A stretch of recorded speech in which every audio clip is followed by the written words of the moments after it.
All right, everybody, welcome to the Whispers in the Fog podcast, because I can't think of a better name. Today's guest, if they would like to introduce themselves. Hello, I'm Pally. Is that awkward enough for you? Yeah, a little bit. Okay. You can tone the awkwardness up a little bit. It'd be fine. Oh, boy. Pally, you have a YouTube channel, you stream, you're on Twitter a little bit. Do you have a Blue Sky? Do I have a Blue Sky? I do have a Blue Sky. Yeah. It's just Pally88 on Blue Sky. Pally80. Why Pally88? I'm dating myself. That's the year I was born. Oh, you're older than me? I am older than most of the people I interact with, unfortunately. Oh my god, this is a first! Actually, that's a lie. Kaiser is like a year older than me, I think. Fuck. Man, it's so weird. I never get to talk to people older than me in this game. Back in my day, we looped killers in 8-bit. I tell people I was there for the Pokemon Gold and Silver midnight release, and I always get funny looks. I could tell you something about midnight releases. Oh my god. I miss midnight releases. Now I just sit in front of my computer complaining because it doesn't actually happen at midnight anymore. It happens at 3 a.m. Oh man, just to think that there is an entire generation right now that wasn't born yet when Modern Warfare 2 released. Oh my god. I didn't even have internet. And I remember being in line at the midnight release for that, and the guy coming up to me and says, "Are you the guy that ordered the PC version?" The one guy. The one guy. Oh. I miss split screen co-op. Moving on to Double Daylights. Pal, your YouTube channel is been exploding, by the way. Congrats on, I think it was 17K views on the last video. Last I checked. I don't know if I'm allowed to. Well, I guess I could. ADHD moment. Mm-hmm. I think it hit like 21K actually. Oh my god! Last time I looked, in like 24 hours. I don't know how that happened. Yeah, congrats. I know why it happens, because Optarv is in the title. That's true. That's true.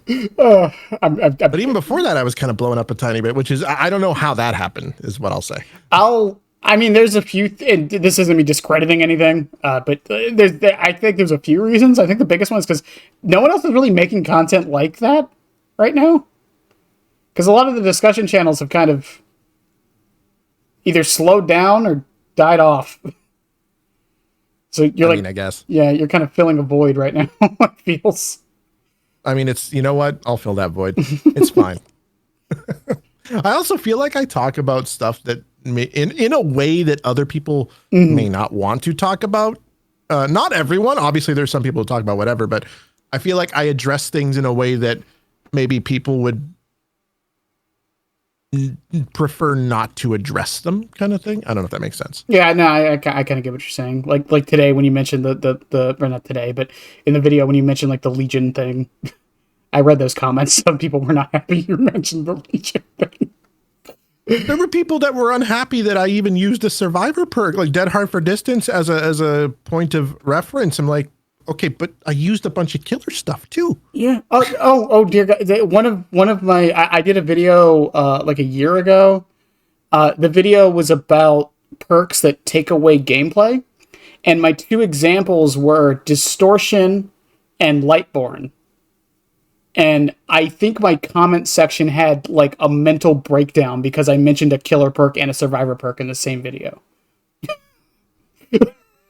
You're not allowed to do that. I was it's like, all or nothing with this community. Like, I was like, yeah, they don't do the exact same thing, but one removes an entire perk class of aura reading and the other removes an entire item and playstyle. So they're similar enough in my mind. Yeah, I'm a little bit biased though. I like to run Lightborn, but number one, I do suffer from photosensitivity, like light sensitivity.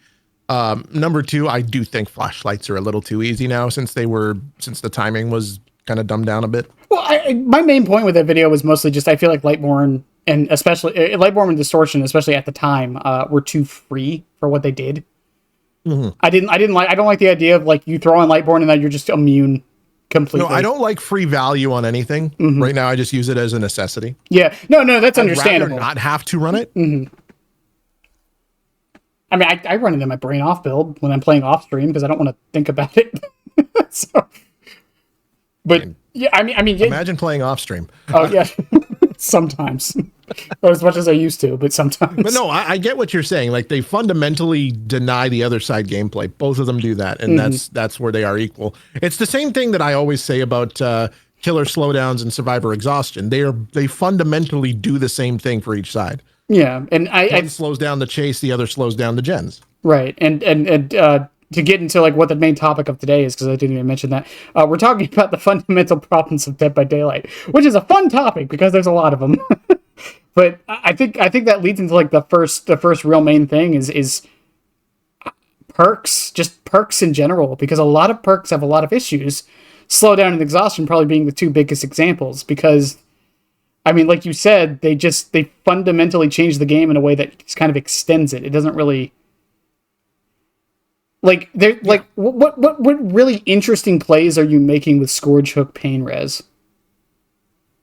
Right? Well, I mean, you're not making any real interesting plays with any slowdowns. And I don't think killers like having to run them. But like, for example, I main Trapper. There's no Trapper without slowdowns. You have to, and I hate that I have to, but I have to.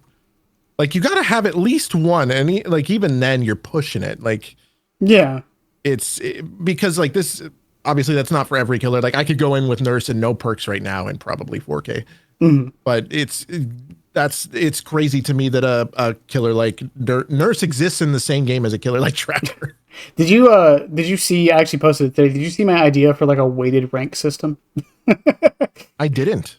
My idea for it was like the top tier killers like Nurse and Blight would start off with negative 20 points immediately. Just Negative because 20 points. And then someone like Trapper would start off with plus 20. But what do you mean, like negative 20? What does that mean? So my idea is it would be a point system. So at the end of it, you either lose points or gain points, like most ELO systems. So if you go in with a Nurse with 4 slowdown, you would be minus 20 points for playing Nurse, plus minus points for using a certain amount of slowdowns. It has its flaws, but my main point there is, like even in a situation like that, I had to think about the fact that Nurse and Trapper are in the same video game. So it's like it again. This leads into like the issues of the balance, especially with like the exhaustion burst, because it's like, oh, sprint burst is a problem, but not for Nurse, not for Blight, really. Like it's still kind of a problem for them, but not to the same extent as it is for Trapper. Or like, I would say sprint burst is, and I might get called out for this. Sprint burst is like Chucky kryptonite. Now. It didn't used to be. It didn't used to be, but now, like, Chucky is still a great killer. And I think people who are saying he's not good anymore because of his lower speed, I don't think they're giving him a chance. No, I agree for the most part. There are some that have. I think Chucky also has a problem of he's much better on mouse and keyboard than he is controller. Like I tried playing him on a controller and I understand now. Which is a different topic, but like as far as like how killer strength, like I'm sure Blight and Huntress are much better on mouse and keyboard versus controller too, but it doesn't feel as detrimental as Chucky did because of the restriction. But I do think for Chucky in particular, people just didn't give him a chance. But back before the change, like exhaustion perks other than Dead Hard didn't mean shit to Chucky. He didn't care. He would catch right back up to you. You light the window, he lights right behind you. Yep, but now like an exhaustion perk, later Chucky. Now you're 110 and you're chasing me. It's why I run rapid a lot, because if I manage to get the M1 off before they life, then I get the speed boost with the slice and dice. Yeah, it gives you some catch up. I don't know. I run rapid on like 3 different killers. Rapid's great. I think people are starting to realize how good rapid is. I think rapid's also healthy. It's a very healthy design perk. Yeah, it also removes another gameplay component people argue about, which is Bloodlust. But before we get into Bloodlust, a little bit more about the exhaustion perks, because there is one caveat I do want to bring to this conversation that you have brought to this conversation many times. We're not talking about head-on. No one who's complaining. I'm sorry, bro. No one who's complaining about exhaustion is complaining about head on. If you have a problem with head on, you have a problem with fun. Okay. I've never been tilted, never gotten angry, never been mildly offended, mildly perturbed, mildly besmirched ever by a head on in my life. If anything, head on needs a buff. I've never lost a game because of a head on. If anything, head on needs a buff. Just a quality of life thing where the locker turns yellow. Real talk. I would give head on its own cooldown. That's not a bad idea. I would give it. I would make it longer than quick and quiet. I'd still make it 45 seconds. Mm-hmm. Okay, because it's a stun. But I would give it its own cooldown. I think the reason they tied it to exhaustion is so you can't combine it with other exhaustions. Primarily sprint burst. I think the fix to that is to provide some adjustments for exhaustion. That aren't perks. Because head on also has a shorter stun duration. So it's like not as detrimental. Mm-hmm. So it's not like getting stunned by a pallet. Like if they head on you, I've been head on at Shack before at the first locker and still hit them before they vault the window. Yeah, no, it's happened before. Most people, it's because the animation for getting out of a locker is like half of the stun. Not exactly, but it might as well be. Oh, of course. Yeah, so because I mean, it's not the first time they've done something like that. It's like decisive strike when it was 3 seconds. It's like, well, the animation for decisive strike takes up a second of that, so. Or when they rebuffed it back to 5 seconds, but it was only 3 because the animation for both of them took up 2 of the seconds. Yeah, I say this a lot about behavior. Why are they so adamant about odd numbers? Have you noticed this? It's weird. I think it's a French Canadian thing, and I can say that I am French Canadian. I'm allowed to say that. It's like they were trying to adjust Chucky's cooldown for a while, and I was like, okay, you did 12, you did 14, you went back to 12. You guys ever considered like the middle number there of 13 might be the perfect number? Yeah. It's the thing. Honestly, I think when it comes to Chucky's cooldown, 12 is actually a pretty good number for him. Yeah, I think now it is. I think before it might have been a bit much. That's yeah.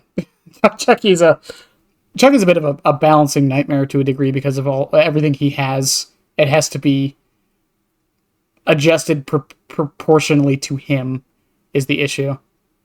Yeah. But we were talking about exhaustion, right? Yeah. So I touched on this like a little bit before. I have an issue with free value, especially when it's to the power level of exhaustion. Mm-hmm.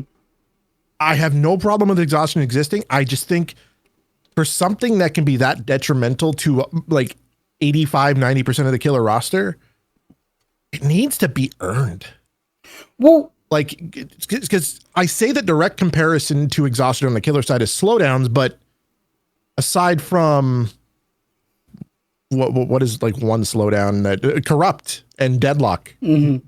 aside from corrupt and deadlock, all the good slowdowns you got to earn, you know? Yeah. And you got to, to be honest, you got to fight through exhaustion just to get it. Well, I think like I do kind of agree it has to be earned, but at the same time, like it's for me when I think of the exhaustion, excuse me, when I think of the exhaustion perks, to me they're essentially the survivor power. I mean, yeah, they're basically base kit at this point because there's always exhaustion. It's always one exhaustion at least, always one. Technically, Iron Will is an exhaustion perk too, so there's that. But I will say, fortunately, from what I can tell, I think they're done making exhaustion perks because I think they've literally made one that works in every situation one possibly could. Other than, I think the only thing left would be you get like a sprint burst effect after a gen is completed. I think it's like the only thing they haven't done yet. Because they tried the sprint burst after an unhook with the original background player that everyone forgets was the thing. Because that was a good idea. Oh, let's make tunneling easier. Okay. Some questionable decisions, yep. But it led into like, I think for me, like the idea of earning exhaustion, I don't think is bad. The problem is just like the weight and difference of each exhaustion makes it hard because like balanced landing versus sprint burst is two completely different things. It's not to say sprint burst is bad. It's not at all. There's a reason people run it all the time still, but I don't want to say map dependent because every map, most maps have a place you can use it, but it is situationally dependent if you're not in a spot to use it. Yeah. Versus sprint burst where you can just anytime you want. Well, unless you're exhausted, but anytime you want, you just use it. Versus dead hard where you have to be hooked at least once and injured to use it. Yeah, I think the only ones I really have an issue with are probably live and sprint burst. Like I look at smash hit and I think that's a beautiful perk. Oh, I love smash hit. Yeah. That's a beautiful perk because like you might have a killer that respects pallets, but you can always bait a stun. You can always bait a stun. And I think that's a very beautifully designed perk. I also don't balance landing can be mildly like, you know, whatever. Sometimes you're just like, oh, come on, really? You know, especially if they bring a map, which shouldn't be a problem soon anyway, but especially if they bring a map that facilitates it, then it's just, okay, now you're annoying. Well, I think, go ahead. I was gonna say, I think another issue with it too is like people could say raise the cooldowns because I've talked about this before too, where I think I liked when they lowered smash hit's cooldown because it doesn't get as much of an effect as the other exhaustions. I think it deserves to be lowered.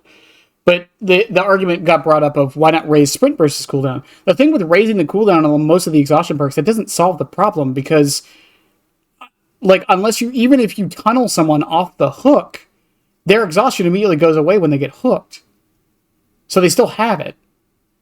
Yeah. So, like, all the timer does is if somehow... What's the cooldown on sprint burst? Is it 40 or 60? I always forget. I think it's 40. Yeah, 40. If somehow the survivor is able to stand still for 40 seconds, you probably screwed up somewhere. Just saying. But my main point with it is like the cooldown doesn't change. It doesn't change the base problem of the perks. Same with the slowdown stuff. It's like with pain res, like we're still seeing this. Like the problem isn't that pain res was powerful. Pain res has a lot of issues. The biggest one, in my opinion, is that every killer can use it. I mean, yeah, but like when we're talking about pain res, right? Like the caveat, if you want to pronounce it that way, to pain res is that it's very RNG. There have been games, and I'd say like a third of my games that I run it, I never get to use it because all the pain res hooks are lined up on one side of the map. That's why I don't run it. It's like it's been nerfed so much that like you need like another perk just to get real use out of it. And so I try to find I gravitate more to gen blocking now if at all possible. I think Grim Embrace is better than pain res. I think so too. Like at least you can get to the gen before it's done. Pain res, like if you're across the map, even as a 115 killer, you're not making it to that gen if the gen was already like 95% when you pain resed it. It's still getting done. Yeah, and again with pivoting back to exhaustion a bit is that again the difference between pain res and like sprint burst, for example, is that pain res, again, you have to get the down. With sprint burst, you just load in, you walk up to a gen, and the moment you hear the terror radius, you just run away, and now you've extended chase by a minimum of what, like 8 seconds, isn't it? Minimum, if you just run in a straight line. It's been measured many times by like everyone under the sun. It's like it is such a, and I think the biggest problem with a perk like sprint burst, for example, or sprint burst in live, I would say is like they're used at the beginning of chase most times. Which is such a detriment. It removes any possible pressure the killer can have. It also allows the survivor to like take control of the chase, because like Dead Dog's in the background, but like Dead Dog's a very good example of this. A lot of times survivors start running towards the main building, which isn't that big of a deal if you can catch them in one of the corners by like, you know, the windmill or something, or the water tower. But if they have sprint burst or life, they can just make it to main building. And if you're smart, you're dropping the chase because like I won't chase anyone at main buildings. And that's another thing I'll mention about like a perk like sprint burst, right? I will, for example, I had a match like this a few weeks ago. I was on Garden of Joy. I was Trapper, you know, how did you know? But I was on Garden of Joy and I hooked someone over by the parking lot. And the first person I went to chase, they were right there by one of like the cars just outside the parking lot on the road. Mm-hmm. They sprint burst directly to main building. Of course they did. I'm not going to main building. So I look around a little bit and I notice, oh, one of the other survivors is on top of main building on the roof looking at me. Oh, the other one just ran into the side of main building. Okay, I guess I'll just stay near the hook. Like I've never been more inclined to or pushed to camping more in this game than when someone uses sprint burst like that. Yeah, I had that again. Dead Dog is the one that happens to me the most on every single match. If someone has any exhaustion of any kind, because there's windows that you can't destroy like pallets, they life balance landing off the gallows, sprint burst right to main building. Yeah. And like that's incredibly boring to chase in. And it's not fun. And a lot of people like Dead Dog outside of main building, not a bad map. No, I think the Dead Dog. People underestimate the power of that main building. Mm-hmm. If it's ran correctly, it's basically, I don't want to say it is an infinite, but it pretty much can be for some killers. If you run it even moderately efficiently, you can get at least 3 gens out of that building in a chase. Mm-hmm. Even with the walls down, by the way, before someone says that. Even with the walls down.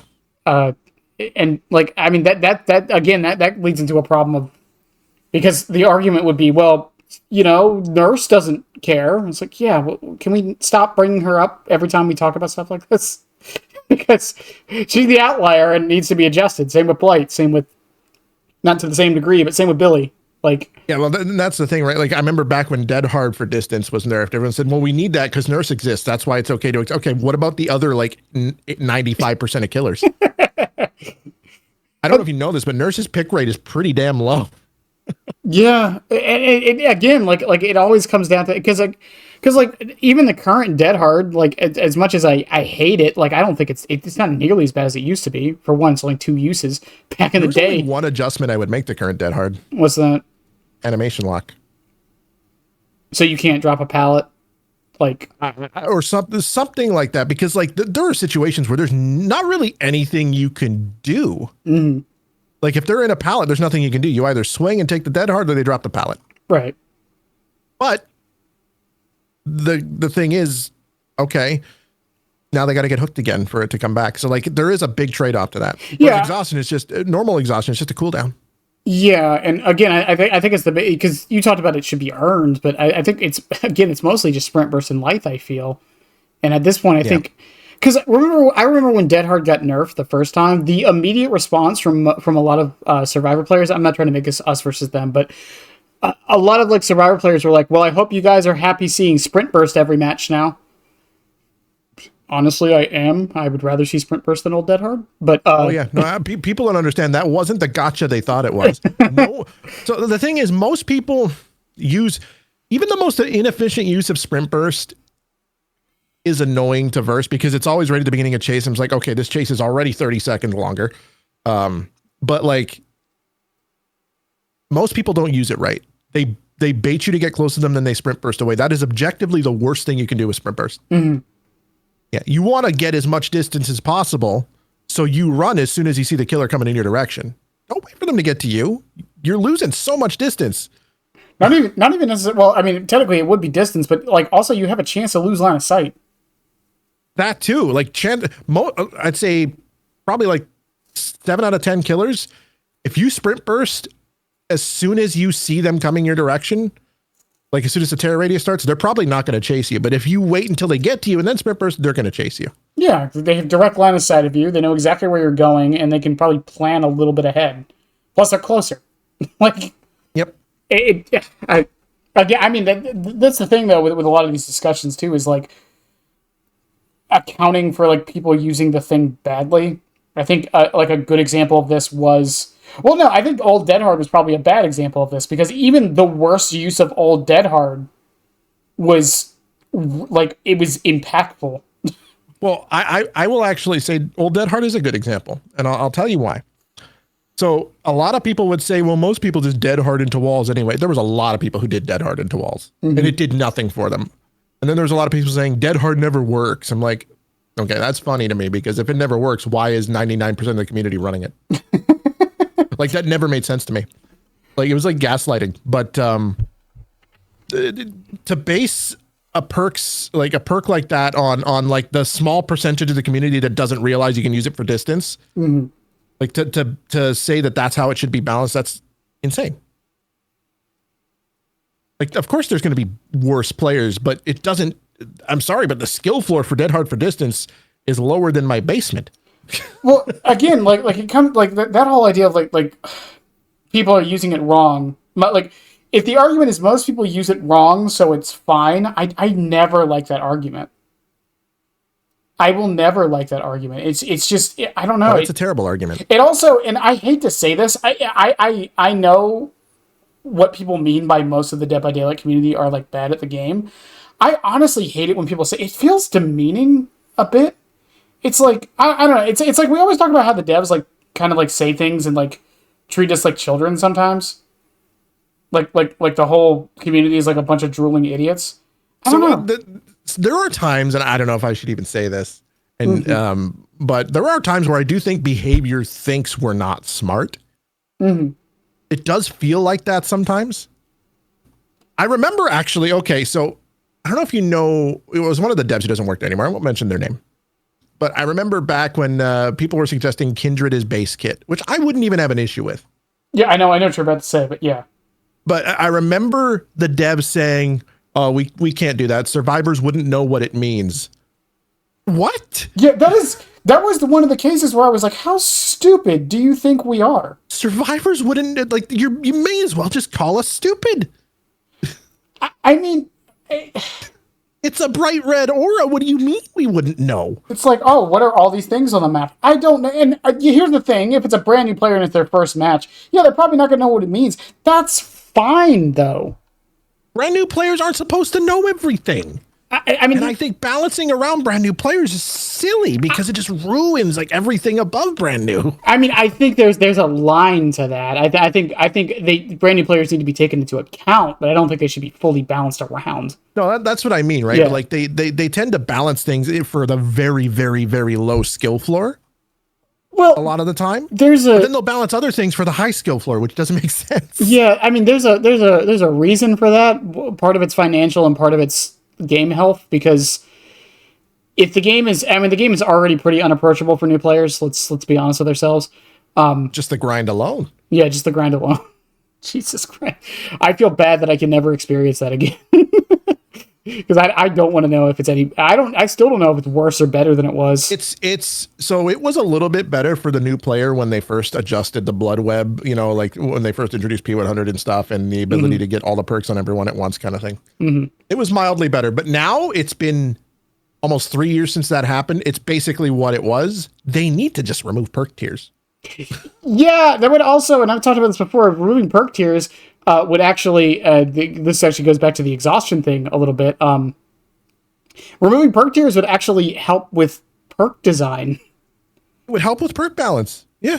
Because one of the problems, like, Calm Spirit is a good example of this. People are like, why did they add the like, you unlock chests and do totems slower?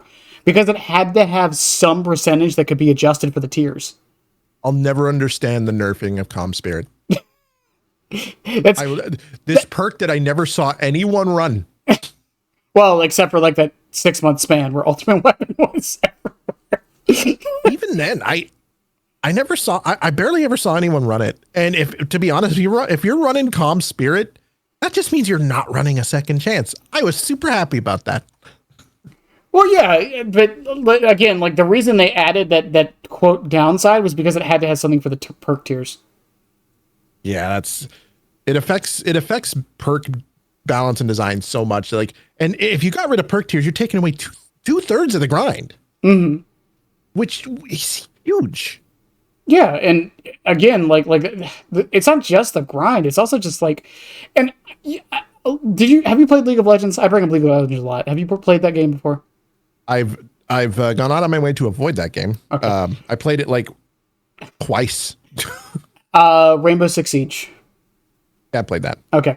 I mean, it's similar to that game in the sense of like, there's like 60 characters in that game. It's like, I'm not expecting a brand new player to know every single thing, and it's almost impossible to teach them every single thing. especially things that require nuance, because you can't really make a tutorial for, like, I've heard so many people saying there needs to be tutorials for game sense. Go make a tutorial for game sense right now. Go do it. You can't make it. You have to develop game sense by playing the game to get that sense. Exactly. Or just throw on windows of opportunity. Yeah, that too. But like, I don't. And again, like it just comes down to like I get it. We need to balance for new player. And again, like I don't think we need to balance everything for new players. I think a good example of this is like singularity, right? I don't think we need to make singularity easier to go against for new players. And the reason why is because what are the chances that a brand new killer player loads up this video game and is like, I'm going to buy singularity and play him? A brand new player, if they choose singularity, is cleaning up the melted brain on their floor that is next to their chair. Like, they're not going to know what the hell to do with it. But that's my point. So it's like you don't need to balance singularity around new players playing against or playing as, I feel, because the chances of a new player playing him in the lower MMR brackets is extremely low. The chances of people playing him at all is extremely low. He's very low picked. Right. So like, I think the only thing he needs, we're straying away from Exhaustion again, but it's fine. Welcome to the podcast. The only thing he needs is some of the add-ons that facilitate slugging need an adjustment, but other than that, he's fine, I think. Yeah, I think he is a little too bulldozery, but I don't know how you would adjust that without completely dismantling his entire power. Well, I think the balance from that comes from the fact that number one, you don't see him often because he's very involved, and a lot of people don't want that. And number two, he's not new player friendly. It's going to be experienced players that pick him up, and even the experienced players who pick him up for the first time and try to learn aren't going to have a very good time at first.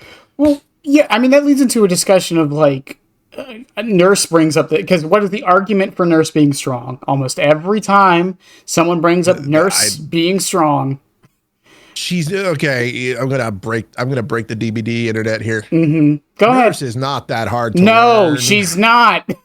I'm sorry, man. I have nothing against Nurse main. Super Alpha, I love you. Super Alpha doesn't say this, by the way, so I'm just messing around. There's no hate, but I have nothing against Nurse mains. But she's not nearly. Is she hard to completely, or does she take time to master? Absolutely. But is it hard to pick up and get a 4K with her? If you spend 10 hours playing Nurse, you should be winning most of your games. But that also leads into the art. Like, I hear like people say Billy and the whole like hard and easy thing. I don't know. I feel like the Dead by Daylight community has kind of disillusioned these words a bit because I don't know what it means anymore. Because people tell me Blight is easy to play. People tell me Billy's easy to play. People say Wesker is easy to play. Okay, well, let's. Who does that leave? First of all, I am of the opinion that Hillbilly to this day still has the highest learning curve. Because like, if you put a new player in Hillbilly's shoes, they are getting, even by the worst survivors, clobbered. Like Billy is not hard or is not easy for a new player. If you give them 10 hours as Billy, they might be a bit better. There's probably still losing most of their games because it takes time to learn the logic of hits or, collision and whatever. Right. But if you give that same player 10 hours on Nurse, they're probably winning most of their games. At least they should be. Yeah. I mean, this happened with me because I don't play Nurse that much, but I had a bunch of cakes on her and had to. Well, had to. I play Nurse like once a year. I never not 4K. Unless it's an indoor map. That's a map issue, not a Nurse issue. Which, I mean, also leads into like the other issue with Exhaustion perks, because that's also a map issue. Because on smaller maps, sprint burst doesn't really matter that much. I mean, it does, but like not nearly as much as it does on like I think Balanced Landing is a good example of this. If you're running Balanced Landing on, I don't know, what's a small map? The New Ormond? It's not that big of a deal. Haddonfield is the smallest map in the game, or one of the smallest maps. Yeah, were you around for old Haddonfield? Because that's ironic. I've been around since 2016. Yeah, that's ironic that Balanced Landing is probably old Haddonfield, like the original Haddonfield, Trapper's best map, and I will die on that hill. I still think old Haddonfield was fine once they covered the window. The problem with that is that window in main building next to the basement still spawned like half the time. Yeah, but if they kept it covered full time, I think the map was perfect. That if also that, and if they adjusted like the Haddon fence walls, but other than that, I didn't think it was that big of an issue. I preferred the aesthetic to that map to the one we have now. It's so weird to think Pinhead was able to play that map. It's so weird to think about that. I have footage of it. And now he's going away.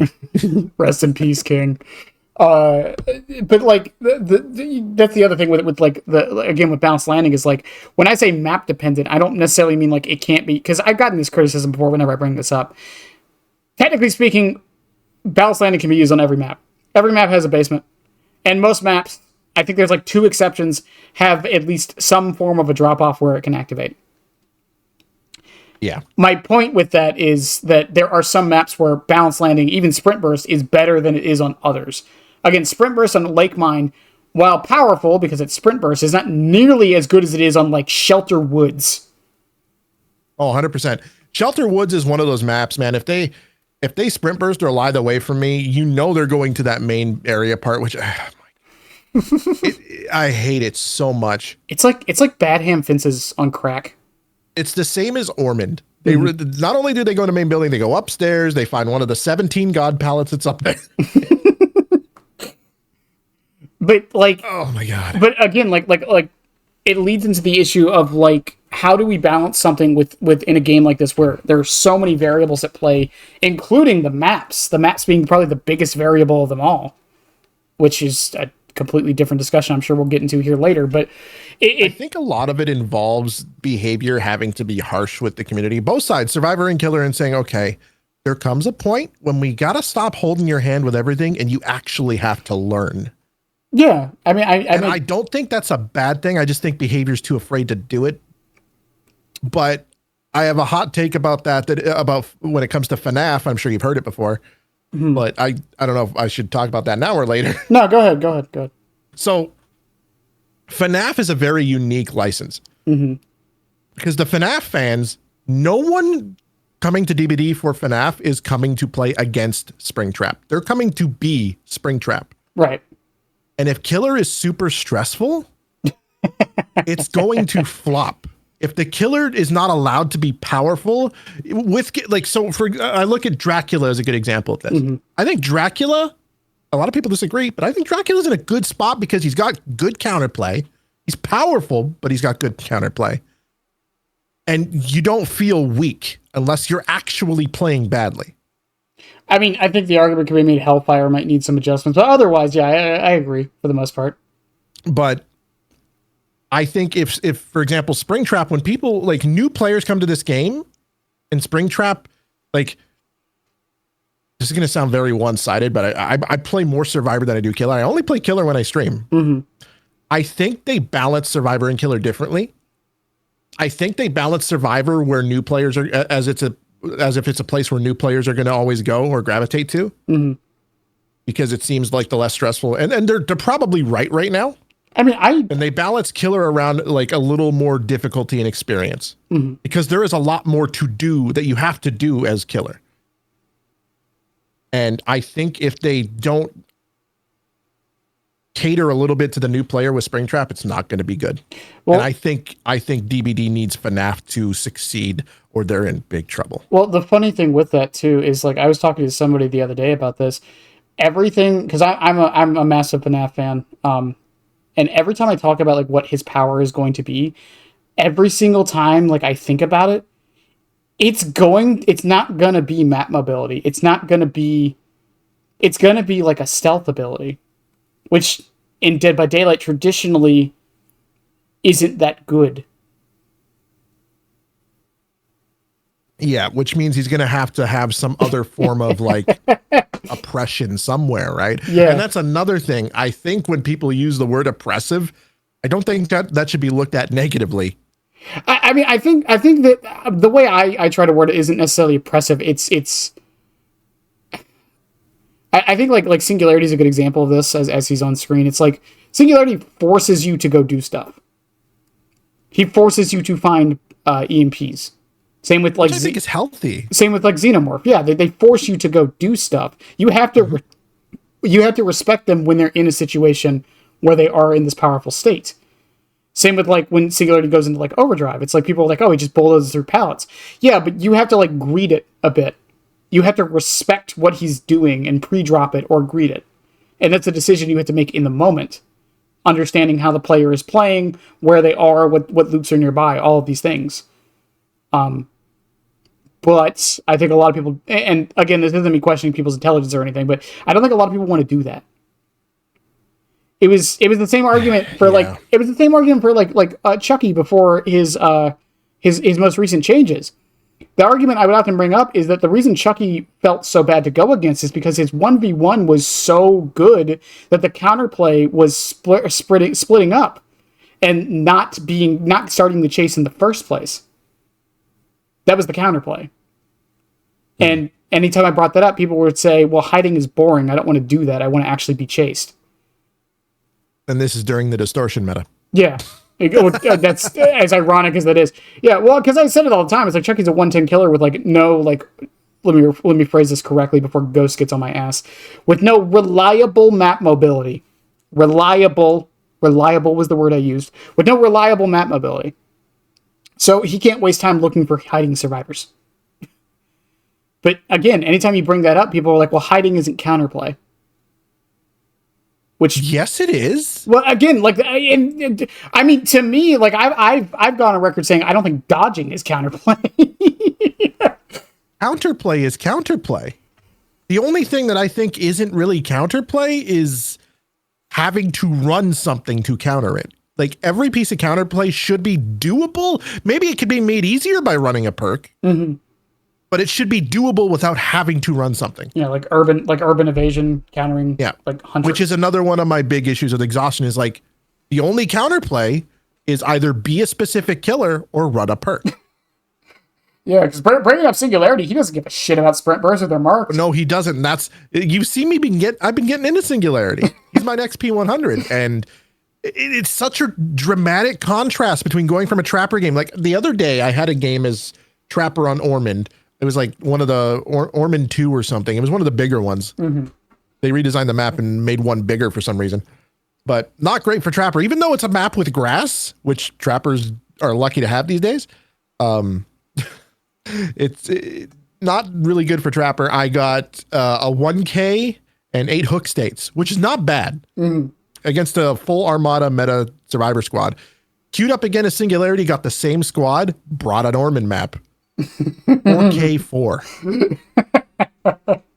It's like it's such a dramatic contrast. Yeah, and like that's you feel so powerful. And again, that's what makes like balancing like things like sprint bursts so hard, because again, you're trying to balance this really powerful tool.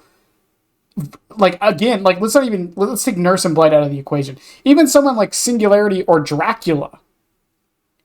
You're balancing it between them going against it versus Trapper going against it. Yeah. And that's why I think, well, number one, I would say that like the killers. So for example, if you're balancing sprint burst between Trapper and Nurse or Trapper and Billy or Trapper and Blight or Trapper and Dracula, all four of those most powerful killers don't really care about sprint burst. Mm-mm. Even in its current state, it doesn't really affect them.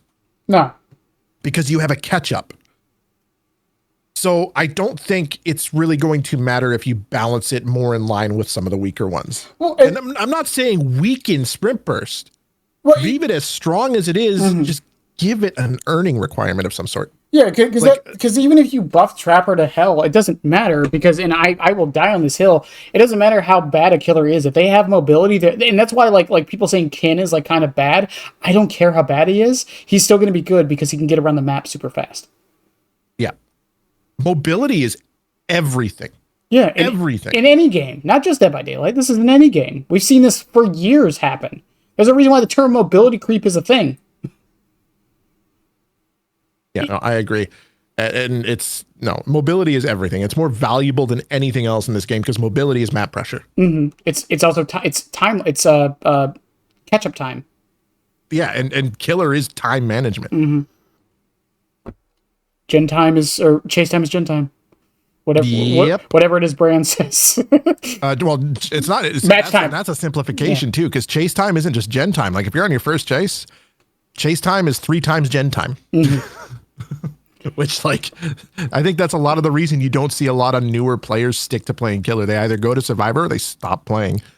So DBD has a very high turnaround. Yeah, I'm a very stubborn player. I was miserable on killer, and then I dwelled in the misery and just fucking came out the other side, I guess.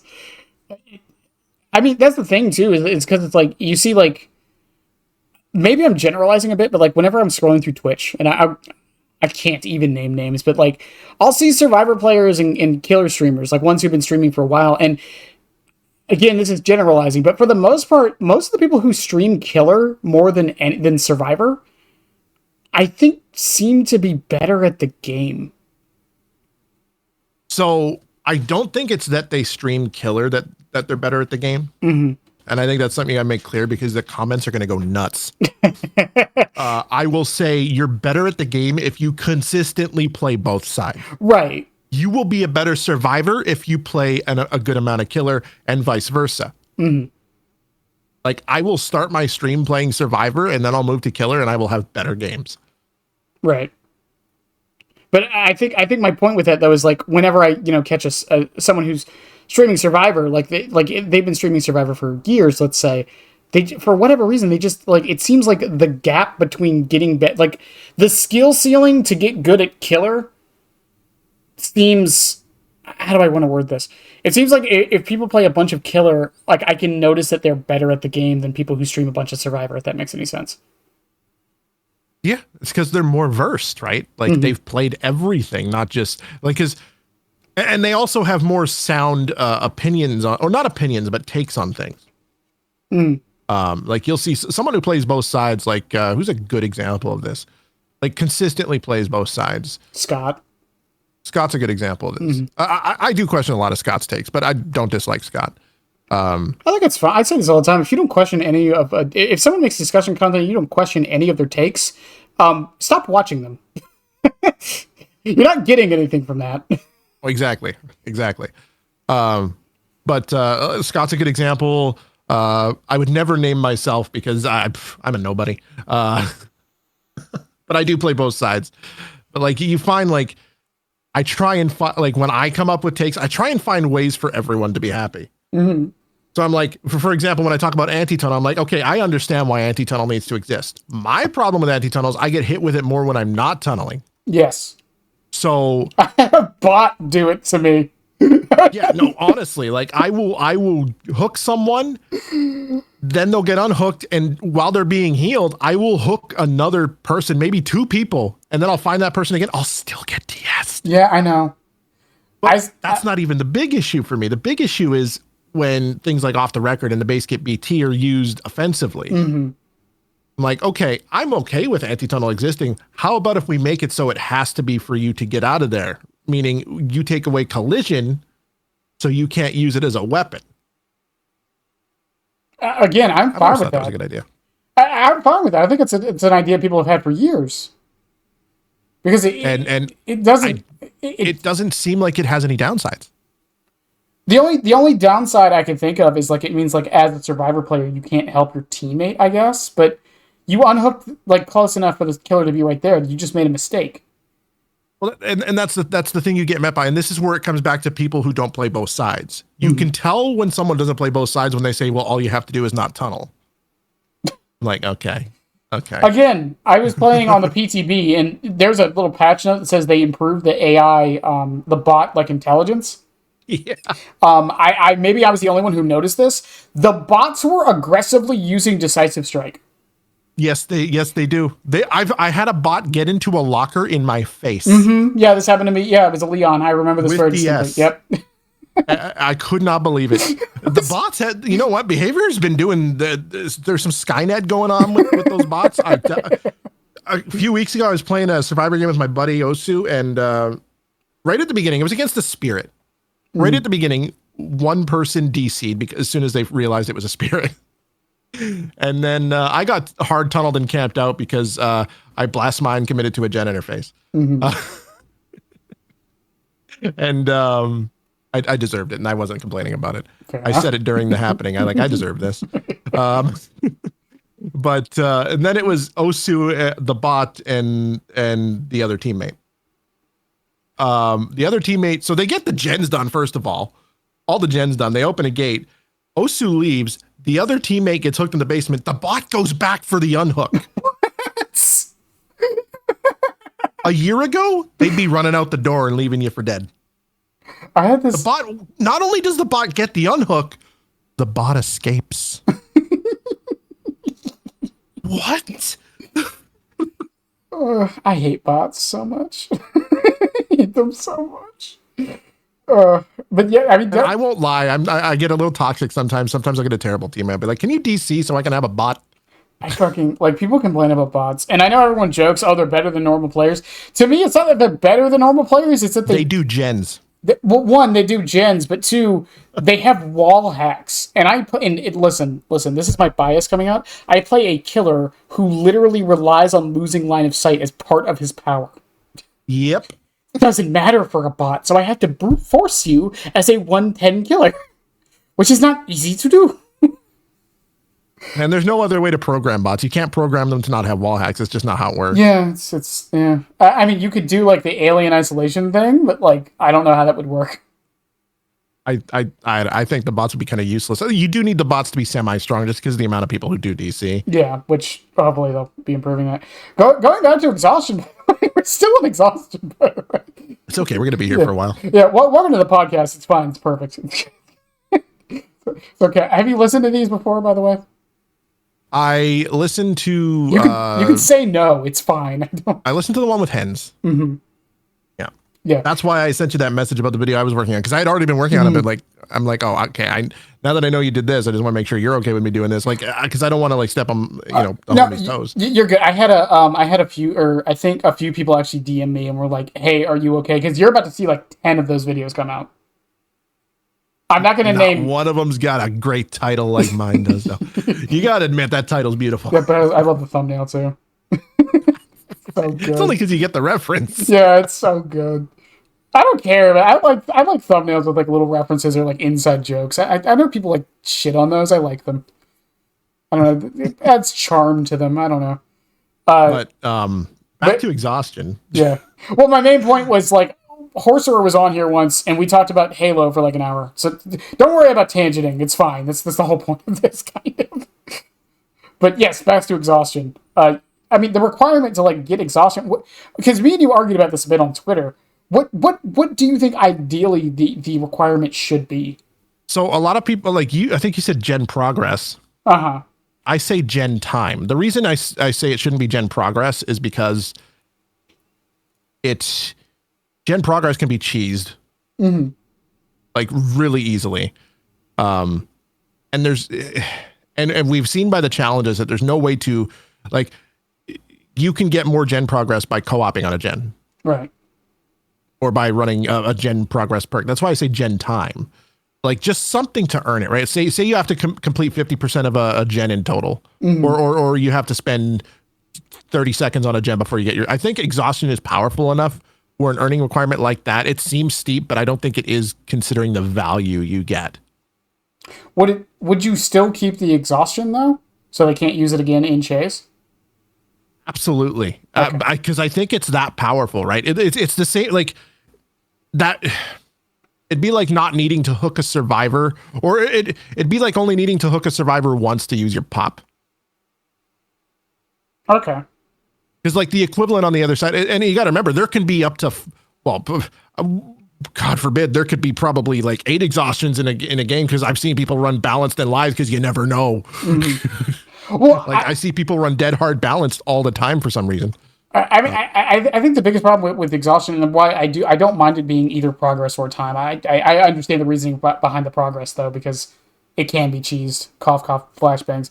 But yep. The thing with me though is, regardless of which one of those it is, I think it does solve one of the bigger problems I have with Exhaustion, especially Sprint, Burst, and Life. It means that first chase isn't as bad, and in my opinion, that first chase is something no one ever talks about that much. But I think the the first chase of the match is one of, if not the most important parts for the killer.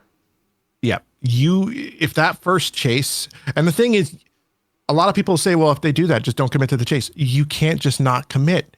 Exhaustion is on 90% of survivors. If you don't commit, well, you're just going to go chase someone else that uses exhaustion. And then over and over, it just repeats itself. Like, you can't not commit. So you got to, now that the chase has been predetermined to be like 30 seconds longer, 30 seconds is half a gen almost. Well, that was the argument I said, because people said 14 seconds was fine on Chucky. And I was like, okay, look at it this way. If you hit someone with both of your slice and dices, it's a 24-second chase. Or sorry, 28-second chase. Most people will call that a lost chase. Because, again, 30 seconds is... And that's one gen. That's a third of one gen. That's one... You also have to keep in mind, too, like, if it's the beginning of the game and you're chasing one survivor, 3 others... And I've been seeing this more and more lately. I don't see a lot of people grouping on gens anymore. No. Unless there's a challenge in the tome. Like, even casuals are splitting. Mm-hmm. Even in the PTB, like the few times, like the 3 times I waited 6 hours in Q4, they were spawning together, which is a great change. Is that this patch? They were separating on gens still. Is the spawning together thing this patch? Yeah, it was in the PTB. Oh, I didn't even know. At least it looked like it was, because I was running lethal and I noticed they were spawning together. Maybe it was just DBD gaslighting. I don't know. Yeah, I mean, I don't think it was in the patch notes. I mean, they might be adding in something, shadow adding it. That'd be weird. It wouldn't be unlike behavior to not mention something in patch notes. What do you mean? Because then there are things they do mention that aren't actually there. Yeah, what do you mean? Oni's fine. Intentional, but sorry, not intentional. Yeah, that's a different thing. Behavior. I love y'all. Just don't get me wrong here. I love y'all, but God, little bit of consistency is all we ask. Jesus Christ. And don't be afraid to admit you're wrong. It happens. Listen, I remember it sound like insensitive saying this. I blame that they're French Canadian. And what I mean by that is I think right, you do sound insensitive. No, what I'm saying is I think like because I've seen this on some of the patches, it's like some things are worded very weirdly, and like I don't want to say it's a language barrier necessarily, but at least a dialect barrier. It's so like a lot of the people at Behavior are American, to be honest. Right. Like almost all the community managers are American. So like I call the community managers the mouthpieces, and that's not an insult. That's what a community manager is. Yeah, pretty much, yeah. They're a mouthpiece. They're like the Queen of England, yeah. But you got me with that one. But a lot of the actual developers are French Canadian. So when they try and English is not their first language, and they're not required to learn it. I live in Montreal. We're not required to learn it here. I went to an English school growing up. I do speak French.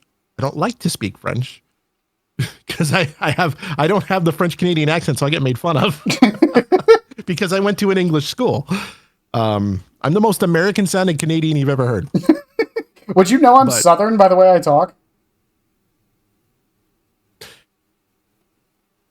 I could have guessed, not by the accent, by the graininess of your voice. The graininess of my voice. I hide it. That's not an insult. I know what you mean. Yeah. You know what I mean, yeah, right? I hide it in that southern air. I hide it very well. Trust me. If I get mad, it comes out. Well, there you go.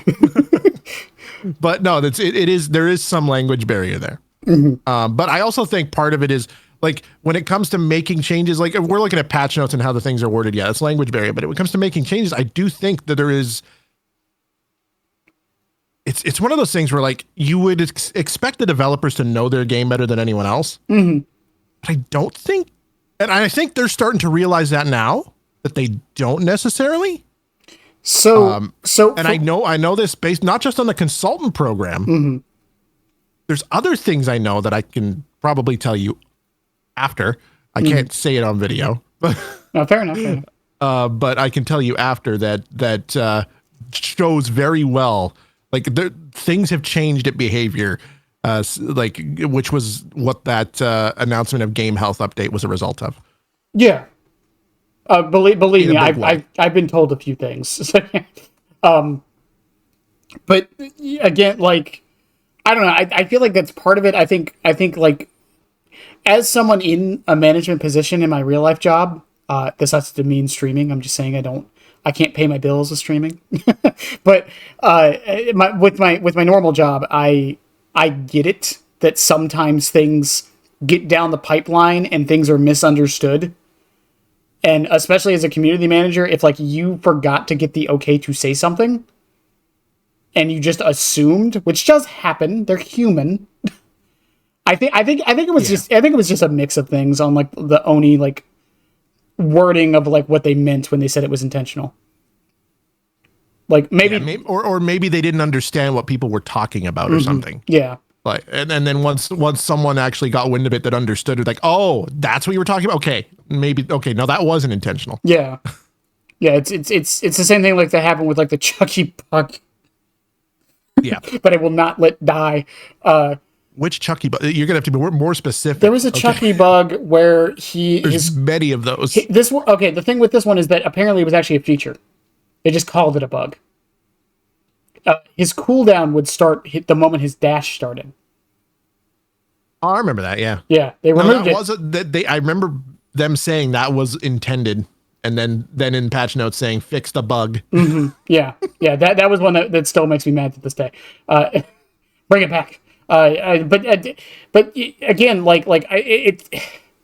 because this does go into like the idea of like balancing and things. And this is why I know you talked about FNAF needs to be like a home run. I agree. I've said for a while now that FNAF is, if FNAF fails, this game is dead. I think if FNAF fails, DBD is on a downtrend that they can't recover from. Yeah. In the next couple of years. Yeah, I think they need FNAF to work. Mm-hmm. I think they need FNAF. Like a lot of people are theorizing that Jason's coming for year 10. Mm-hmm.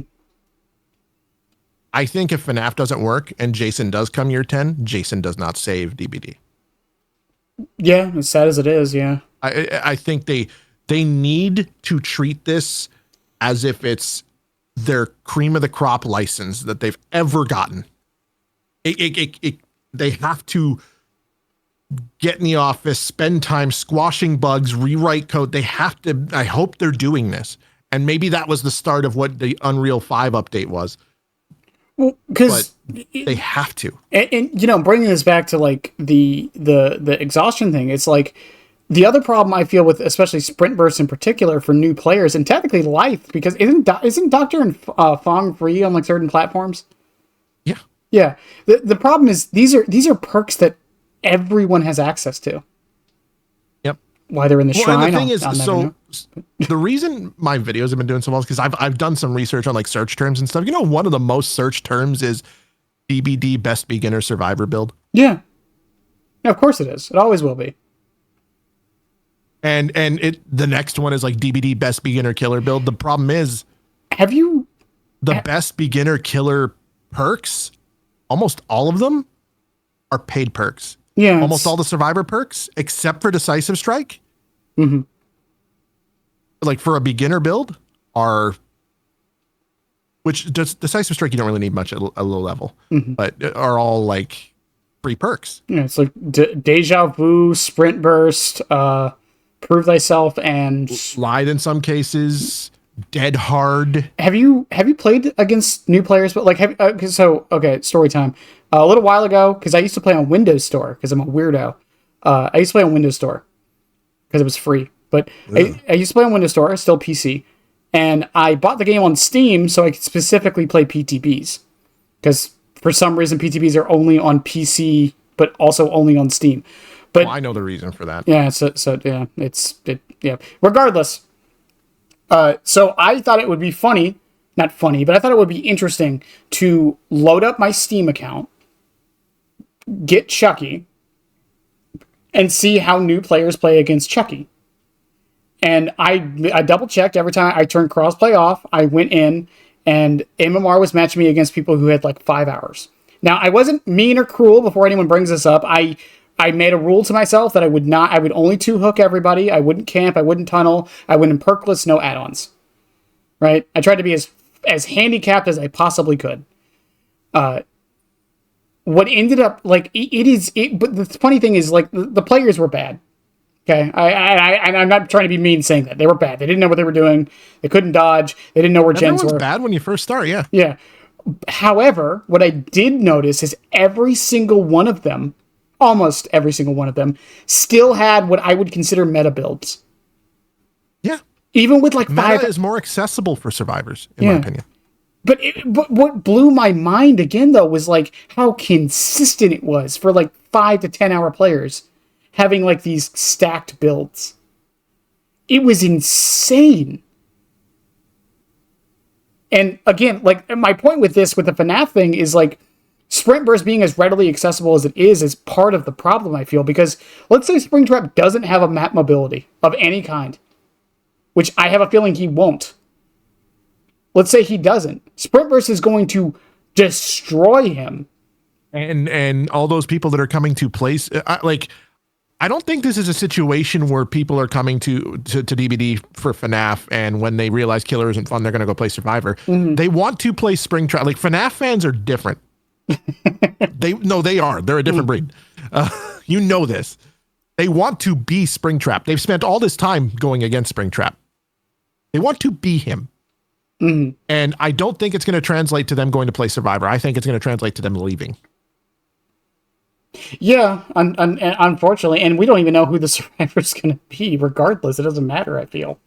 And I think behavior might know that. I think a lot of survivors need to, this is going to sound really harsh, they need to nut up and be like, okay, this killer should be allowed to be strong and not take 1,000 hours to be decent with. Mm-hmm. I think that's a reality that needs to be like pushed on the entire community. Well, because behavior really needs this. They need this. And I think the game health thing is something that they know they need. And this isn't shade to behavior, but everything else they've done has been a failure. Mm-hmm. Financially, critically, even though I actually really like Death Guard and I'm really sad that that's gone. Meet Your Maker was undiscovered gem, but behavior has their audience. And there wasn't really an audience for Meet Your Maker. I actually enjoyed Frank Stone, but it's not like a super special game. Also, why didn't we get a DLC for Frank Stone or on Frank Stone for DBD? I have a theory for that one, actually, on why we didn't. They didn't know if it was going to do well enough. But everything else they've done, and before DBD, they were doing licensed mobile ports that never really had good reviews. I mean, that's not behavior's fault. No licensed mobile port had good reviews. They did the Drake and Josh game on Nintendo DS. I know this. I know that too, yeah. They also did some Barbie games and some My Little Pony stuff. And Naughty Bear, which was a... DBD is all they've got. Yeah. And they need it to work. Otherwise, given their unsuccess with other titles, I think there's a lot of people out of work if DBD goes under. Mm-hmm. And I don't want DBD to go under. But I think the community needs to... Behavior's going to have to strong arm the community and be like, okay, shut up. Well, and you know, moving back to, and we've only really been talking about the exhaustion side of it, but yeah, going back a little bit to like the regression side. The regression side of the game on the killer end is a little bit different, and I'm not trying to make this us for them versus them, because I do understand the problems with the gem regression. The biggest issue with gem regression, in my opinion, isn't even its oppressiveness or its strength. It's just the boringness of it. And it's how samey it tends to make matches feel. Which leads into a discussion of meta. But the thing is, the game is kind of built around the fact that the regression perks exist. But the thing is, they don't match the exhaustion perks in terms of strength, in my opinion. Because, I mean, I've done the math. A bunch of people have done the math. Do you know how much time Scourge Hook saves you on average? I don't know the exact numbers. I just tried to think. Give or take, it saves you 12 seconds. That's not even worth the perk slot. Do you know how long on average, again, I've done the math with a bunch of people, on average, how long it takes to hook somebody? A long time. 12 seconds. Yeah, it's pain res is a useless perk. I wouldn't go that far. Okay, not useless, but like it saves you the time. It saves you the time of hooking. It's I think it's one of those perks that people say is so good, but it's so boring to verse. It's not that good of a perk. It's a mid-level slowdown, in my opinion. Well, I mean, again, the other problem with it is that it works on every killer. But it also works RNG. So like, it's one of those, and it's also like the killers that it's super good on, it didn't matter anyway. Yeah. But it didn't matter anyway because like a killer like Billy or Blight, you were going to get to that gem probably before it was done anyway. And the other thing is the killers it's super bad on, it also doesn't matter anyway because you probably don't get value. Well, yeah, because like let's take a killer like we keep bringing them up because you're here, I guess, but like Trapper, like yeah, like even if pain res was like 50% off a gen, yeah, that would be powerful, but you still have to down and hook somebody to get that value. So, like, that means that perk is inherently already really good on the killers that it doesn't need to be good on. This is the problem with most of the slowdown in the game. Is that, like Jolt, I think, isn't that great either, even though I like it. But the thing is, like, it doesn't work on, like, the top-level killers because most of them are in 2s, with one exception, Cough Cough Spirit. But then it does work on low level killers, but then you have to fight through exhaustion and whatever just to get used to it. Exactly. Well, not even just that. It's like it's a regression perk that has some counterplay to it. They just if they know you have it, they just run just somewhere where no gens are, which they should be doing anyways. But like regardless. Yeah. And it's again, it's not an easy thing to fix because honestly, you know what I think the best slowdown perk in the entire game is that gets slept on that I think is actually really healthy for the game. What's that? Plaything. I 100%. So here's a hot take. You don't need slowdowns on Pig. You just need Plaything. I run Enfury Hubris Plaything on Pig. You will get way more value out of that than any slowdown build on Pig.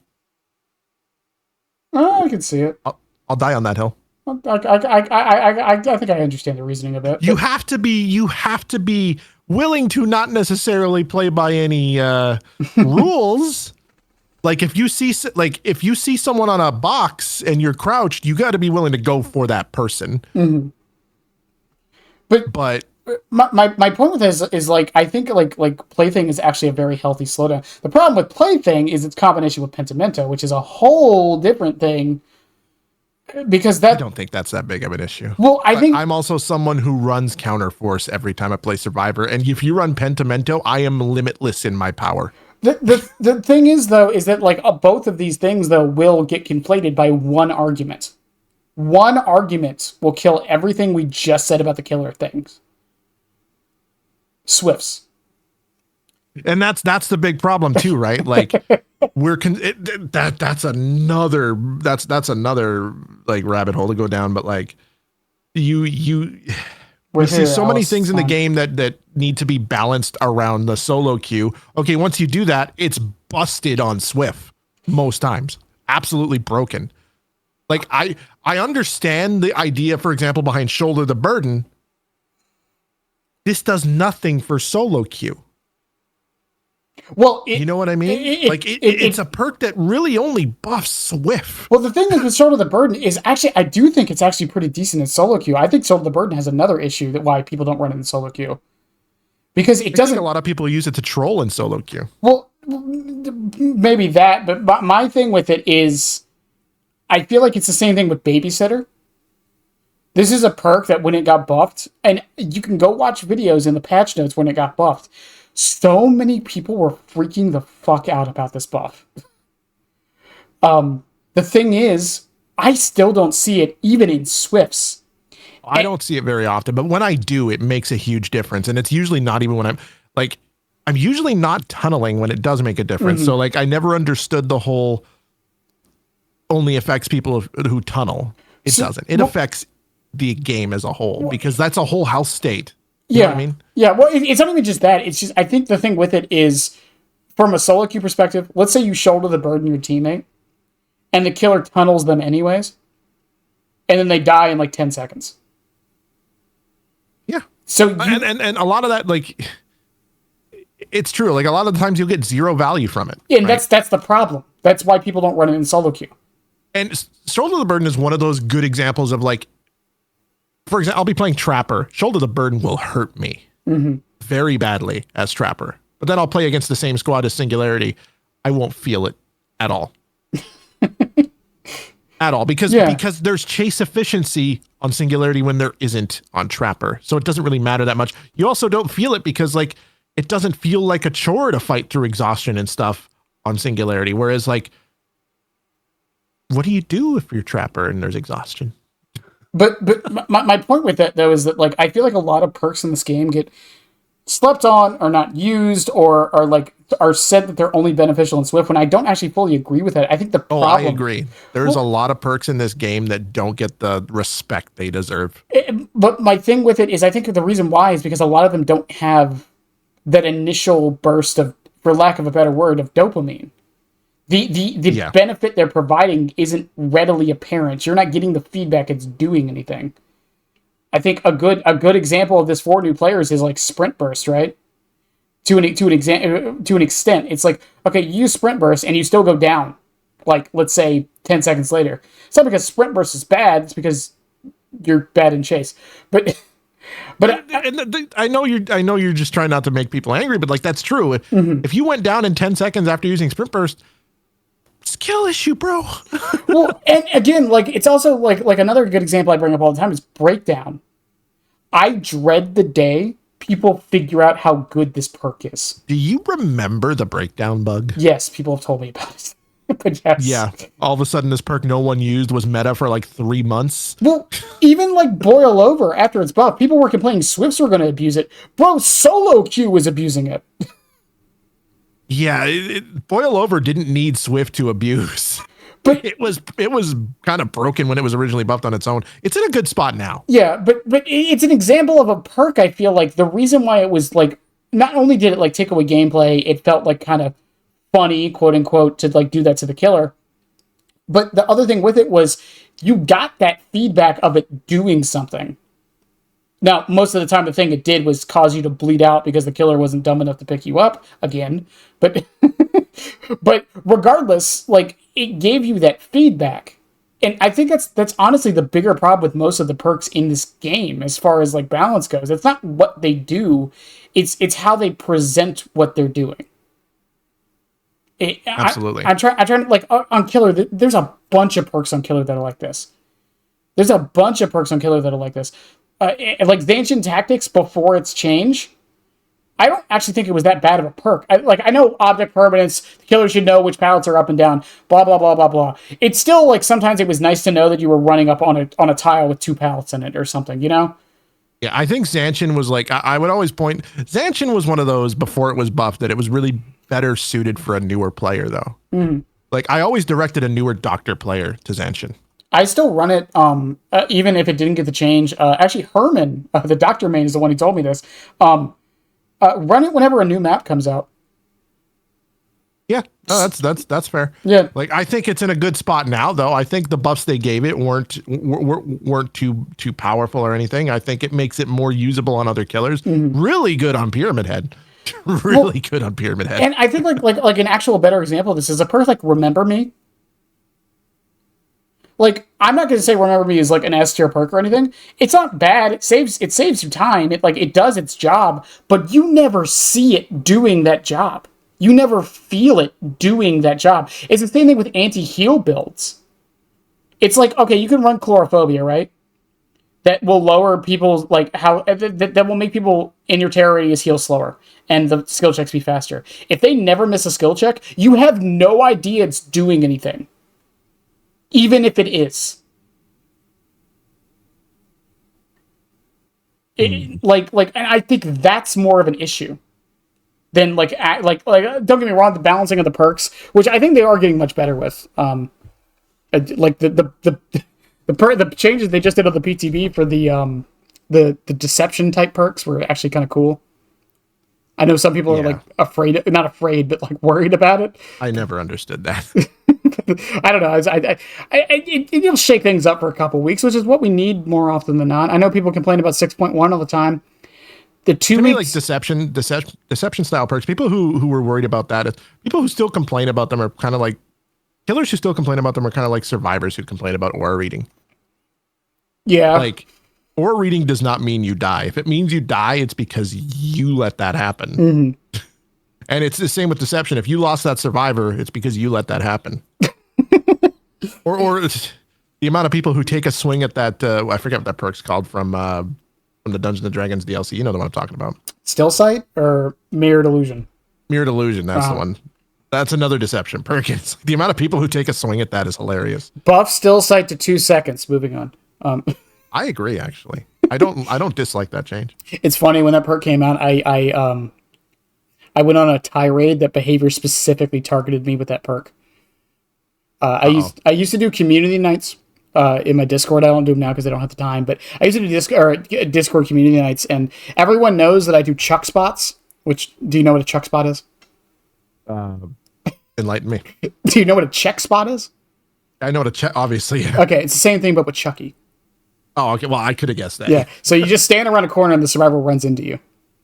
Okay. Yeah, I was doing that when Chucky first came out, I was doing that a lot. But I just stopped playing Chucky until just a few days ago. Yeah. It was funny, and I saw a lot of people complaining about that. I'm like, you guys check spot killers all the time. What's the matter? Yeah, that's the counter to it. It's the check spot. It's the counter. But I remember like when Stillsight first came out, everyone I got like 5 DMs like, Bennett, they made a perk to counter your whole playstyle. I was like, what? And then every community night, people started bringing Stillsight just to piss me off. Should have just played better. I do think it needs to be buffed to 2 seconds, though. It's an interesting perk. Yeah, no, I wouldn't mind that. That's the thing, right? Like, well, on both sides, I don't think aura reading's causing you to lose games. No, I think there's moments, I think Object of Obsession, I don't know, there's moments where I'm like, man, I wish this person didn't have Object.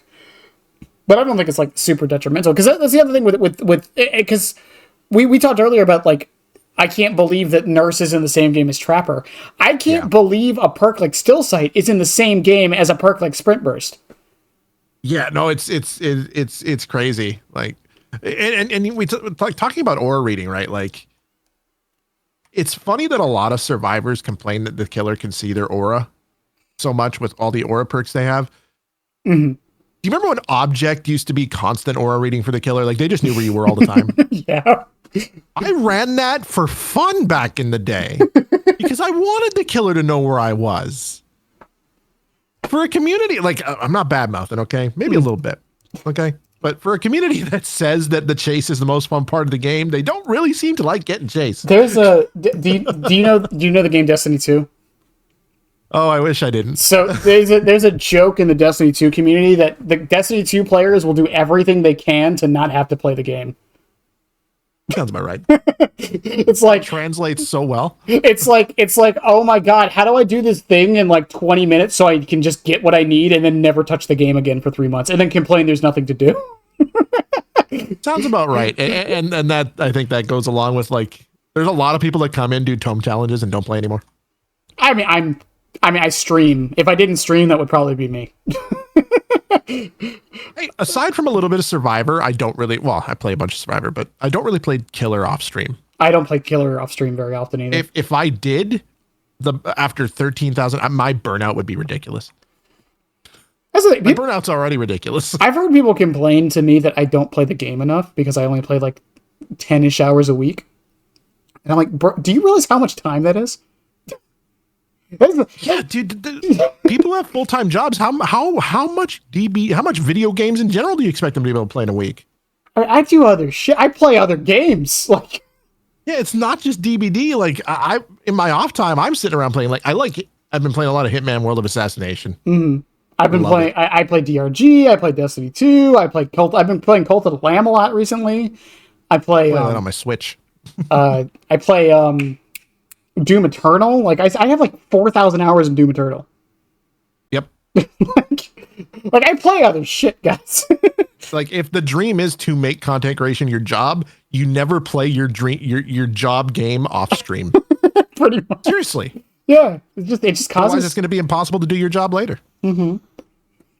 I could probably stream more, but I don't know. It's a different thing. But my point with it is I feel like people, for whatever reason, like you said, they just avoid the chase, even though they say it's the most fun part, as much as they can. It's weird. I actually like I that's why I always like as a subtle like jab I always say because I actually enjoy being chased. I don't just pretend to. and I know that's like throwing a match into gasoline, but like I think there's a lot of the community that says it because content creators say it. But at I don't the end of enjoy the day, chase. they do whatever they can to not be chased. I don't enjoy chase. I've made this very clear. Most people know this. I don't enjoy And you know chase. what? You're saying that, and that's respectable because you're not pretending that you do. Yeah, my favorite But part like, of then the there's game. people who will they'll at the whiff of a terror radius, they take a flight to Guadalajara. Well, and the thing is, I'm not saying like survivors should just run into the killer. I'm not saying that at all. But like, and I know we mentioned hiding as counterplay earlier. Our point is like everything it seems that people tried to bring on both sides sometimes. It seems like everyone is doing everything they can to avoid interacting with the other side. Yeah, like I like to be chased as survivor, and I like to chase as killer. Like and I'll say this outright: if I spawn in a game and everyone's going out of their way to hide, like if they have all the stealth perks in the world, or even if they're just doing their best to hide, and I can't find anyone within the first 2 minutes, I'm like, okay, I'll DC. I'm good. I don't. It's boring. I don't want to chase. I don't mind it at the beginning of the match. I hate it at the end. It's the only time I have at least they're with doing something about that soon. Yeah, hopefully. Yeah, I know some people don't think it's going to be enough. I think it's fine. I think 10 minutes is fine. You cannot make it much 10 minutes lower. is fine. Yeah. If you make it too low, it's just people are, like matches are going to. I don't know. Although I wouldn't mind if they tied a little bit of that to gen progress. Mm-hmm. Like if you haven't done X amount of gen progress, I feel even if it's like 10 to 20% of the gen, doesn't have to be a lot. Okay, because it takes like 15 seconds to do 20% of the gen for two, or for less than that for two people. Yeah, I think making it a completed gen might be the wrong way to go, but we'll see. Again, we'd have to test it. I think my thing with it though is that like even leading into the surrender option, because there is one solution that people were complaining about the surrender option, like kind of not doing what it's supposed to do. There are some glaring flaws with that surrender option. The thing is, there's one thing that could fix it, but it would also have its own flaws. Make it a vote. Make it a vote system. There's a problem with that. Yeah, the though. vote system. I don't trust the community with that.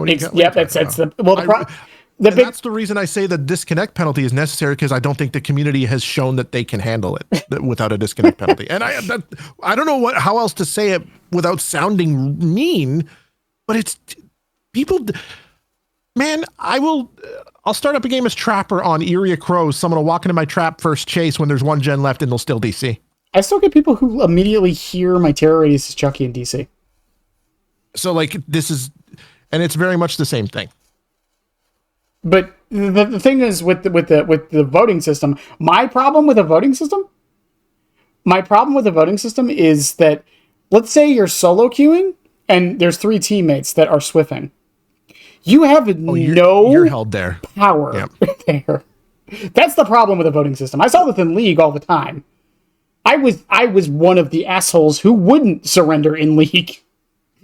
Trust me, I know people will do it, right? if they have the power, if it's a majority rule. And while it does have some glaring issues that I think need to be adjusted, I think the general idea is fine. And honestly, I think that it really leads into like the issue with behaviors balancing and a lot of the game health, which from what I'm noticing, I think it's going to get better this year. I really do think it's going to be the best year for Dead by Daylight ever.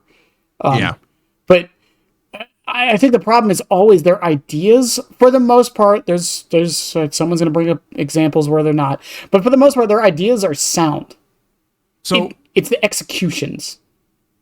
Before we go on to that, what would you say would be the ideal solution for exhaustion? Because we really haven't come to a conclusion on that. The ideal solution for I just think earning it in some way. I honestly, I do agree. I think it needs to be earned, but I don't want it to be so harsh as like a gen needs to be completed, or you know what? Why don't we make it reverse corrupt intervention?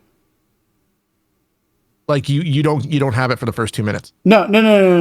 Well, okay, let's make it the first 2 minutes, or hear me out. You get it when someone's hooked. So literally make, or when someone's downed. Literally make it after, and then when you're when you're unhooked, you also get to use your exhaustion after that. Yeah. So that way, like that's a good idea. Yeah. So like let's say like every exhaustion perk changes the description where you start off with 90 seconds of exhaustion at the beginning of a match. When someone is downed, your exhaustion immediately recovers. Yeah, I like that. Because the big problem, like I think we both agree, is the first chase. Mm-hmm. That's the worst. That takes away any, like, because that first chase is so vital. Right. So I think that's a very good idea, actually. Yeah, I never really thought. I'm also make corrupt base kit. Anyway. I don't know why we didn't get that when borrowed time was base kit. I'm still trying to wrap my head around why they thought corrupt needed to be nerfed. Here's my thing with corrupt. My idea to make a base kit, make it 60 seconds base, and just have the perk double it. Yeah. There. I would also take away the caveat that makes it if you get it down all the gender. I don't mind the caveat. I actually kind of think is a necessary evil. Or I would take away the caveat if you're running the perk, but on the base mechanic, make it go away. Yeah, maybe I can kind of agree with that. Yeah, I think that works. Make the perk, because like it'll be the same with borrowed time. No one will run corrupt again. Mm-hmm.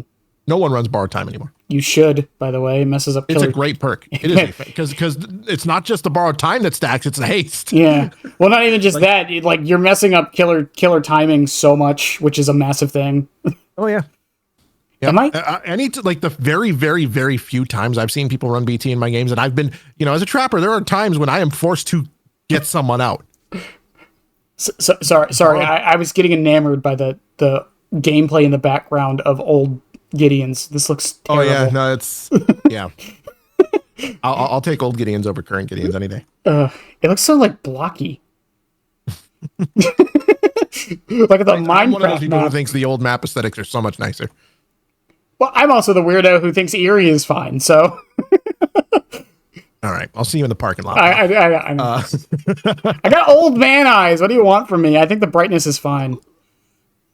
Homie, I you know what? As a trapper, man, I'm taking that as disrespect. Speaking of, I actually did want to ask you this about an idea I had for a trapper change. In Overwatch, when Junkrat puts down his traps. Oh my god, I used to play Junkrat. Yeah, all that's shown is the teeth. Do you think that would help for like maps without grass? I had a bit of a different idea. Adaptive traps. They like change color, like fucking. They change color, but not to a point where you can't see. Like if you're looking, you can see them. It's like it'd be like traps in the grass. If you're looking, you can see them. But you actually have to be looking, and people aren't gonna like that because I have to look at the ground. It's a trap killer. They're trapper. That's the point. You can't not have that and have them still be trapper. You know how many people I see complain about Chucky where they're like, you have to look down, and I don't have the heart to tell them that you shouldn't be looking down because then because then the footsteps don't show up. You should be looking eye level with him as if he was like trapper. That's what you need to be doing. Mm-hmm. That's why I don't understand even current complaints about Chucky. It makes no sense. Yeah. Well, I mean, I do think that footsteps shouldn't be delayed. I think that's stupid. Personally, and I also think they should be red, not white. But where were we going from there? Well, I like your solution for exhaustion. I think that's something I might like put in my little Rolodex here that doesn't exist. I got a pink notebook. If it makes my non-survivor Rolodex. I mean, like I think because again, I think that fixes the problem without like adding more issues. Fixes the problem without making them useless too. Mm-hmm. Because the big issue, like we agreed, is the first chase, and I think that does solve that problem. That's a great idea. Because I think this is something like, especially as me who like mostly posts killer content because everyone assumes I only play killer. Which don't get me wrong, I mostly play killer. I'm not going to sit here and deny I don't, but I still try to have sympathy for the other side. I'm not like. Whenever like I try to think of changes for things, like the distortion's a big one, right? How many videos about the distortion problem did you see? Or that was one I didn't even want to touch because like it was. It didn't matter what you came up with as a solution. It didn't matter. And you know what the crazy part is? The general response, and you could tell there are people who basically only played Survivor. They were saying you just want free wins and free downs. I'm like, no, I just want to be able to run perks. If the killer seeing your aura is a free down. It's not because they saw your aura. It's because you're bad. Because my idea... I've never gone down because the killer could see my aura unless it was a jump scare Myers. But That's like a different game. Because my idea to change it was actually I stole this from Choi, if I'm honest, but was to make it so you get distortion progress from doing gens. Yeah.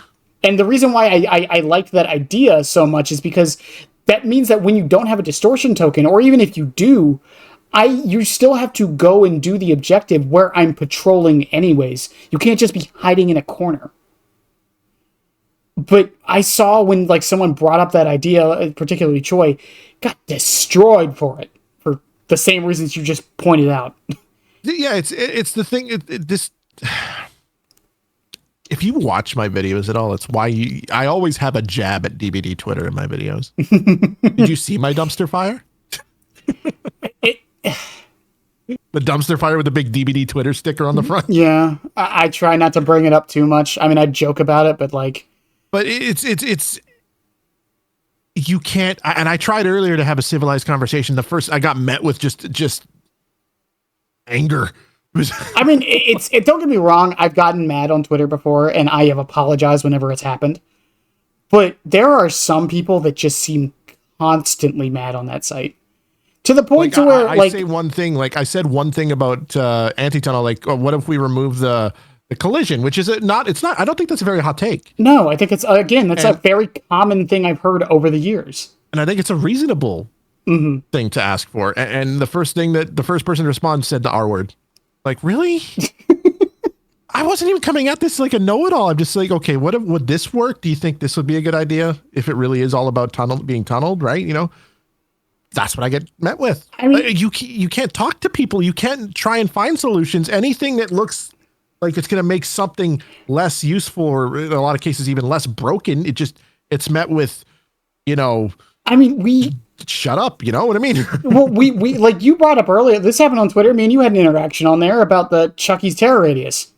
And I still hate you for, no, I'm kidding. Well, no, but my point is, like, I feel like we were both, like, respectful is the wrong word. We were just civilized about it. Like, I didn't call you crazy, wacky word. Yeah, like I didn't like discussions about DBD balance. Like, I heard your reasonings. I didn't agree with them. I didn't call you like a dumb fuck for it. Like, I'm like, okay. Not yet. Yeah. I was like, here is my reasonings. Why? I don't agree. What's a middle ground we could maybe meet? Or is one of us wrong? You know, like that's how it's supposed to go. Yeah. And that's my thing. Like, no matter how bad, like, unless you're one of those people who like, there are sometimes I'll be like, that's so stupid.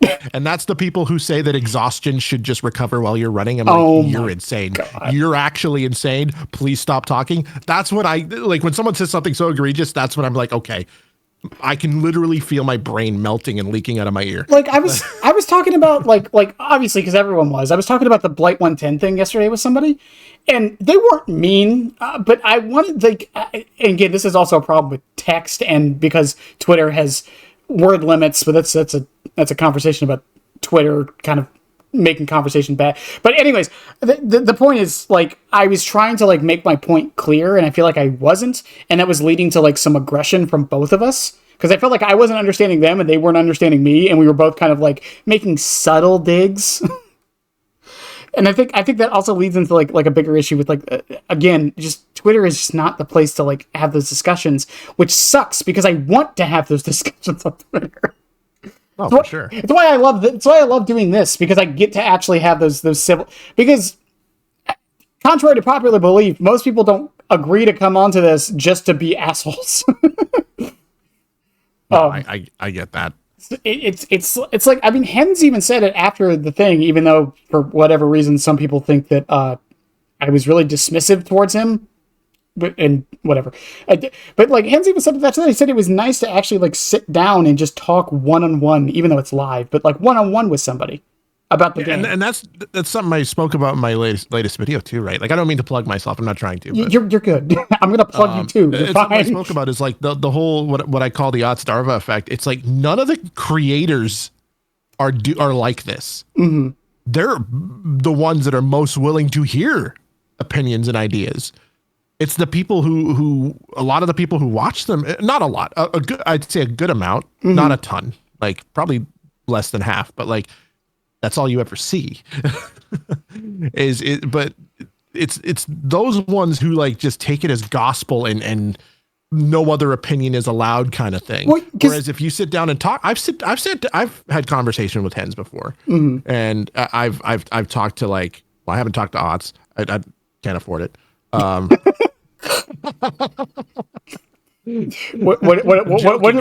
is he charging? No, what is he charging now? Is it 100 for an hour? Is that what it is? I don't actually know. I've never done the research. But like I've talked to hens, I've talked to like Bronx, I've talked to a bunch of people, and no one is more willing to talk and listen more than they are. And no one is less happy with how they're used in terms of like scapegoats. Exactly. Scapegoats is a great word for it. No one is less happy with it than they are. Like they hate that they're used as a point of contention. I mean, even the recent Chucky changes, I get called out for them. No, I'm kidding. But like, no. At first, I thought the Chucky changes were really stupid because when you first try them, I didn't play a lot of Chucky to begin with. Like when I played Chucky, I don't know if you saw what I was doing in my stream with Levi. I saw a little bit, yeah. But that was the first time I played Chucky in months. Probably actually like 8 months. I had less than 50 games of Chucky. I was unlocking Chucky achievement after Chucky achievement after Chucky achievement this stream because I barely play him. But like after his nerf, I tried him once. He felt like crap. And if you go without playing him for so long, he is going to feel like crap. Yeah. He felt sluggish. He felt slow. And even Levi said that. Oh yeah. Until he realized what you could do. Yeah. My first week on the new Chucky was fucking miserable. And that's the thing, right? Once he realized, but a lot of people didn't give it that chance, and a lot of people still just like swear he's just the worst killing. I think he's better. But my point, I wouldn't go so far as to say he's better. I think that's where me and Levi disagree a lot. I don't think he's better. I think there's more opportunity for skill expression. I would agree with that one. Yeah, I don't think I do think he is objectively worse, but I think it's fine. But my point with it though is that like I got blamed for it because of a tweet I made like 7 months ago. I mean, I'm sure behavior was scrolling through your Twitter and be like, you see this? They're right. Kill this killer. Because I made a tweet that specifically said, here's an idea for a Chucky change that might make him better to play against. What if we lower the speed of the dash, but make it slightly longer? Yep. Well, it's like people who blame Otts for Shoulder the Burden existing. Like he suggested that like 3 weeks before it came out. Yeah, perks are in development for like a year, right? Like a year, yeah. And like it wasn't even him. He wanted it base kit. I think it's the other thing people forget. Base kit, that would have been absolutely ridiculous. That would have been actually broken base kit, which I'm glad that didn't happen. And it's just like with like I'm trying to think of like other situations where this has happened. It's just like with the made for this, like everyone was coming up with changes ideas for that, and I knew that no matter what they changed it to, someone was getting blamed. Someone was getting blamed for taking away MFT from us, even though it's still good. By the way, that leads into another. MFT's still good. It's just not broken now. But that also leads into this idea of I have a term. I don't know if it's an official like game dev term. I don't know where I've heard this before, but I call it placebo nerfs. And what a placebo nerf is when you don't like. Let's say something is like S tier and you bring it down to A tier. As far as I have a really good example of a placebo nerf that a lot of people disagree with, but I think it was a placebo nerf. Mm-hmm. What is it? Vecna came out. Oh. And 2 days after he came out, they announced his nerf. And people said, oh, that base kit nerf's going to kill him. That base kit nerf did nothing. It was there to shut people up. And it did. It also made a lot of people stop playing him, but the nerf didn't really change anything. It's like I think that's something that behavior does all the time, because it's like let's say sprint burst is a problem, right? I can promise you that if all they did to sprint burst was increase the exhaustion timer by 10 seconds, that's it. That's all they did to it. I can promise you the pick rate would like halve. Well, yeah. Even if it wasn't bad. Like, I mean, it would still be good. I agree. Yeah. I agree. But unironically, I think if we went with what your solution was, like, kind of like inverted corrupt, I don't think it would go down that much. I think it would, unironically, I think it would go down less than it would if you just added 10 seconds to cooldown. Yeah, maybe. Because at least you'd get full usage of it later after the first chase. That's true. Yeah. It's really only designed for to curb that first chase pressure thieving is what I call it. You know what would be the shittiest thing is if you ran Sprint Burst and Deliverance with our change. Because if you're the first one in chase, it's 2 of your perks you don't get to use. I mean, but that's also a risk that you know what I mean? But Sprint Burst will come back after. That's the thing. That's right? true. Like you'll eventually get to use it. So like the risk, that's a risk with Deliverance that's always going to be there. And it kind of has to. It's a self-unhook. Well, that's the thing with like pain res. You know, you mentioned earlier the RNG aspect, and that's the risk to running pain res. It's not just like we can argue all day whether or not it's good or bad, or like if the numbers need to be adjusted or whatever. But it doesn't really matter because the risk of the RNG also affects it, and that's why pain res has been such a pain to balance. And pain res has 2 different kinds of RNG. Like you'll pick up a survivor, and all your pain res hooks will be on the other side of the map and be like, oh, okay, I guess I'll just go fuck myself. It's fine. But then you'll constantly pick up survivors. You're still at 5 gens. You'll get some really quick downs right away, but you're in the middle of pain res hooks, and now your pain res is gone at 5 gens. You know, and the funny thing, because like we haven't really talked too much about the regression side of it. The thing is, I think the 2 changes we just suggested to like quote nerfing Survivor. I know some people are going to say we're trying to nerf Survivor, but having everyone spawn on top of each other, make base kit corrupt 60 seconds, and make it so that exhaustion perks work like reverse corrupt. And then I honestly actually think that would mean regression wouldn't be as necessary. I've always said that. I would run a lot less. Like, ideally, I would just run corrupt on Trapper. Mm-hmm. Because there are so many cool playstyles you can do with a killer like Trapper, but with other perks that if you want to win, you can't really do, because Trapper has such a detrimental collection and setup loop. If the first chase wasn't super extended by exhaustion, I wouldn't feel like I need to. And I think don't get me wrong, you're going to see killers that swear you got to run 4 slowdowns every game. We all know who they are. They run 4 slowdowns on theirs and they act like it's necessary. It's not. Bro, you're not playing comp every match. Like it's one of those things. And that's why I make the direct comparison to exhaustion and slowdowns. Because slowdowns are the kind of like direct counter, the only real counter to them. You got to get that time back somehow. You know what I mean? Yeah. Well, and again, that's the thing. Like ironically, and this isn't me trying to be killer bias. I'm just saying, if we want things to shake up, we have to swing the pendulum somehow.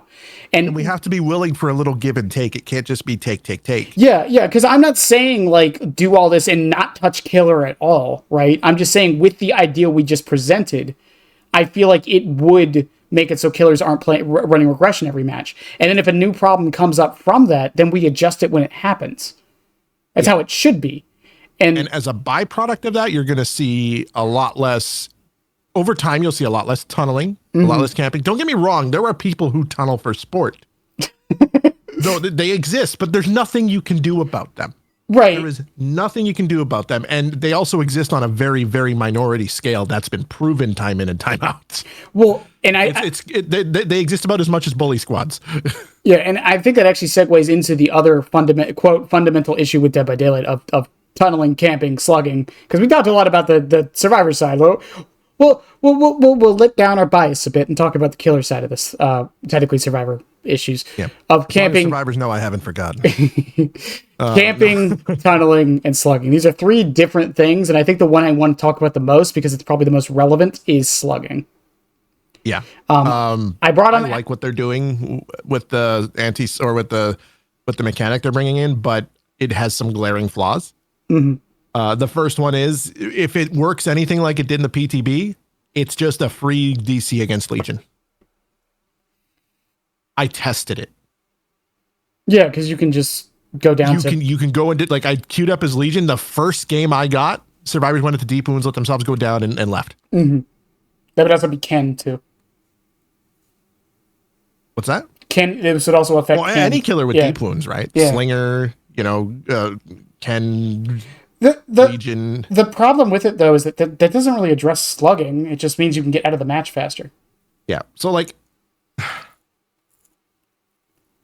Well, there's not the only thing they could. What's your idea? You said you had an idea. I had an idea for Base Kit Unbreakable a very long time ago. I have walked back this idea because of all the hate I got. I probably shouldn't have, but I still. I will say this right now. I don't agree with giving survivors a way to get themselves up for free at all. I don't like the idea. So I think that is so powerful that it needs to be limited to a perk. So my idea before you write it off completely was, so how long does it take you to recover base? Do you know?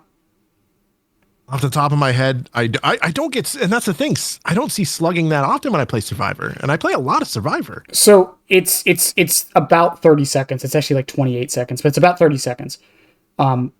Unbreakable brings it down to 24 seconds.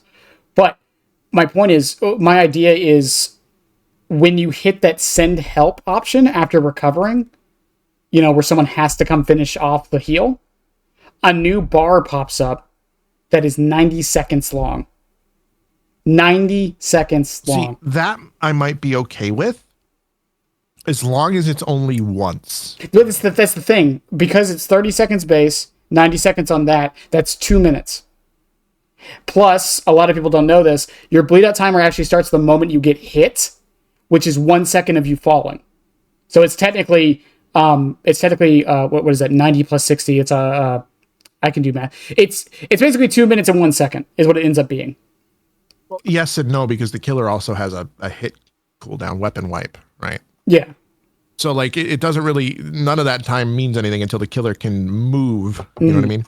Yeah, well, but the thing is, my point is like it would only, because the bleed out timer is 4 minutes, you would, because of how the math works out, only get to use it one time.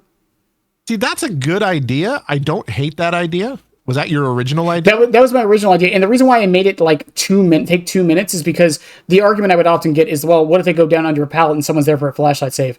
My main argument to that is, if you need to keep someone on the ground for 2 minutes, you probably deserve them to get up at that point. I'm just saying. I mean, I'm just saying. 2 minutes? So like, I've never downed a survivor in a, well, I mean, obviously I've downed survivors in pallets, but I've never downed a survivor in a pallet and had to keep them on the, like, if I see someone coming in for a pallet save, or if I know someone's there, not just gone for that person. Like, oh, okay, I'll take the slug. I'll come chase you. Whether it's 2 minutes or someone gets off a gen, it's still someone that's not on a gen. Right. Fair enough. So like, that's a good solution. Now, and my only caveat to that would be, can behavior even do that? They can. Is it possible? Yeah. But can behavior do it? It's because my idea is like, because the reason why I wanted to make it a separate bar, similar to like the anti-camp, because that means perks don't affect it. For all we like, and I say this because of the track record of behavior. Yeah. Well, again, for all we know, the killer could run some obscure perk that would make it so survivors can get themselves up equally or immediately. Like that would be something that's the most DBD thing you've ever heard. Like, let's be real. But like, do I think behavior? I think the current behavior could do it. I have faith in the current behavior. I honestly do. I do, after, and I'll tell you after your stream and stuff, like some of the things I know. But yeah, no, I think that's a good idea. That's fair. It like, because a lot of people, the reason, I didn't mean to sound like I was shutting it down immediately, but when most people say base kit unbreakable, they don't have something like that in mind. They usually just mean base kit unbreakable. No, I think that would be way too powerful. There's one person who, I won't mention names, obviously, but there's one person who thought not only should they get base kit unbreakable, but the killer should be hindered for 20 seconds when the survivors get themselves up. I'm like, excuse the fuck out of me? But the thing is, though, regardless, like, let's say that was added to the game. The problem, though, in my opinion, isn't like that survivors should be able to get it. Because the bleeding out thing, I think the solution they came up with is, other than like just speeding up your bleed out timer, which I think this is a better solution because it just makes it happen faster. Will people abuse it? Maybe. The other thing with the PTB testing, I will say, is people might have been testing out that feature on purpose. Yeah, but with when it comes to a killer like Legion, the amount of people who complain about Legion and who already go next against Legion, I have no doubt in my mind you would see. Like if you have a 4-man Swift, you can pretty much guarantee, well, not guarantee, but it's probably an 80% chance they're just going to just go on the floor against Legion. I'd be curious if they see you doing it all the time. I don't know, because it's a tough situation to be in, like on how to fix that problem. Ideally, they would do something like you suggested. I'm also okay with the surrender mechanic existing in some. Like I think at the very least that should exist for killer, so they don't have to stick out a game against bots. You know? Yeah, that's stupid. I hate that so much.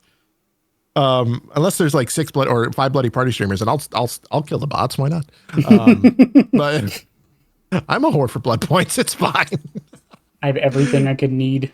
I don't need. But I have everyone like, you know, with all the prestige rewards and everything. I don't need them either, but I want them. I want them. I want all of them. But your idea is great, but what I think behavior is going to end up doing is putting a limit to how many times you can surrender in an X amount of time. It's going to be like DC penalty all over again. Yeah, that's what I was going to suggest. Is there a way for them to like notice that you're doing it too much? Or delay until you can surrender. Like you can't just all take yourself down and surrender immediately. Like let yourself go down to deep wounds and surrender immediately. Maybe it's got to take maybe 90 seconds before you can surrender. Yeah, which I think is understandable. Like if everyone's incapacitated for 90 seconds, at that point the killer is just leaving you on the ground on purpose. It would have to be 90 seconds from when the last person was down. Well, we know they're capable of doing that because of low profile. Yeah, absolutely. And I think that's probably the direction behavior will go with this if they see it's a problem. Because and I think it will be a problem if they don't do something. Well, because the thing is, like, and I bring this up all the time, whenever the slugging discussion gets brought up, and I think you mentioned it in your video too, I can't remember and I apologize, but there is a distinction between bleeding the survivors out and slugging for pressure. Yeah. And I think there's nothing you can ever do to stop someone from just slugging just to slug. Right. And the thing is, you can't do it without breaking the game for everyone else. Yeah, and the thing is, like, I bring up the slugging for pressure thing because I think you touched on it a little bit, but I've been an advocate for the reason slugging has gone up in popularity isn't because of, like, necessarily because, oh, well, you avoid all of these hook perks, you avoid, like, Decisive Strike and all the anti-tunnel, blah, blah, blah. It's time management. It's time management. You get the same value from slugging that you do from hooking, except you don't have to pick them up and carry them to Mexico to hook them. Yeah. Yeah, you know, it's crazy. Like, and I don't know what it is. Maybe it's just my RNG luck lately, but like, I will, no matter where I down someone, it feels like I have to walk 10 seconds to get to a hook. Like I said earlier, that's a lot of time. The average time to hook somebody is 12 seconds. Now, again, before someone says, "Oh, what if they're right under the hook?" The average time. That's an outlier. The average time is 12 seconds. Even if they're directly under the hook, we've done the math. It's 6 seconds. Yeah. But the thing with that is, and this is the other problem with it, it's not even the time it takes to hook. It's also because the safest time as a survivor is when the killer is hooking somebody. Yeah. They physically cannot do anything. Well, okay, if you're right next to them. But, like, in most situations, they can't use their power. They can't teleport across the map. They can't, like, hit you unless, like, you get really close to them. They're slower than you. So, like when the killer is at their weakest while they're carrying somebody, the survivor is at their safest when this is happening. So as a result, what this means is that if the killer doesn't hook, that momentum of just constantly adding pressure is there. And it's without giving survivors their momentum. Exactly. Like, because there is like a big, like, it is as much as it is about getting the same value as hooking without actually having to waste all the time hooking. Mm-hmm. You're also not giving them their pressure of, oh, now I'm super Jake now that I'm off the hook. Look at all this stuff I have. Like that is also a part of it. It's not the biggest part of it, but it is a part of it. Like you're not, you know, and were you the trapper for Karn's experiment? No. Okay. I was very ill and I didn't get to see that until later. I was asked but I didn't get to do it. So I was the Chucky for that experiment. And the one thing I did notice, Chucky's not very good at slugging, which is another thing about the slugging thing. Not every killer is good at it. Some killers can't slug as well as some people think they can. But the other thing with it that I noticed during those matches, I actually enjoyed the game more when I didn't have to hook. Not even because of the momentum necessarily. I mentioned earlier, I don't find chase that fun. The thing I find most fun in this game is the micromanagement. I like the idea of, like, there's a survivor on the other side of the map, there's a gen over there. More than likely, they're going to go A to B to get to that gen so I can cut them off here. That's what I enjoy. Not the chase itself. Even Trapper, not an effective slugging killer, because he's still just man with machete if you're slugging, right? But and the thing is, I mentioned that in my slugging video too. Like, I was having more fun slugging, even though the games weren't any easier. No, not at all. Not easier, because as much as I'm not having to pick up people and take them to hooks, I'm not getting that slowdown that I feel like Trapper needs. So like, it wasn't any easier, but it was more fun. It was more interactive. Yeah, there was no downtime. It was just go. Yeah. And I love that. Yeah, and again, even as someone who doesn't enjoy chase, it was go mentally too, in the macro sense of, like, okay, I downed this person here. Can I leave them? Was someone nearby waiting for the save? Can I go get them? Like, and then, like, I walk away from them to go chase someone on the other side of the map, and then I see their thing go up, and then I run back to the other side of the map, and I have to think in my head, did they go left? Did they go right? Did they stay? How did they heal so fast? Who should I slug the same person, or should I slug the other person? Like, it's all of this constant decision making that was going on that doesn't really happen too much with hooking. And I think a lot of Survivor, or predominantly Survivor players, got it in their head that it was more fun for us because it was less fun for them. And that's not it. It was more fun for us because it was more interactive. That's why it was more fun for us. Like, it was the equivalent. It's hard to really, like, explain it to them without them getting mad. The equivalent on the Survivor side would be if you don't get chased all game and you're just doing gens. Or, like, you get chased once and then you're only on gens for the rest of the match for whatever reason. I think that depends on the kind of Survivor you are. Yeah, fair enough. But because, like, there's multiple ways to play Survivor. There's only one way to play Killer. Well, my point is, like, the hooking is downtime for the killer for the most part. It's a moment of rest. It's where nothing is happening. Yeah. Realistically speaking. I mean, there's exceptions, but for the most part, it's just pick person up, take them to hook. And the thing is that time of picking them up, taking them, hooking them, all of that is just that may as well be part of the chase. Yeah, pretty much. It's the content. That's also like Brand says, chase time is gen time. There is I think it's match time is gen time. I think it's the actual saying. I think it's more. I like to say chase time is gen time. Yeah, fair enough. But I the argument I've made for, like, generators, and one thing I will say about Dead by Daylight's gameplay design in general, this game is very good at pacing, at least when played in the way that the devs intended. It's very good at pacing, because as a survivor, you're getting chased by the killer. Okay, I'm going to use the word intense in heavy quotes. It's really intense.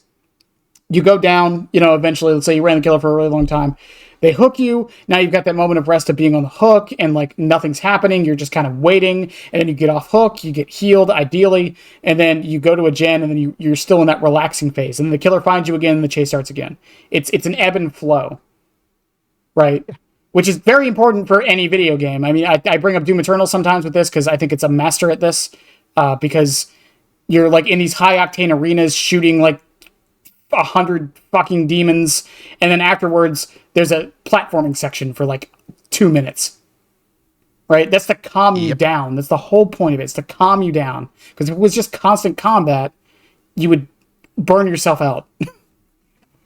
But not wrong. But the thing with this game, though, with Dead by Daylight in particular, and the reason why the pacing issue is kind of a problem, is because of how fast the matches are.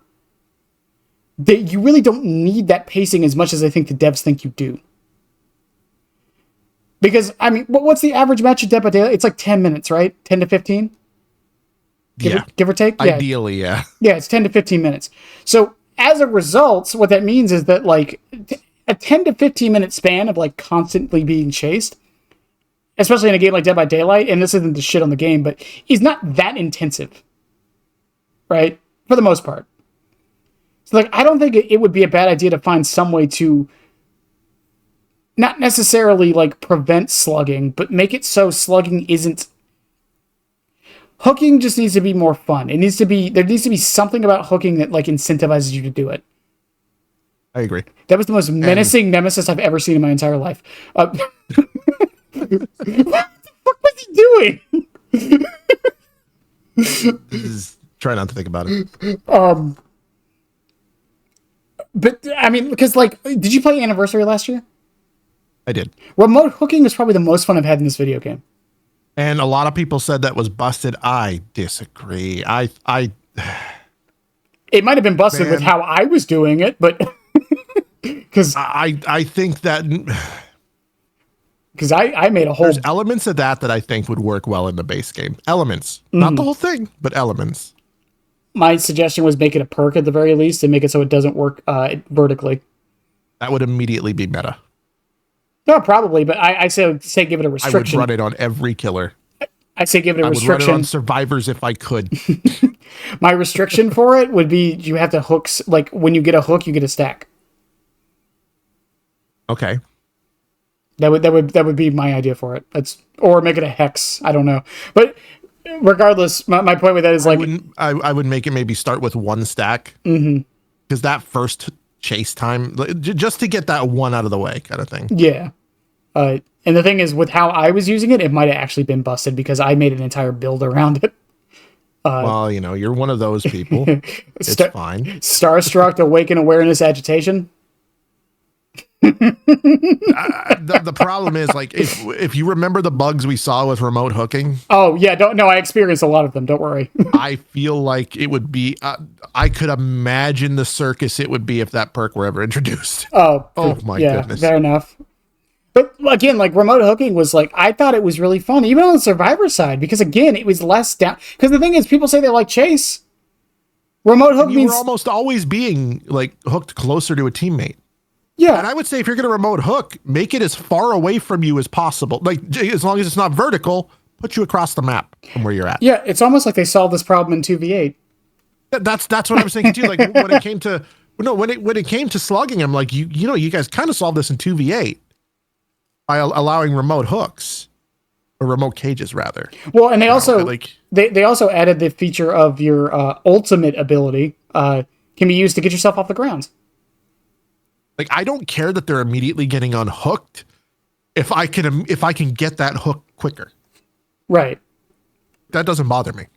Because 2v8 also fixed the tunneling issue in a few different ways. One of them being because I don't remember who I hooked, but but it also fixed the tunneling issue because they go to the farthest hook on the other side of the map without me being there, and I don't know where they went. Which is funny because I got accused of tunneling a lot in 2v8. I'm like, I didn't know you were here. Not only did I not know you were there, bro, I don't remember who you were. I've chased like 17 other survivors since you've been hooked. Like, my favorite thing will always be when people wear the exact same cosmetics and then accuse me of tunneling. Bro, I can't tell you two apart. I'm sorry. I sometimes feel like people are trolling. I'd like to believe that, but sadly they're not. It's like, bro, you parent trapped me. What do you want? Like, pretty much. Like, there's only so many times you could cry about tunneling. Fucking add Lindsay Lohan to the game already. I'm kidding. I would main her, honestly. Oh my god. She's been through some shit. Hold on. Wait, what year were you born again? 88. So wait, are you original Parent Trap or are you the remake? Remake. Okay. The original came out in like the 70s. I don't remember. I don't fucking know. What do you think I am? What the heck? Sorry, the original came out in 1961. You apologize right now. Did you just Google it? Yes, I did. Know that? I thought it was like the 80s. I don't know. I haven't watched the original. My mother was born. The sad thing about this entire conversation about the Parent Trap, which is really tangential, I don't care. There are people who don't even know the remake, so I'm right there That's a with you. classic. I'm right there with Either you. way. So But that was slugging, right? yeah, Talking about? well, yeah, and I think that leads into tunneling though, with 2v8 kind of solving that issue too. So the operation, what I will say about the Operation Health patch, a lot of people are concerned about phase 2. Mm-hmm. A lot of survivors are excited about phase 2. I don't think they should, from what I know, I don't think they should be as excited as they are. Because I don't think it has a ton to do with making tunneling impossible, with making slugging impossible. I think it has to do with busting certain things down to make it so it's only so you don't get tunneled. It's only so you don't get slugged. Mm-hmm. And it's not even meant to stop it. It's meant to deter it. Well, and that's the thing with every time someone comes up with a solution, it's almost always what, let me rephrase this, most rational people, God, I sound like an asshole saying that, but most rational people don't want to get rid of tunneling on either side. Most of the time, our entire objective is to deter it, is to make it not as necessary. Yeah. And that's why that's where all like the things about exhaustion and all that stuff happen, like, or like the discussion about exhaustion. That's why I have that discussion. You know, it's like killers would feel a lot less inclined to have to go for the same survivor over and over again if it wasn't so easy to waste their time. Right. And people will say, well, like I said before, well, Nurse and Blight, and okay, but they're outliers, and we need to adjust them accordingly. And these perks don't affect them anyway. What's the problem? I am so confused by the gameplay in the background. I am sorry that I got distracted with that. It's fine. I'm not even watching that. So it's just a zombie looking at you at the gate, not even attacking. Oh yeah. You know, that's so there was this bug where there was this is at the time when there was a bug where you could stand in a certain spot in the exit gate. The killer couldn't hit you. That's not why I was using it. Obviously, you can see that here. But also the zombies couldn't either. The zombies couldn't hit you either. Yeah. Oh God. Just have a stare down. But like, speaking of stare downs, what a face, huh? I'm so glad I went to the scene so it's not the entire screen anymore. But like that's the thing with the tunneling and even the camping to a degree, because there are people who complain like the anti-camp didn't work. The anti-face camping worked. And the problem with camping right now isn't even necessarily the system. The problem with camping right now is certain killers, in my opinion. It's not even just that, right? It's that there's certain circumstances where something will be like hard to explain, but like I think the anti-camp feature is fine for what it's supposed to do. Yeah, I agree. It doesn't stop anyone from getting saves. Mm-mm. If you need to save that person, you can. It's just, and I don't think they need to make the radius any bigger, because I think that would make it a little too much. They did make it bigger. It was bigger when it came out and people complained. No, but like any bigger than it is now. Yeah, that's what I'm saying. But when it was first introduced, it was bigger than it is now. It was first introduced, they didn't even have the caveat with the survivor being nearby. Like in the PTB, remember, it was just a flat, like if you're near the hook, then the survivor can hook. Yeah, they didn't even have the caveat of like verticality either. Thankfully, I don't know how they do that though. Like it's some weird voodoo nonsense that they do with they probably just lower the cone, I assume. Well, but also like how does that work? Because if you're standing on top of basement, they can unhook themselves. Yeah. But if you're standing on like the second floor in the middle of a hallway of Midwich and they're right underneath you, you can't get to them easily, but they're still underneath you. They can't unhook themselves. It's probably, I don't know. Maybe it's like pathway distance of travel. Maybe, I don't know. Yeah, it must be some geometry nonsense going on that I don't. Probably the same way they do Houndmaster, right? Distance of travel, like that's how it works, right? Mm-hmm. But yeah, like with the Operation Health stuff, I think a lot of people, well, you'll have some people that are going to be pleasantly surprised, that's killers, and a lot of people that are going to be not so pleasantly surprised, and that's going to be survivors. But I don't think it's going to be bad changes. Well, yeah, and I think it's the thing. People jump the gun with the moment they hear it because they said they're gonna like when the anti-camp thing first came out. So many people were on the killer side were mad, and it's like, why are you this like you just can't like breathe on them anymore. I'm sorry. That's really all this is stopping. I have played in the past since the anti-camp has come into the game. I think I as a Survivor player when I play Survivor have gotten it to go off 2 times. And as a killer player, I think I've only ever accidentally being the key word, gotten it to trigger once. Yeah.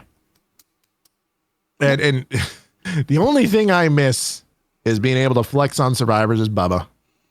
And I won't lie, the day before that update released where the anti-camp, I did a whole like 12-hour stream where I just flexed on survivors in front of the hook as Bubba. I don't normally do that, but I think the other problem with it though, and why people are a little scared, and this is the problem with live service games in general, right? Let's say in theory that whatever changes they're doing to camping, slugging, or and tunneling is like actively detrimental to killer and makes killer worse to play. The thing is, I seriously doubt they won't readjust it later. Not necessarily that, but add buffs to killer at some point to make or nerfs to survivor of some kind. And that's a big thing again, and going back to people who predominantly only play one side is they have to be like understanding that, okay, if you're going to get this, we have to make this more of a threat to you. Mm-hmm.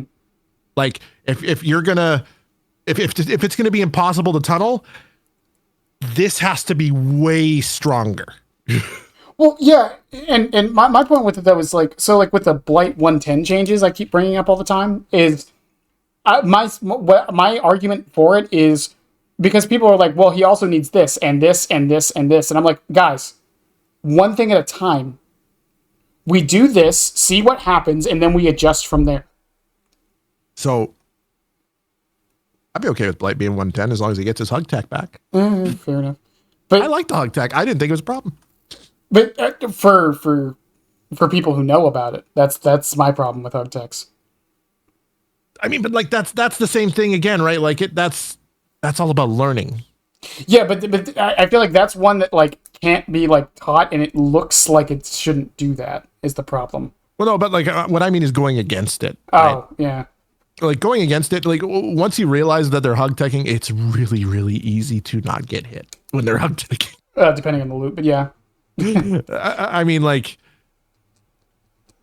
they have to be like a top 2 or top 5 blight in the world to. If you hold W away from the loop, it's gonna. They're probably gonna. Most blights are gonna, if they're hug teching, fall on their ass. I mean, I've said the same thing about Wesker before. My problem with Skinny Bert and hug teching on Wesker and whatever fancy names they come up with isn't that it exists. It's that if you're someone who doesn't know it exists, it looks like it shouldn't do that, and that feels bad, even if you know it exists. I agree. That's my problem with hug teching.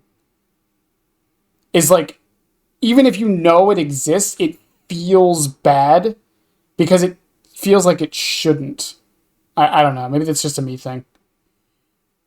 I get what you're saying. It's the same thing with like Chucky 180s with Fire Up right now. Because he has that bug with Fire Up. Crazy. I don't think that's a big problem because Fire Up kind of relies on you already failing. No, I don't think it's a problem. I just don't think it should be a thing. That's my thing with a lot of this is I don't think that's necessarily an issue. I just don't think it should be in the game as it is because it's not intended. Either make it intended in some way, shape, or form. Because the thing with hug techs, if they make it intended and like have some way of like demonstrating that it's a thing you can do and not something I have to go online to understand. You know what I mean? I mean, yeah, but I don't know. I also like the idea of like having neat little things you can learn to do. You know what I mean? Or you can learn how to use efficiently. I like that idea that maybe not everyone's going to know. And maybe it takes a little bit of like know how to actually pull it off correctly. I really like that aspect of some of it. Like Oni's 180 flicks. That's a whole other conversation, but like not everyone can do that. Well, like the thing is, like I enjoy that aspect too, but the thing is, I enjoy that when it's intentional, when it's on purpose. The thing is, with behavior in DBD, it's impossible to tell what's intentional. Well, that's another problem, obviously, because I mean, there's some things that are obvious. I seriously doubt like Alkring Chucky was intentional. But like with like the 180 flicks on like Oni, like I still fucking don't know if it's intentional or not. I doubt Skinny Vert is intentional.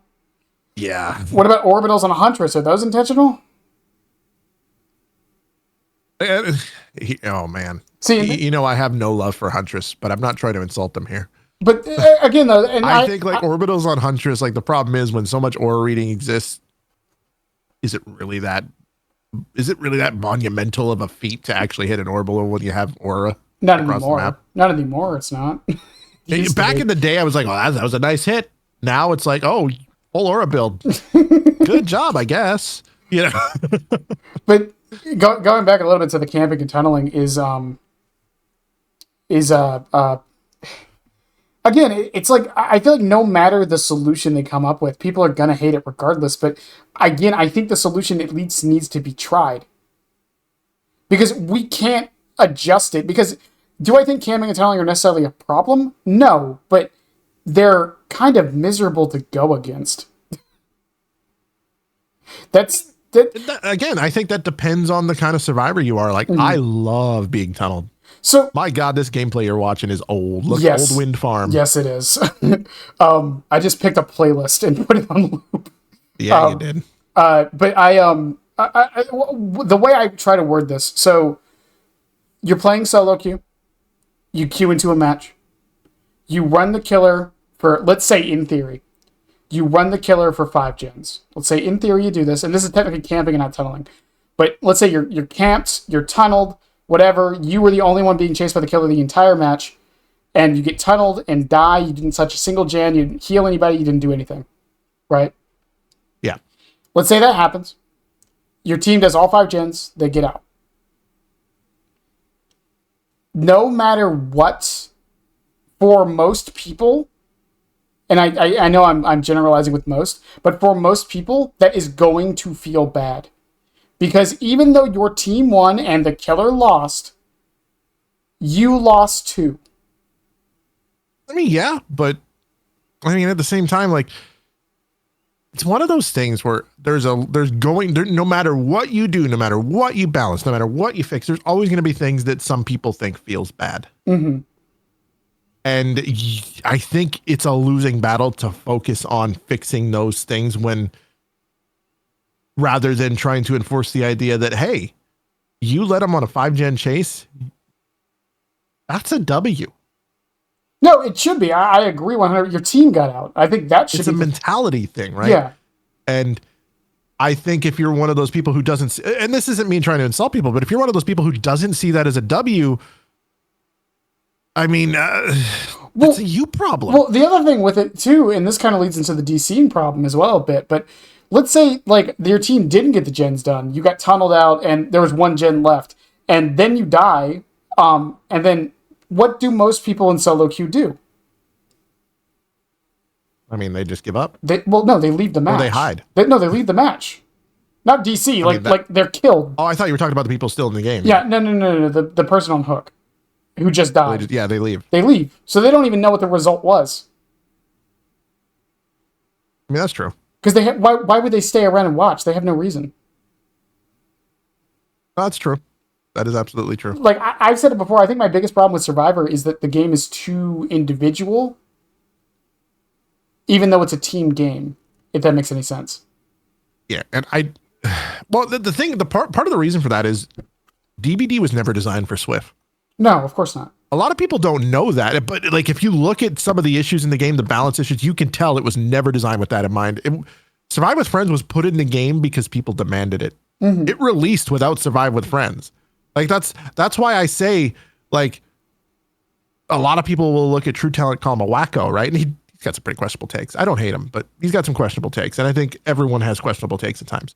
Mm-hmm. But when he says something like Swift is imbalanced, I mean, I don't disagree with it. I just don't think it's not wrong. I think his solutions to it, like debuffing Swift, is kind of like making gens take longer. Like no one wants to spend more time on gens, kind of thing. Those are questionable. Well, but I also, he's not wrong by saying Swift is unbalanced, because the game was never designed with those. Well, with that in mind. The other problem with like trying to discuss like the difference between Swift and like solo queue, is also like, what kind of Swift are we talking about? And that's a whole other branch of it too, because like most Swifts are just fucking around. Yeah. They're not like, now if every Swift locked in and knew how to run a pallet, you're pretty much screwed unless you're a top 3 killer. And even then you might be in trouble, especially if they're running all meta. But what is that, like 10%? Yeah. I would say less than 10. I would say it's like if 5. you're like me and my Swift, we're sitting in Discord making dick jokes while we play. Yeah, I mean, again, it used to do community night. We would talk about like fucking like why dogs' tongues are so long or something.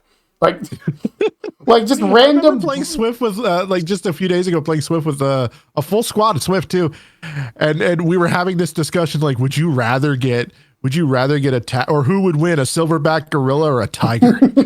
Like it's just the most random stuff. Like, and that's most Swifts. Like, obviously not talking about that specifically, but most Swifts are just shooting the shit. Yeah, right. And the thing is, like, I understand Dead by Daylight like has this problem more than other games because of its format, but other games suffer from this issue too.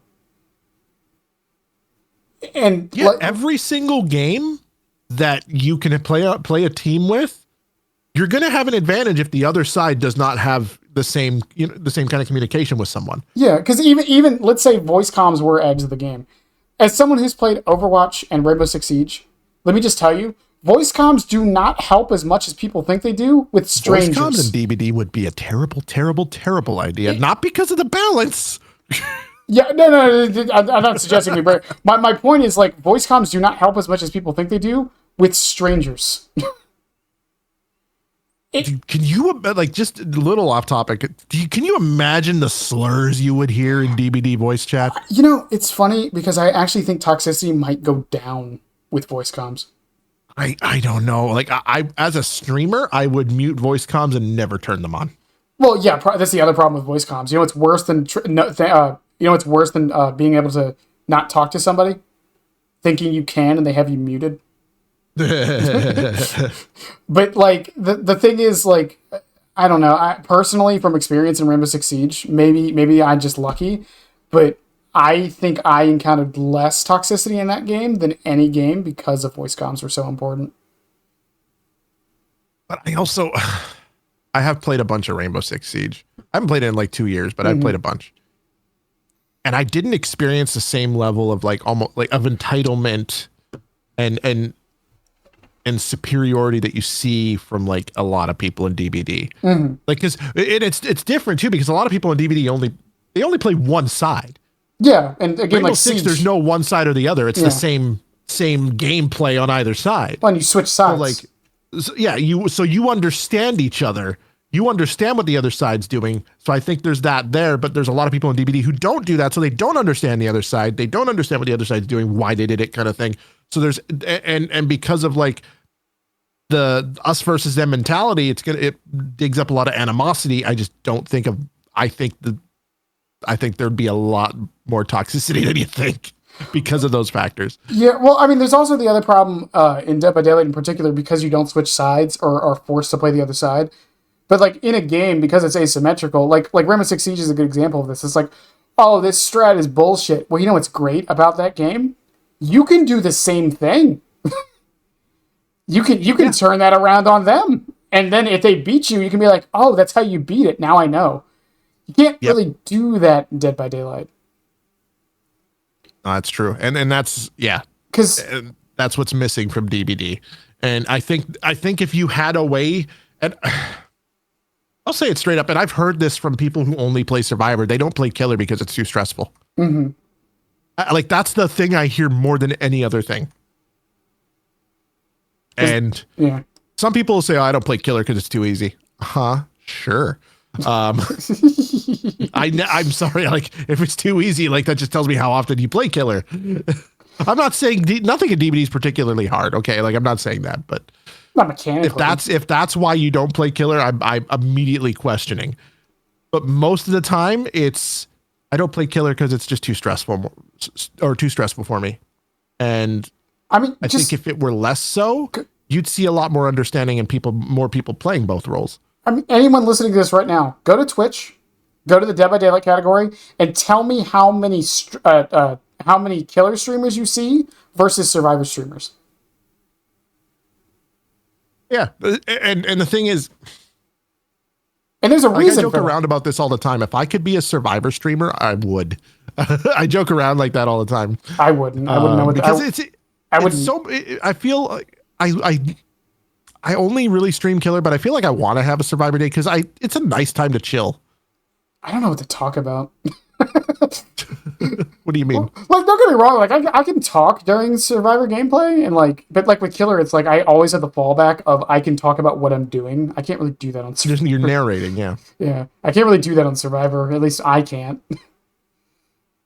I do what I used to do when I stream survivor, role play. I do. I did talk about people leaving after a match. Sometimes what I'll do is a little known secret about Bennett. I wanted to be a esports caster. It was like my dream job for a long time. So sometimes when I die first in Dead by Daylight, I'll go to the spectate mode and just cast it. Honestly, that's based. I used to do that at VHS all the time with bots. I made an event out of it. It's great. But again, like I don't know. And the thing is, like you'll actually, I've actually heard people say this. A lot of people because as someone who runs a YouTube channel, as unsuccessful as it is, but as someone who runs a YouTube channel, you'll get there. As someone who runs a YouTube channel, the thing is, like, I have people comment on, like, whenever I do post gameplay stuff that, like, I'm not talking enough or whatever, and then then there's also the people that actually understand how hard it can be to talk while you're playing killer and streaming at the same time while also being good at the game. Just because of how much it's just, you have to think about so much while you're playing killer. And it's not to say survivor is like mindless. I'm not saying that at all, but like there is a significantly less amount to think about and do as survivor though. Yeah, because go watch a killer streamer, and I can promise you most of the time they spend talking when they're playing killer, ironically, is during the hooks. Because that's when nothing's going on for the most part. That's when it's one of those, like, it's like you said, go look at the Twitch directory and see how many, there's an ocean of survivor streamers. And I'm not trying to put anyone down, but there's an ocean of like 0 to 3 viewer survivor streamers. And that's because there's so many. Right. You know, that's not because they're making bad content. Right. It's because it's such oversaturated. And the reason it's oversaturated is because that survivor is it's the perfect streaming thing. Survivor. It is the perfect streaming thing, and it's really easy to pick up. And it's not like I'm not saying, I'm not trying to put down survivors. It's not easy to master, but it's easy to pick up and play. And like there's not a lot of thinking involved in just the basic gameplay loop. But even the most basic killer gameplay loop, if you want to try and win, you're constantly doing time management.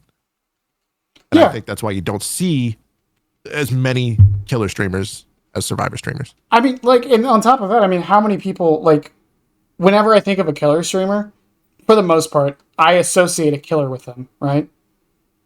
Or a perk or something with them.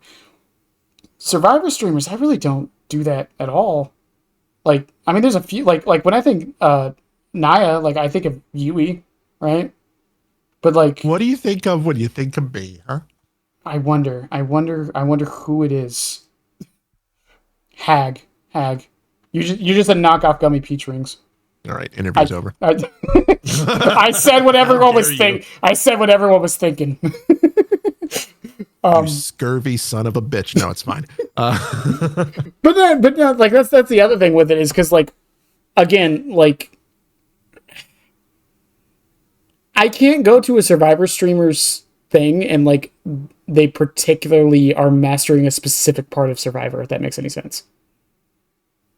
Yeah, no, and again, this is not to throw shade, but a lot of Survivors streamers you see running the same builds every game, like to the point where you go to Skirms, he's running a build. You go to Zero Viewer Andy, they're running the same build. Okay. What makes you different? It's more of a marketing discussion now. My God. Yeah. Well, I mean, it's even like between this isn't to throw shade at any up and coming Chucky creators, but I'm going to be honest. There's only 3 of us. Okay. 4 of us, technically speaking. Ash is on and off, but there's like 4 Chucky streamers, technically speaking. Or not even streamers, because Smith doesn't even stream that much, but it's me, Ghost Anonymous, Smithsonian, and Ash. That's it. The thing is, though, if you come to each of our streams, and I've been told this by multiple people, we all play him differently and have different sets of perks and add-ons we run. I've been told that about Trapper too. Yeah, exactly. That's the thing. There's a lot of customization and there's customization on Survivor. It's just I never see anyone doing it. And when I do, I have people who come to my channel like, you play Trapper weird. How come you don't trap pallets? I'm like, well, because like Chuck spots, aside from maps like Area Crows, where that's really all you can trap, but I don't trap pallets because I like to master, or like I've likened myself to master the art of zoning with traps. And you know, sometimes it's cool to get a trap. Sometimes it's cool to make them flare around a loop around an obvious trap so you get the hit. Because there's a lot. I try and create nuance where there is no nuance. It's just like again, like with the Chucky thing, like most people will say, like, come to me for Chuck spots. That fills me with so much joy that I'm even in the conversation, for 1, but for 2, that like I'm known for that. Like, you don't, like, if you want to know how to Chuck spot, you come to me, not Smith or Ghost. That's not to shame either of them. They're amazing Chucky players too. Yeah, those guys suck.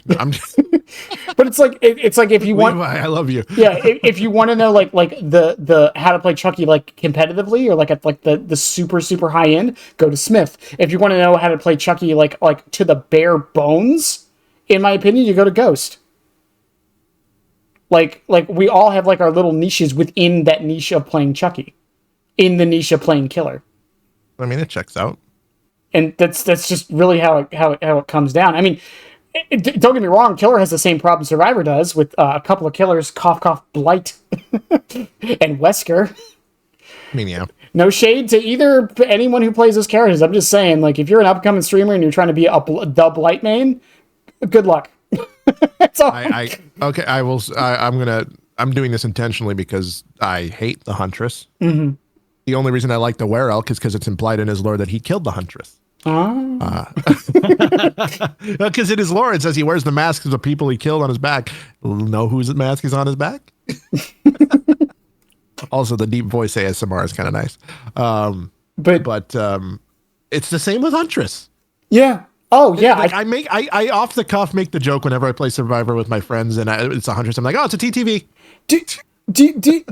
When I was doing the Killer main interviews, the running joke was, who are you going to choose of the 300 people for Huntress? That was the running joke for the longest time. You know what really makes me not like, and this is, I'm rambling a bit. No, you're good. You're good. What makes me dislike the existence of Huntress even more so in the last year? 2v8? No, I played Huntress in 2v8 and then I deleted the VOD. But, and I'm not a bad Huntress. Like, I was getting like orbitals and stuff.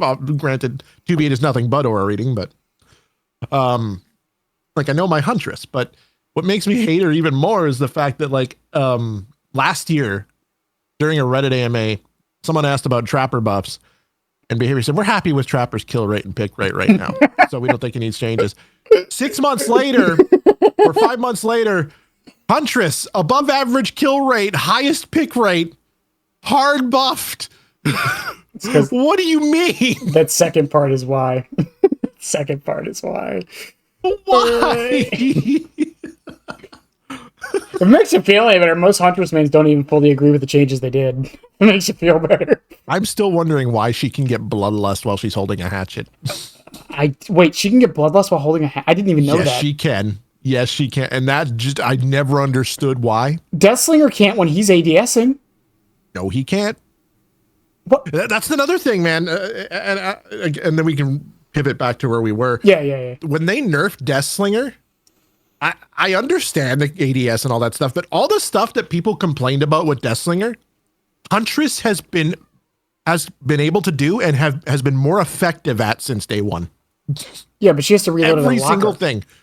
The thing is, if you miss a Deathslinger shot, you have to reload every single time. Mm-hmm.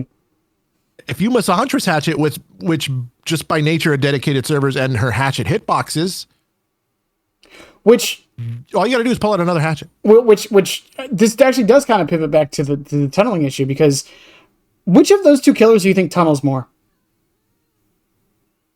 Not just tunnels, but slugs. Yeah. Huntress, infinitely. Yeah.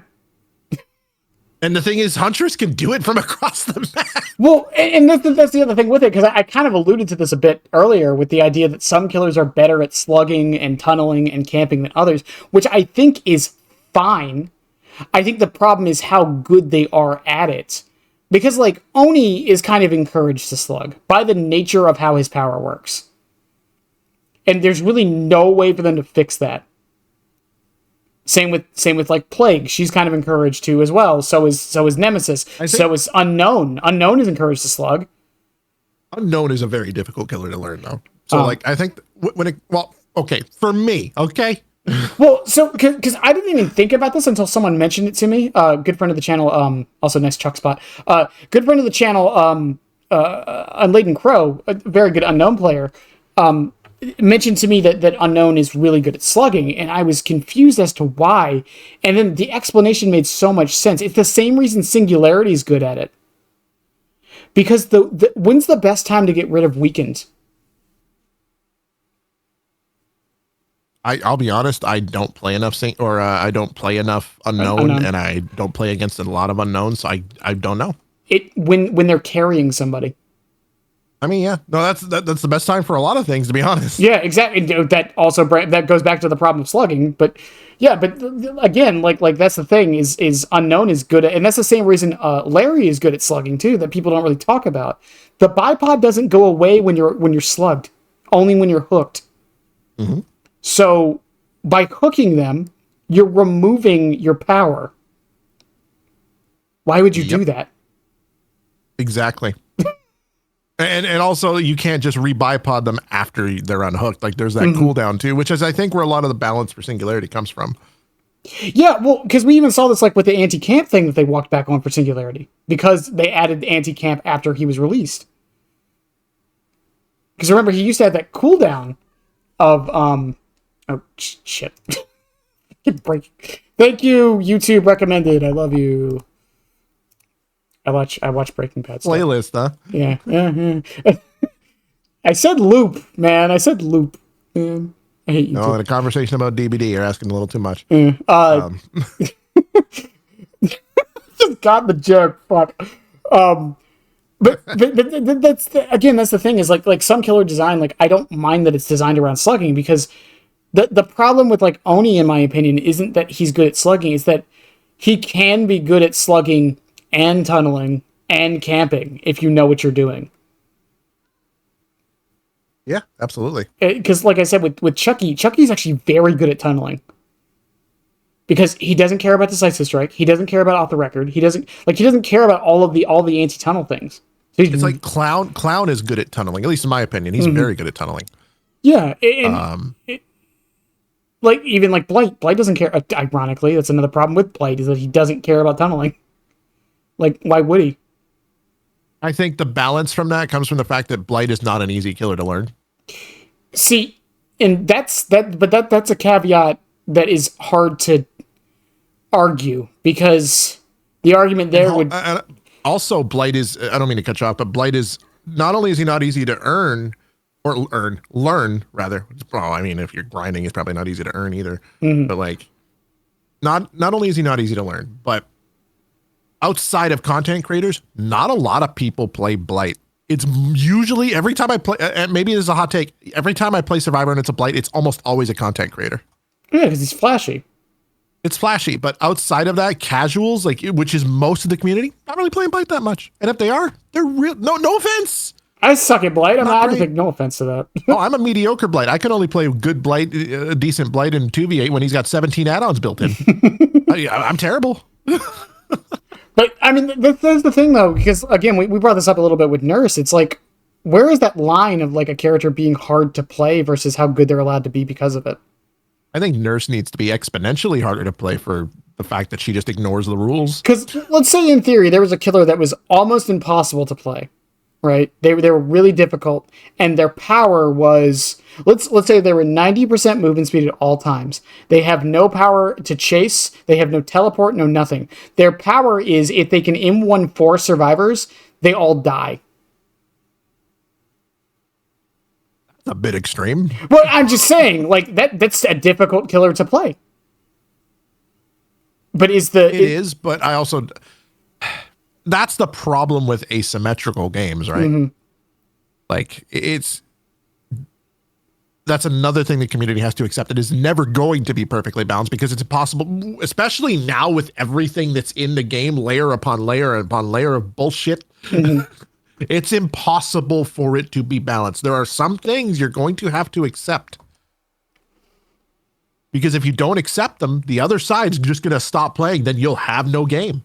Well, I mean, it also leads into the idea of like people bring up counterplay a lot. And it's like, there are situations where there isn't counterplay, and that's fine.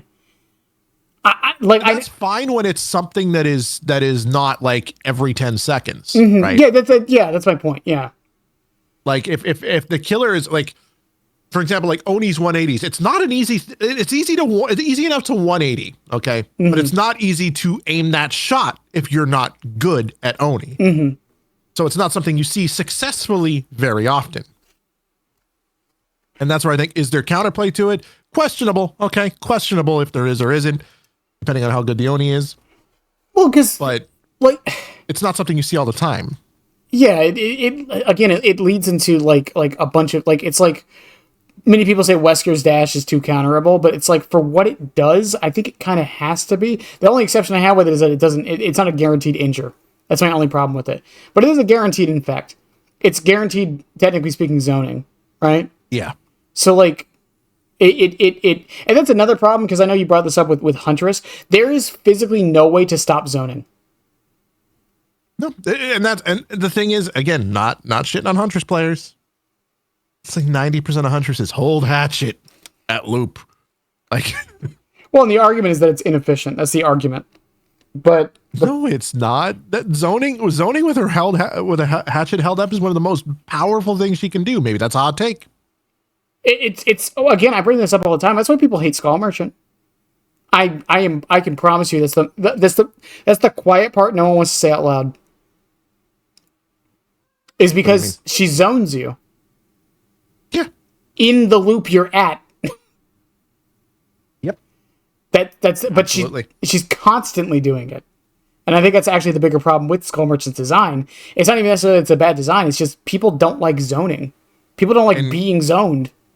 On the topic of Skull Merchant, I don't think it matters what they do to her. Oh no, 100%. She'll never be accepted. No. It should never.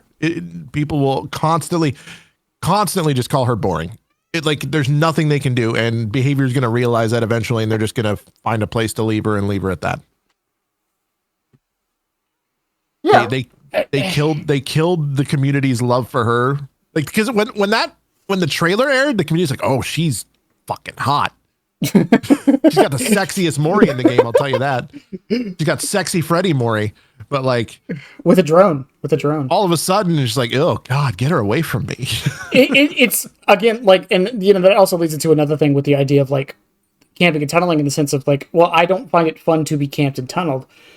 But the problem, and you made a whole video on this, the problem with balancing or like even like doing changes around quote fun is it's literally impossible. What's fun for you is not fun for them.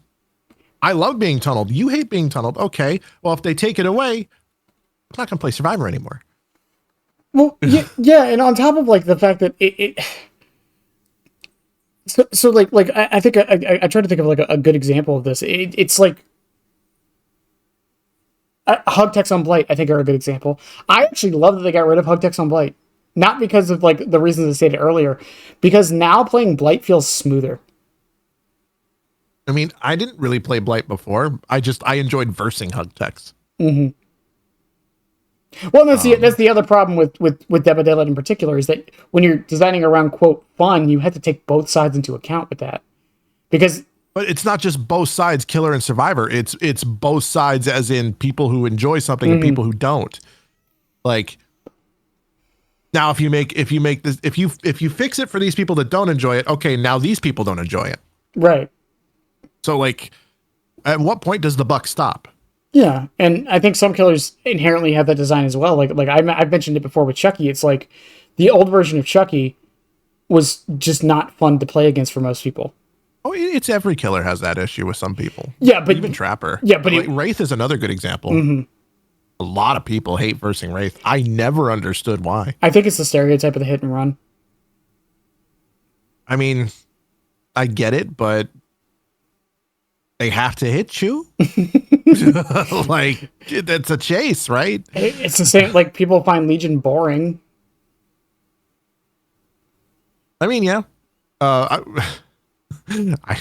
Maybe I'm just a glutton for punishment. I like versing Legion. It's good. Every time I get a Legion, I'm like, if I'm in at least a 2-man swift, I know I'm going to win that game. I mean, I liked versing Skull Merchant 2.0 because you know what, I enjoyed it because it was different.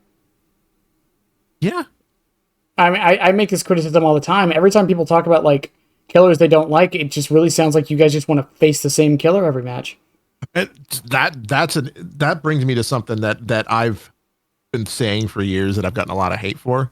The word boring I think it's a veil for things that take too much effort to verse. I don't think it actually means boring. Because like everything that goes outside the off the beaten path of run around pallet, drop pallet, take hit, run to next, like, you know, the normal running around in circles loop, everything that's not the same thing over and over seems to be boring for some reason. Well, like, I think a good example that's happened recently with the PTB for Ken is people have been like, oh, this killer, like, it didn't do anything new. It's just Wesker plus Legion, which is a different discussion. No, it's not. But, which is a different discussion. But my point with it is, like, I brought up the thing of, like, okay, well, the last time we had a unique killer design, everyone hated it. Yeah. Because that was Skull Merchant. The community has pigeonholed behavior into doing certain things to the point where they're going to run out of ideas. They're going to have to do something different. The community is going to lose their mind. Mm-hmm. But if they change it, that's the big problem, right? The death of this game won't be behavior. Because again, it's like, and this isn't me trying to say like he's Wesker plus Legion. I think he has a lot more nuance than that. But the thing Absolutely. is, the complaint I heard was like, it's just another dash killer. Yeah, that's because you motherfuckers keep saying it's what you want. On both sides. Like, ask most killer streamers, and this isn't hate to anybody, I'm just saying, most killer streamers, the killers they enjoy the most are dash killers. Blight, Hillbilly, Wesker. Yeah, which is understandable. I'm one of a very few people who will still main Trapper.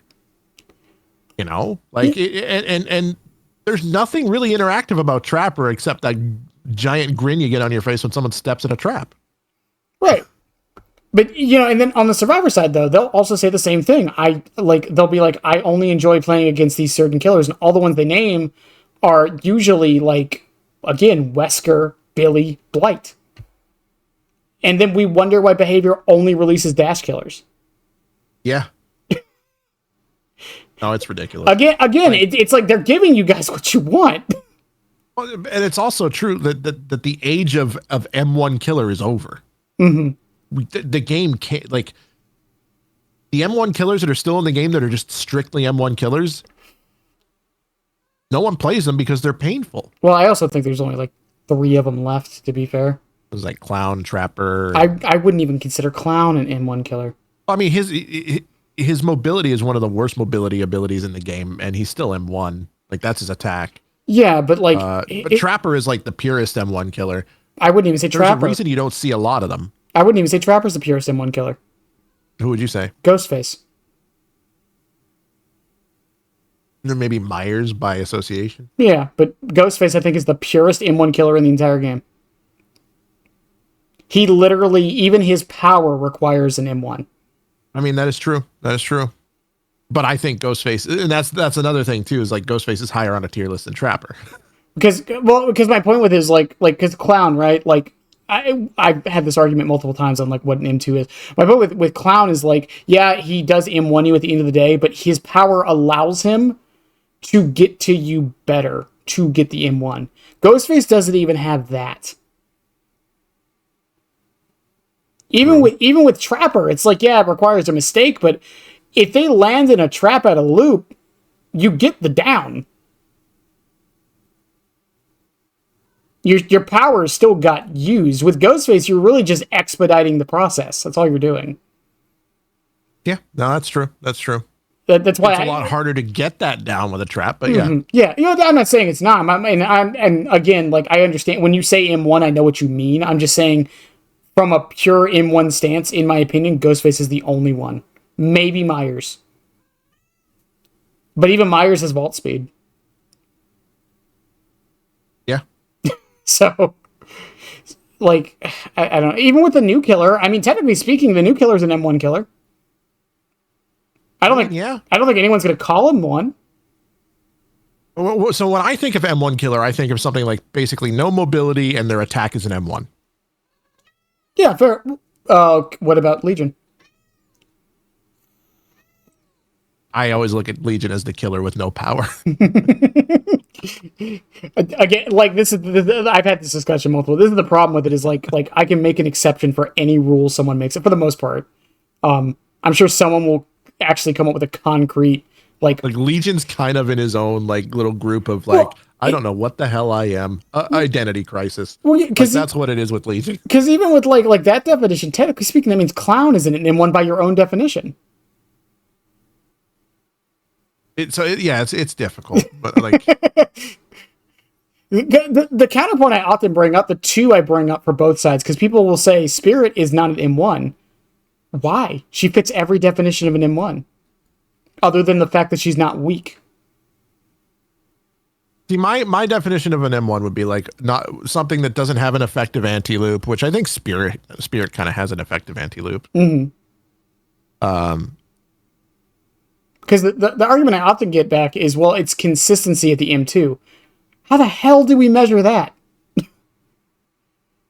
That's a skill thing more than any. Well, sometimes it's a skill thing. Unless you're Legion, then it's not really a skill thing. It's just, you're M2. Yeah. You can't really do anything in your M2. And then, like, again, Deathslinger kind of throws the whole thing out, because technically all of his hits are M1s. Yeah. So, again, like that's why I talk about this all the time. That's why I hate the argument of we need to buff M1 killers. What is behavior supposed to do with that knowledge? We can't even define M1 killer ourselves. I don't like the idea of just buffing M1 killers across the board. No, because it buffs M2s. Like there are things you have to do specifically to some killers. Mm-hmm. Not Huntress. Not Huntress. No, like specifically to some killers. Like, believe it or not, I think Clown's in a pretty good spot. Oh, I 100% agree. I think Clown is in a fantastic spot. He's not super strong. I honestly, other than, I think Ghostface, and even then, it depends on how these changes go off. I know it's a small thing, but I'm curious if it does anything to help.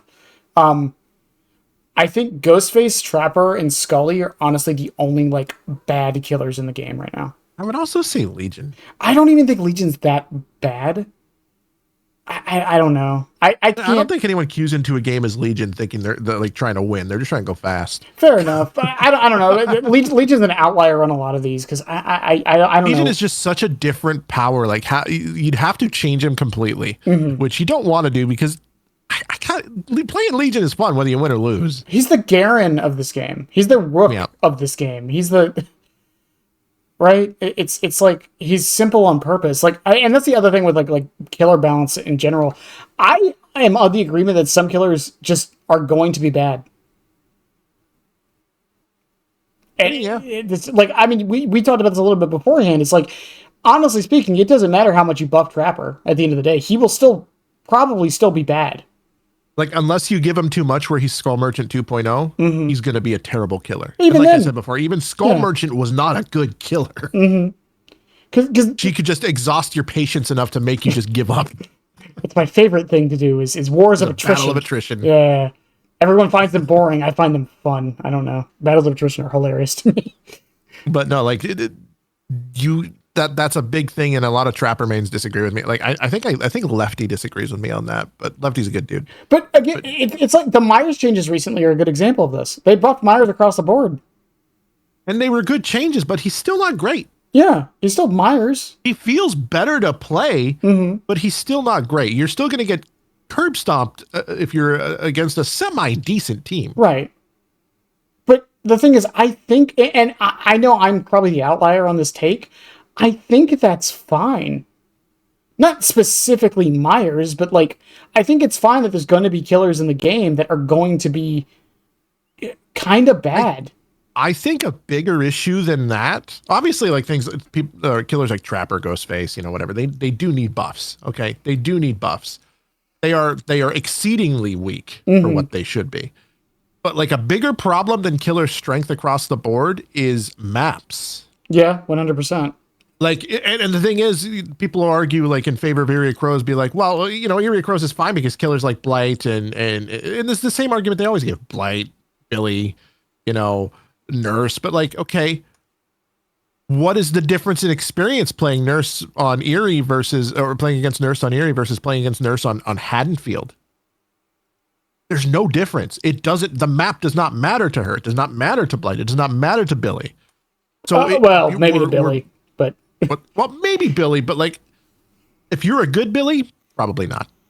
I saw Dwight Jackson 4 survivors on Eerie Crows who were running full meta, all P100s while he was using a DDR pad. So like, if you're a good Billy, you can. If you put your chainsaw to it, you can accomplish anything. I mean, I saw a goldfish beat Elden Ring. Okay, like, is it really that impressive? But like, the problems a Billy would experience on a map like Eerie Crows is the same problems he would experience on any map if he's not very good. Well, I know we're off topic from like the tunneling, camping, and slugging thing, but the thing is, everything we're talking about kind of feeds back into that. Yeah, like every little facet of balance flows back into how the sides play. So like, and maps are like, people blame perks, people blame killers. Maps are the biggest problem. Yeah, because at the end of the day, it's like okay, let's say you're playing Ghostface on Larry's, because this is another common example.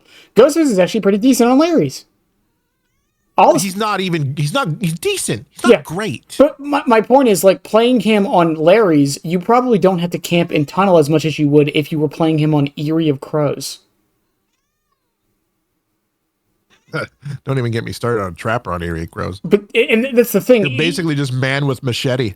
That's the thing. It's the difference is so stark. It's the same thing again with the difference between Blight and Nurse versus Skull Merchant, Trapper, and Legion, right? Like, the difference is so immense that, like, they especially, and the problem is, again, like, if you fix it across the board, like, if you just make tunneling harder, let's say they made it so you lose collision, you can't be attacked for like 2 minutes, let's just say in theory, once you're unhooked. Let's say they make that base kit.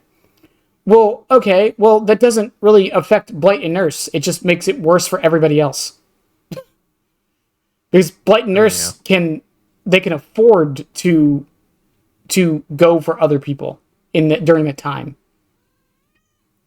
And meanwhile, Trapper can't, Legion can't, Skull Merchant can't, Clown really can't either. But that's always the issue. It's just like we're trying to balance the game around basically 3 different games. Yeah.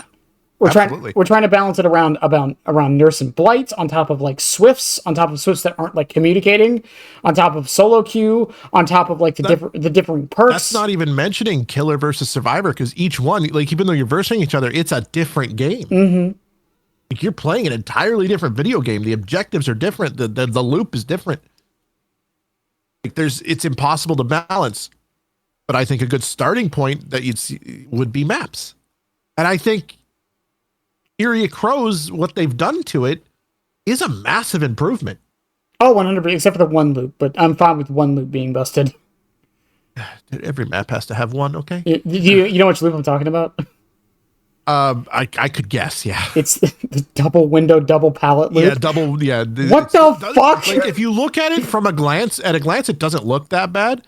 But once you, because the window vaults look short, and they are short, but when there's two of them with two pallets, it's like, oh my Jesus, what the hell? Well, and you brought it up in your video too, because people misunderstand what Otts meant by this. Gideon's being killer-sided. If you watch the video, he's like, he even says outright right at the beginning, most survivors don't play well on it. Yeah, I was going to say, it's killer-sided statistically. That does not mean it's actually... That's the other problem, is people get like buried down in statistics as well. Because statistics... And that's the thing too, right? Like, that video was made before Windows of Opportunity was meta. So like, I think if you look at it now, outside of when survivors just throw the game, which... If a survivor, a lot of the time. The thing is, if Gideon's, in my opinion, isn't a problem of killer survivor side. I hate the map because it's boring as fuck. That's why I hate it. Yeah, well, it's also poor design. Like, the aesthetic is nice, but the design around every pallet being 100% completely safe is kind of ridiculous. Well, on top of the fact there's no gameplay for one side there. Well, yeah, and then let's say the survivor pre-drops every pallet. Okay, well now the killer breaks every pallet, and now you got nothing. It's just a waiting game.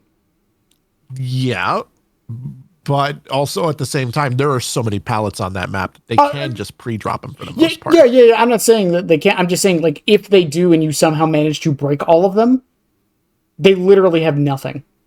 They have nothing, but then you have like the only killers that can capitalize on that are the top 5 killers in the game. Like, and that's another thing. Like, that's like I said earlier, like, these maps, all these really horribly balanced maps, only affect the top, or they only affect the killers that can't do anything about it. It doesn't matter how strong the map is. Killer like Blight, killer like Billy, killer like Nurse. It doesn't matter. Right. They're still those killers. They're still gonna get you. And again, like it doesn't even.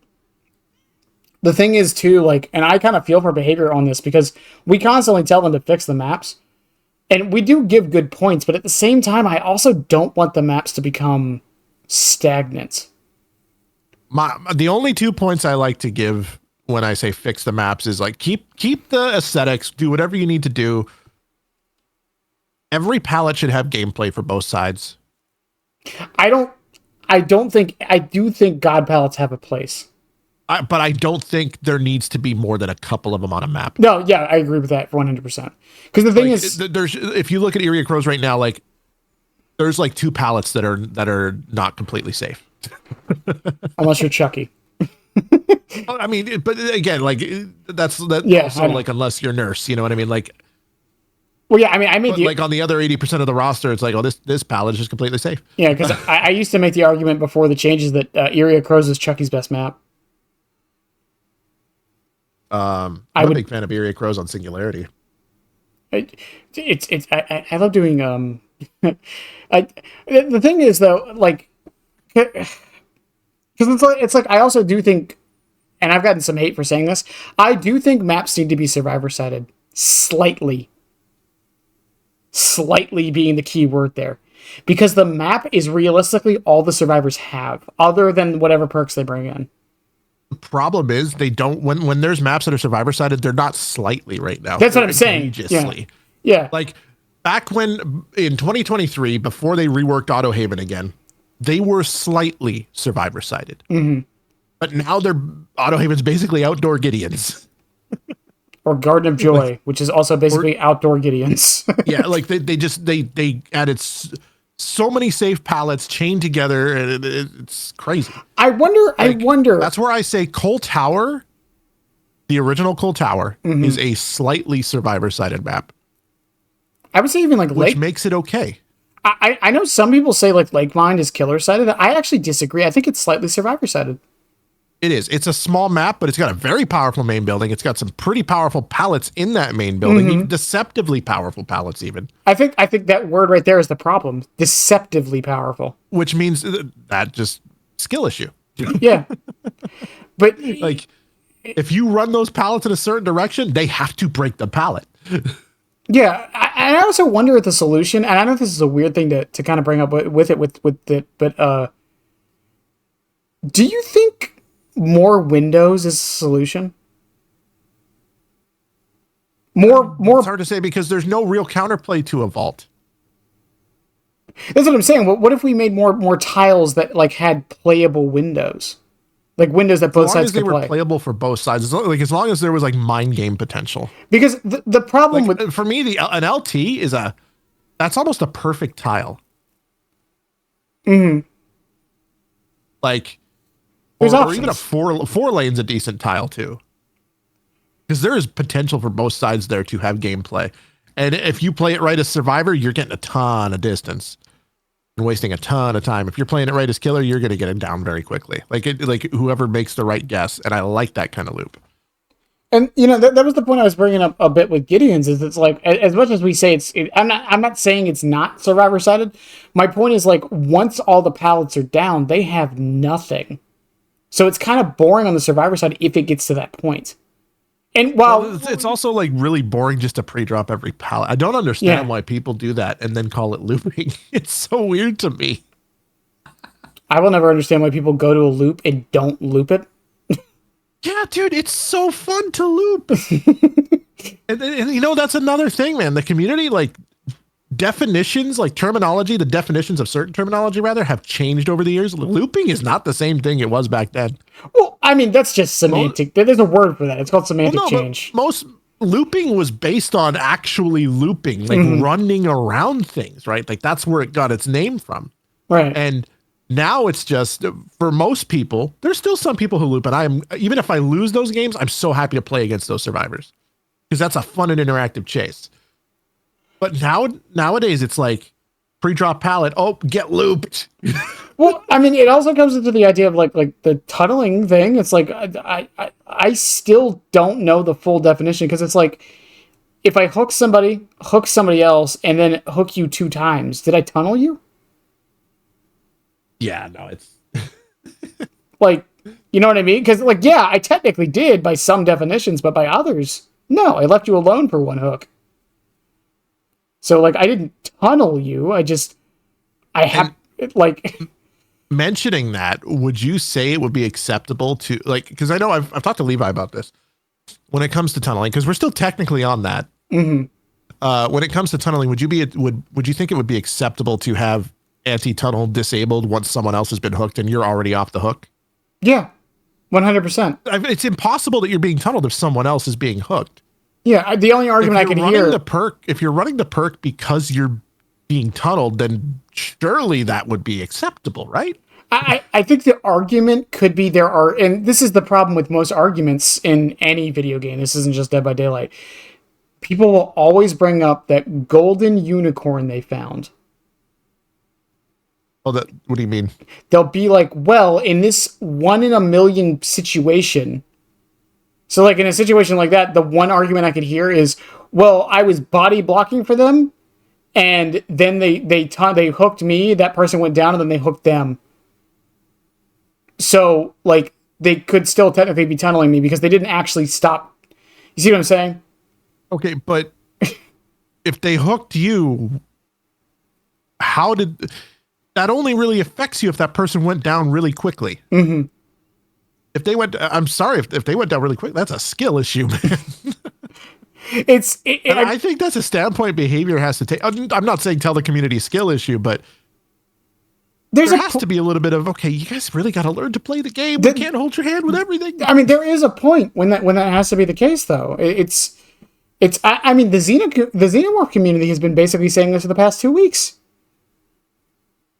I can't. Let me rephrase that. I'm so happy they reverted that. Let me rephrase that. The Xenomorph community has been saying this for like the past 2 years or year and a half or whatever it's been. Yeah, Xenomorph, even like I'm okay with it. I don't play a lot of Xenomorph, but most Xenomorphs I know, and me personally, I'm okay with the tail attack thing being a little bit, more playable, but I don't think it was necessary. I think it was already playable if you learned. I was dodging them, I don't even think it was a matter of because dodging. There's a question on the podcast I haven't brought up. Did they dodge or did you miss? I mean, if what's the difference? That is a good question, right? Like, is it a whiff or was it a dodge? What? And then there's also the outlier. Is it a whiff? Is it a dodge, or was it desync? Because, like, with Xenomorph, it's like, if you ask most Xenomorph mains, it wasn't that they missed, it's that the collision messed up, or... I'm sorry, it wasn't that they dodged, it was that the collision messed up, or they missed. Or, again, desync. Yeah. Same with, like, Huntress. Ask most Huntress. If a Huntress main is worth their salt within 20 meters, most people will tell me that it was never a dodge, it was a miss. I mean, maybe. I just... It's the same thing happened with Chucky. People would say the same thing. Chucky never missed or dodged. He missed. My point is, I never had issues versing Xenomorph. Mm-hmm. Oh yeah, no. Like 100%. I was being cheated. I never felt like I was being outplayed by an overpowered attack. So I don't understand. Like, and that's because I put time into learning how to verse them. I played nothing but, and I barely play Xenomorph, so I got to get Brand to do training with me. But I put nothing but survivor time into the game when Xenomorph came out. It was fun. And I learned. But never had an issue with it. Don't really think it needed to change. I'm okay with the tail attack change. I'm glad they reverted everything else. Like, I'm okay with it. Whatever. I don't think it's going to hurt good Xenomorph mains at all. I mean, the thing is, like, with Xenomorph in particular, I think, because I've gone on record saying I think I understand what they were trying to do. They just did it in the worst way they could. I think what they were trying to do was Bran was right sorry, I don't mean to cut you off, but Bran was right in what he said. Like, the changes were so egregious and it did feel mean-spirited. Like someone, like a dev had a bad game against Xenomorph or something. Like, okay, here is what I think they were trying to do. What I think they were trying to do was make it so that as an individual solo survivor, if you run the Xenomorph through a bunch of turrets, like, even if you run them through like 2 turrets, let's say, you still feel like you're getting them out of their power and accomplishing something. Because while I do agree, and I think most people who understand it agree that slowing them down for like a few seconds is still like meaningful, it doesn't feel meaningful. You know what I mean? And I think that's also part and parcel from, like we discussed earlier, people not playing both sides. Or people not playing that killer. Like, if you were to play Xenomorph, you'd see, okay, I'm slowed down a lot. Well, like, it's kind of crazy. Yeah, because I think that, again, that's what they were trying to do. It's a thing with like Singularity when they changed the EMPs. I know this is a contentious one with the Singularity changes, but people, like, I know some people like say the EMPs are too hard now. Like not too hard, but like they don't, because you have to finish them, you can't just like preset them anymore. And the problem with presetting them was that back during original Singularity, there would be those matches where people would preset the EMPs. I had this happen a couple times. I would be chasing someone and they would just run from box to box to box. And then I just wouldn't have a power the entire match. Now that they have to actually physically go out to the box and like finish the printing, that doesn't happen anymore. Yeah. And I think that's what that's like the inverse of what I think they were trying to do for Singularity. Singularity just felt like you had to just rush them down and bulldoze them, hoping they didn't have another EMP nearby. For Xenomorph, it feels like they were trying to do that, but on the survivor side, where it still feels impactful that you're putting them in a turret. Now, I don't agree with the changes, but I'm saying I think that's where their mentality was with doing them. I get it. Because that's the thing with a lot of change. It's like that, like when Knight got their first round of buffs, where they made it so the longer you draw the path, you get movement speed. That was to encourage you to make longer paths and not just plop a guard. And that's, like you were saying earlier, they shouldn't just listen to Xenomorph mains, right? Mm-hmm. They, like, when they're working on any killer, they shouldn't just listen to the mains of that killer. I think they should also listen to the mains of that killer. Yeah, for sure. Like when they buff Trapper, because I know it'll be very easy to fuck Trapper up. They should listen to them, not just them. But also, don't listen to the people who say it's boring to look at the ground. Those people are dumb. Well, again, it's like give and take, and it's also like I also don't think you should not let me, how do I word this? You shouldn't not listen to new players either. I do think new players have valuable info on certain things in the game, and I mean, but I agree with that. But I also think it should be normalized, and I think this is more of an in-game tutorial problem too. It should also be normalized to teach them instead of make it easier for them. Right? No, I agree as well. But you know, there are some things like the knockout change, I think, is a good example, and probably we can talk about the balance of the new version of knockout all day. My point is they addressed the main problem. We can all agree it's better than the current knockout, right? Agree, yeah. Well, more, it's healthier. Yeah, is what I will say. Yeah. The problem is when I was playing a bunch of Survivor in the PTB, and obviously every killer I played against had knockout. I never felt like it was doing anything for that killer. I never really, like the slowdown was so inconsequential, and for so little time, it felt like nothing. You know a killer that actually will make really good use out of it? What's that? Singularity. I did think about that. Because the other thing that knockout that no one really talked about, it doesn't work if you break the pallet. I think it should. I don't think it should. I think that would be too strong. But only on like a few killers that don't get played very much, right? Yeah. On a killer like Trapper, it would be perfectly fine. On a killer like Clown, probably fine. Yeah, that's true. And then, and that goes back to like, how much can we keep balancing? And to be fair, the killers that it would be too strong on, they would probably get you. They were going to get you anyway. Yeah, they'll probably run something. That's another thing I've said about perk balancing in this game too. I kind of hate that. And that's one thing I did like about the knockout, because people were like naming examples of like, oh, this is going to be busted on this killer. I'm kind of fine with that. I'm fine with perks that certain killers can make really good use out of that other killers can't even think about using. Absolutely. I think it leads to more perk variety. I think it leads to more personality for the killer themselves. I think over the years, the only time that's ever been a problem is with Nurse. Yeah, for sure. But that changed completely when they made her blink attack a non-basic attack. Because, like, Save the Best for Last is a good example, right? Like, I can think of, like, 5 killers that can make the most use out of that perk. Yeah. And one of them is Clown. Oh, yeah. Save the Best for Last and Rapid on Clown. Yeah. Always. Well, same with Rapid. Like, you know what killer is really good with Rapid that I'd never see it on? Doctor. Yep. Doctor is. I knew you were going to say, I love Rapid on Doctor. Well, because the thing is, the reason why there's 3 reasons why it's so good on him. 1, he's an M1 killer, so he's always M1ing. 2, he never gets bloodlust anyways. So the downside isn't even there for you. And 3, like, again, he's an M1 killer. It just helps him catch up in general, and he can stop you at a pallet or a window vault sooner because he's catching up. And I think that's fine. It's just like, I know you have twins on screen, but I was actually going to bring them up for another one. Name one other killer in the entire game whose mains will die by the use of Force Penance. Yeah.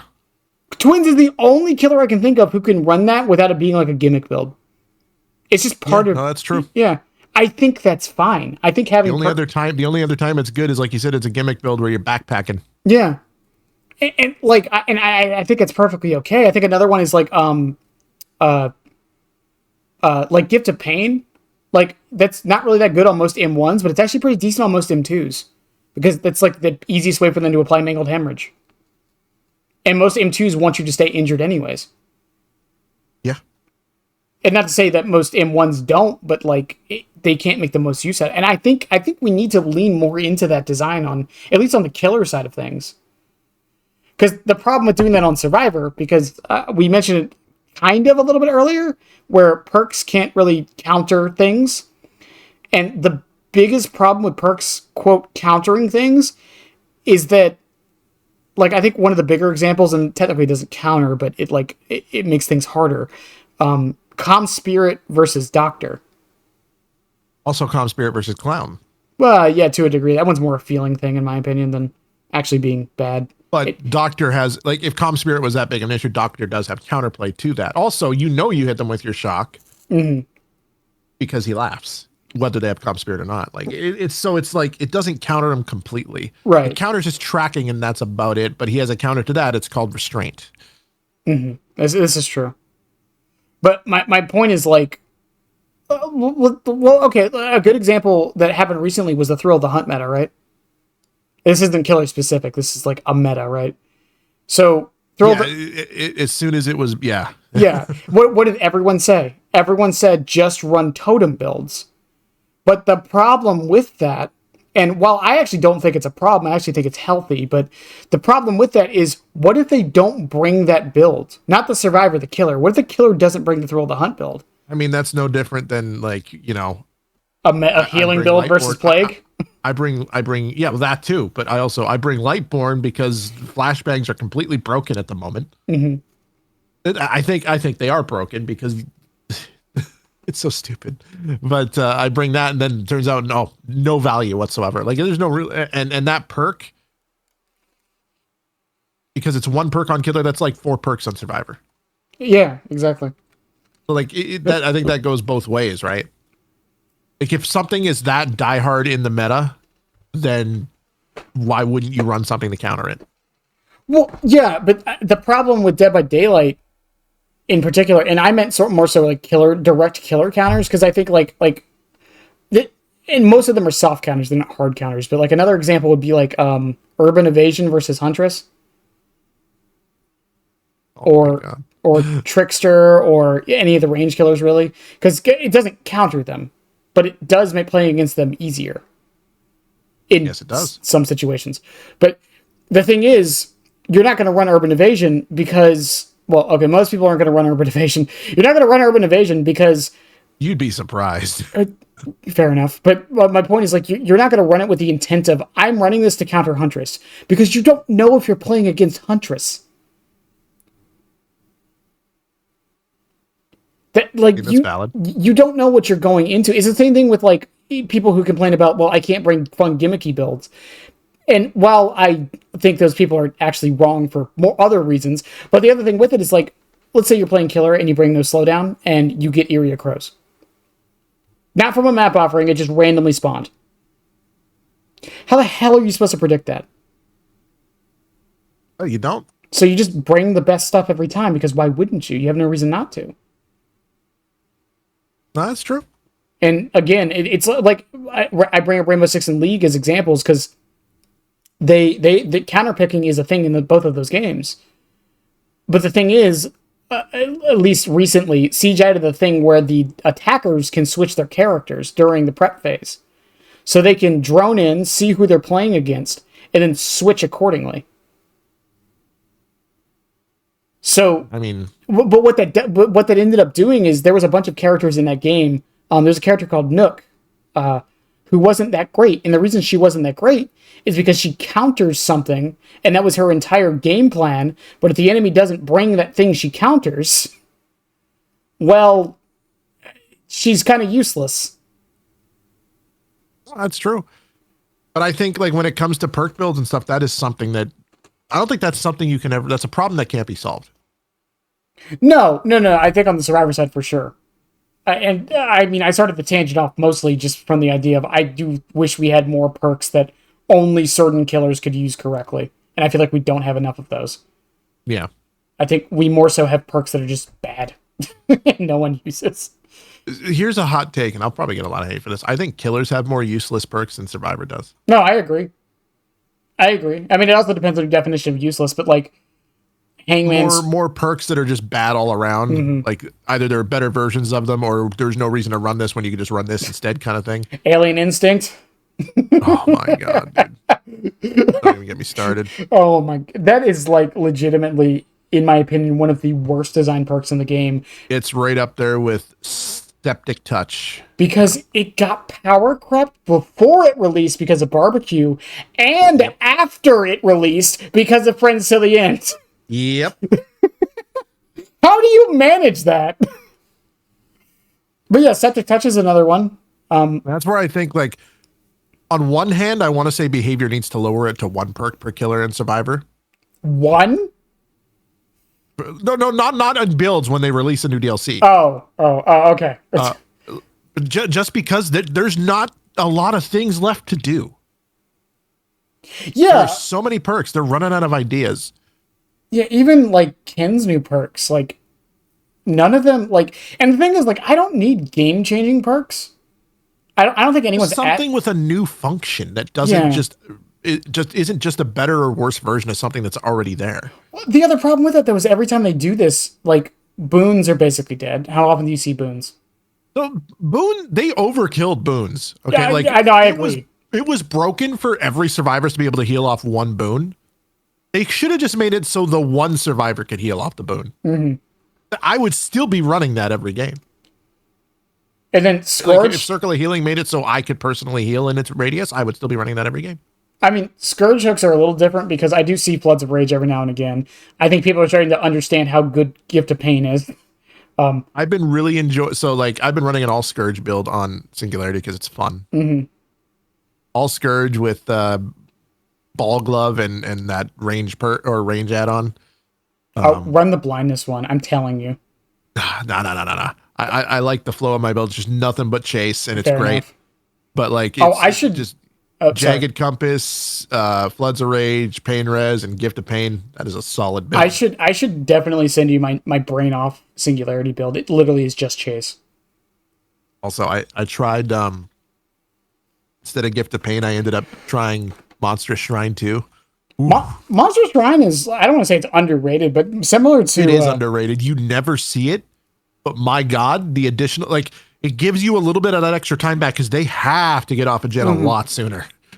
Yeah, it's like a lot of like, it's like I mentioned with Breakdown earlier. It's like, it probably isn't going to save you from being hooked, but it throws off killer momentum and timing. Yep. But for the survivors, and it's like the only perk in the game that realistically does that. I mean, like Leverage kind of does to a degree, I guess. But even like Jagged Compass, it like on its own is actually pretty decent. But like Invocations, I mean, we've only gotten 2. I'm hoping the next survivor comes with 1. I hate the second Invocation perk they introduced. The first one I think was okay. Mm-hmm. The amount that it gave you for the downside it had, I think was actually a good trade-off. Mm-hmm. It was basically installing a BMP on every gen. Yeah. Not basically, it is.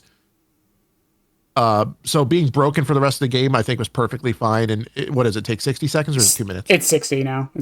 I think that's more than fine. But the second one, what the hell even is that perk?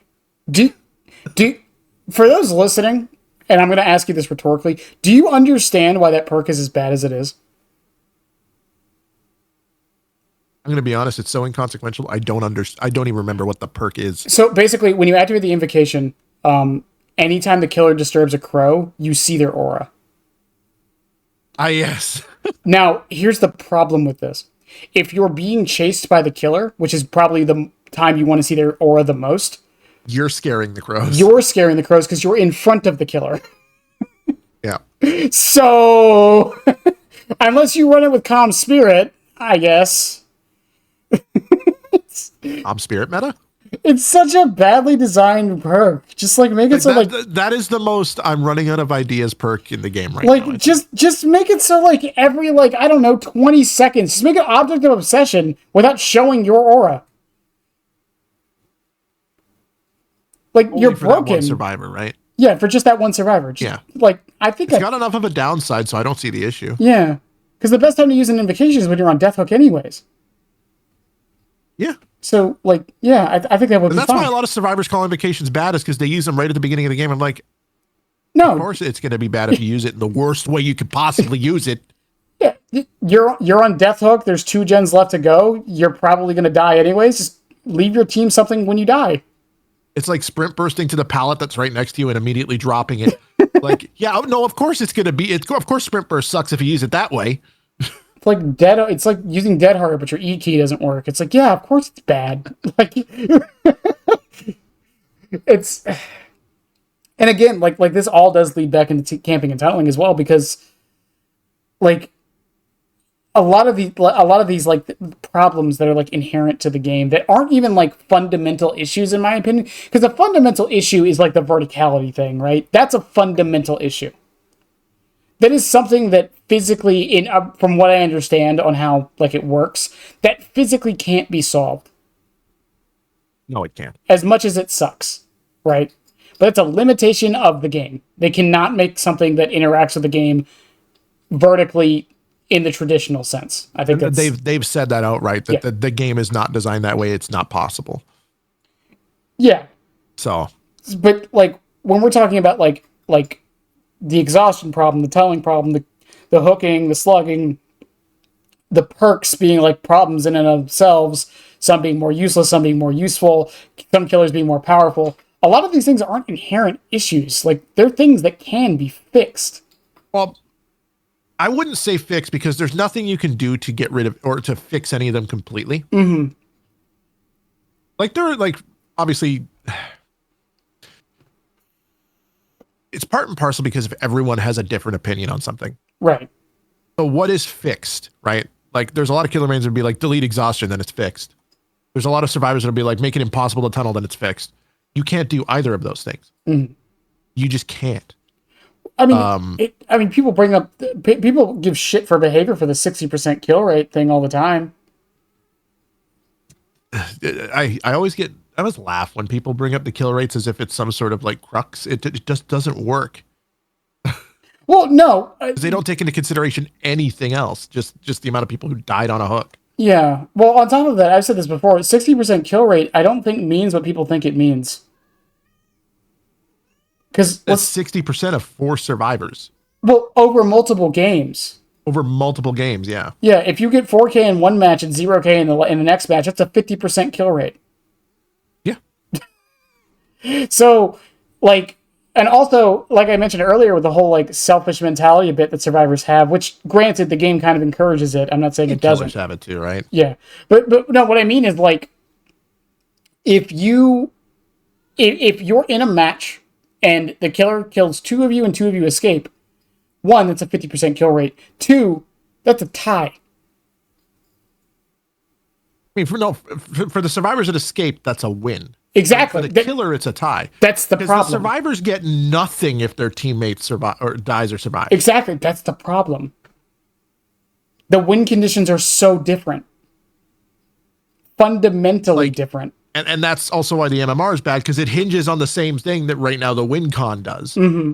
Kills versus escapes. The problem is, like, it doesn't, the game is so much more than that. Yeah, because I mentioned it earlier too, like with the 1 survivor example. It's like if 1 survivor dies, that survivor lost, the killer lost, the team won. But you don't feel like you won. I mean, that depends on the person. Like, I feel like I won if I led the killer on a 5-gen chase and died. I feel like that's a dub. And that's another, it's a perspective thing, right? Mm-hmm. And it's one of those things that you can't solve. Yeah. It's impossible because everyone thinks about it differently. And my point with the 60% kill rate thing is like, statistically speaking, behavior clearly wants the games to mostly be a draw then. Like, like over a course of like 50 matches, they would ideally being the key word there, they would want most of the matches to be a draw, some of them being 3Ks to like, so that the killer can win sometimes. In some matches, you are the unlucky SOB that happens to be that one of the 2 that's supposed to die. Well, I also think that what isn't taken into account there is different skill levels. Because if you look at behavior stats, the last time they really released stats, they released escape rates for solos, 2-stack, 3-stack, and 4-stack at both high MMR and average MMR. Mm-hmm. But when it came to kill rates, it was all around MMR, nothing split, and I think that was a huge issue. Yeah. Like there was nothing at high MMR, nothing at low MMR. If you throw in kill rates at low MMR, yeah, no, killer should be winning almost every time at very low MMR. Right. The killer is insanely ridiculously easy at low MMR. But then once you get to a higher MMR, when survivors are playing more efficiently, it's not that easy anymore. Yeah.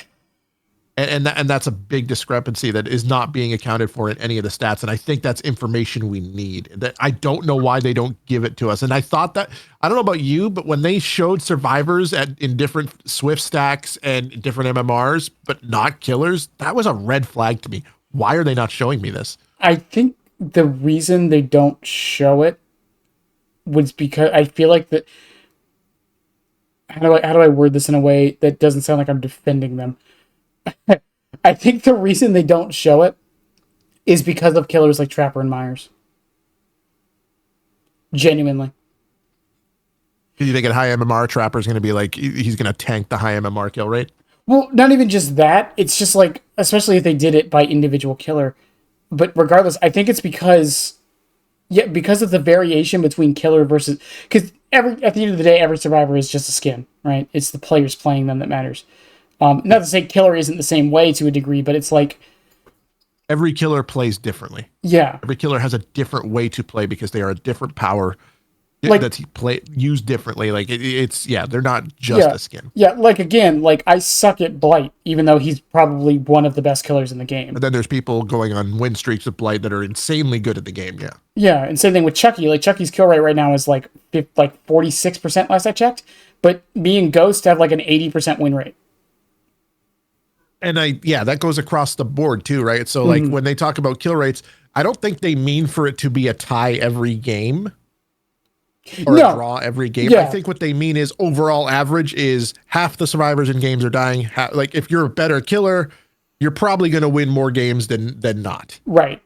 Whereas if you're a worse killer, that's not going to be the case. Right. You know, and I think that's what they're shooting for, and that's okay. But like again, I think the problem with showing the stats of different MMR for killer is because of the outliers. Because, like, let's say... I still think they should show us those stats. No, I agree. I do think they should, but I think that's why they don't. And I think showing... So my problem with it is it seems really disingenuous and almost shady to not show us those stats when you showed us everything about survivors. Yeah, fair enough. I think it would be really pertinent to have that information. Like, even if it were per killer, let's see what Trapper's at high MMR versus low MMR. Mm-hmm. But also show his pick rate at high MMR versus low MMR. I guarantee you it's higher at low MMR. Yeah, for sure. I mean, he's free, so... He's free. He's there immediately, yeah. Yeah, he's also the face of the game for some reason. Yeah. People still see him, and like even people that I talk to that don't play the game, they say, "Oh, it's Jason." It's Jason.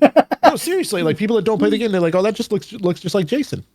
And that's going to draw a lot of people to choose Trapper, right? Right. He's very clearly based off Jason. Well, I mean, also the idea, like, I think something that often gets lost in the shuffle on, like, when we're talking about balance and stuff is also theme and, like, gameplay fantasy. Because I think that's also important.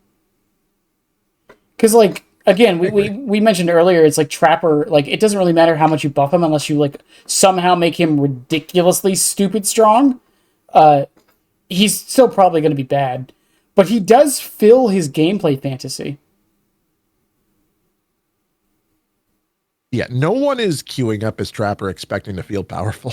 Well, I'm not saying necessarily to feel powerful, but like you mentioned it earlier, those moments of like you put a random trap somewhere and it gets somebody.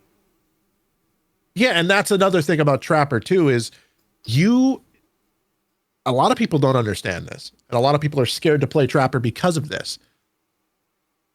One trap can change a whole fucking game. Yeah. Oh yeah, he's a snowball king. One trap is all you need to change an entire game. Like,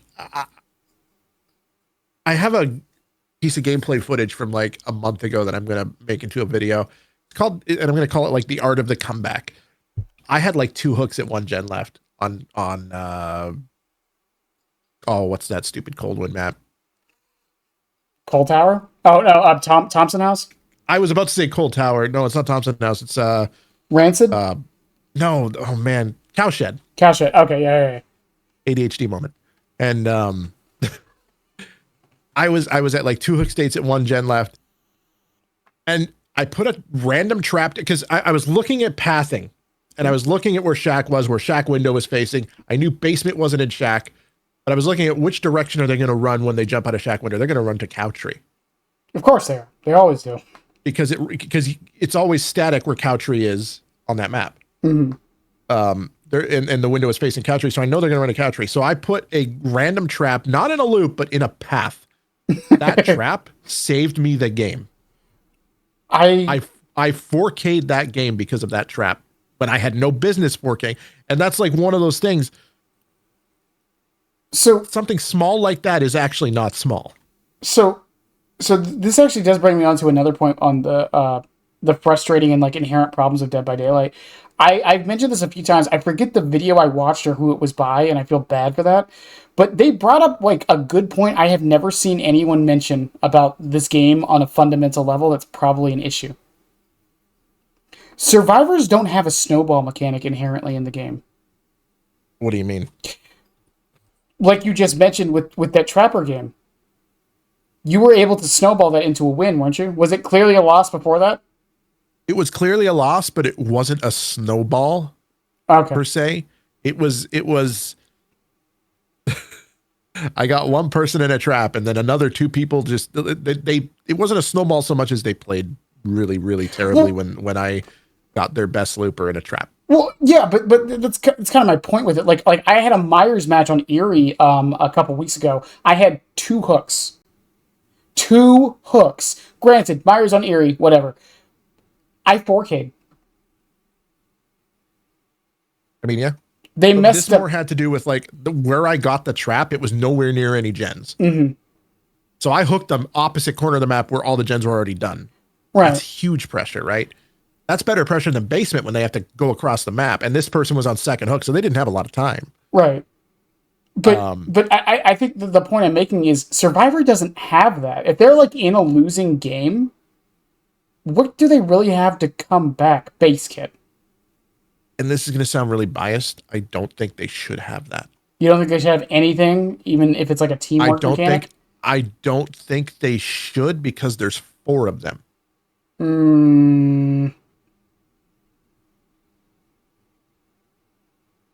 The game is not built that way. Fair. And I'm not saying they should have no chance. That's why things like Hatch exist to give them that chance without giving them that snowball mechanic. This is true. So I don't think they should have a snowball mechanic because they're. I mean, because like the reason this point got brought up in the video I was watching, they were talking about the DC problem and why people give up so much, and honestly, I think that's part of the reason. Because when you're losing on Survivor, like granted, some people take that a little too far, but like when you're playing a match on Survivor and like you are in a situation where like let's say it's 4 gens left, someone's dead, someone's about to go down, like you already know why would you play that out? My problem with that is I don't think that's the reason for DCs and give ups. Mm-hmm. I say that as again, I don't know if you know this, I'm a trapper main. I say this as someone who will get like I will be on Iria Crows, they'll step in a trap, first chase, and they'll give up. It's Iria Crows against Trapper. Mm-hmm. And they will still find a reason to give up. And I think what you're talking about comes after someone already gives up.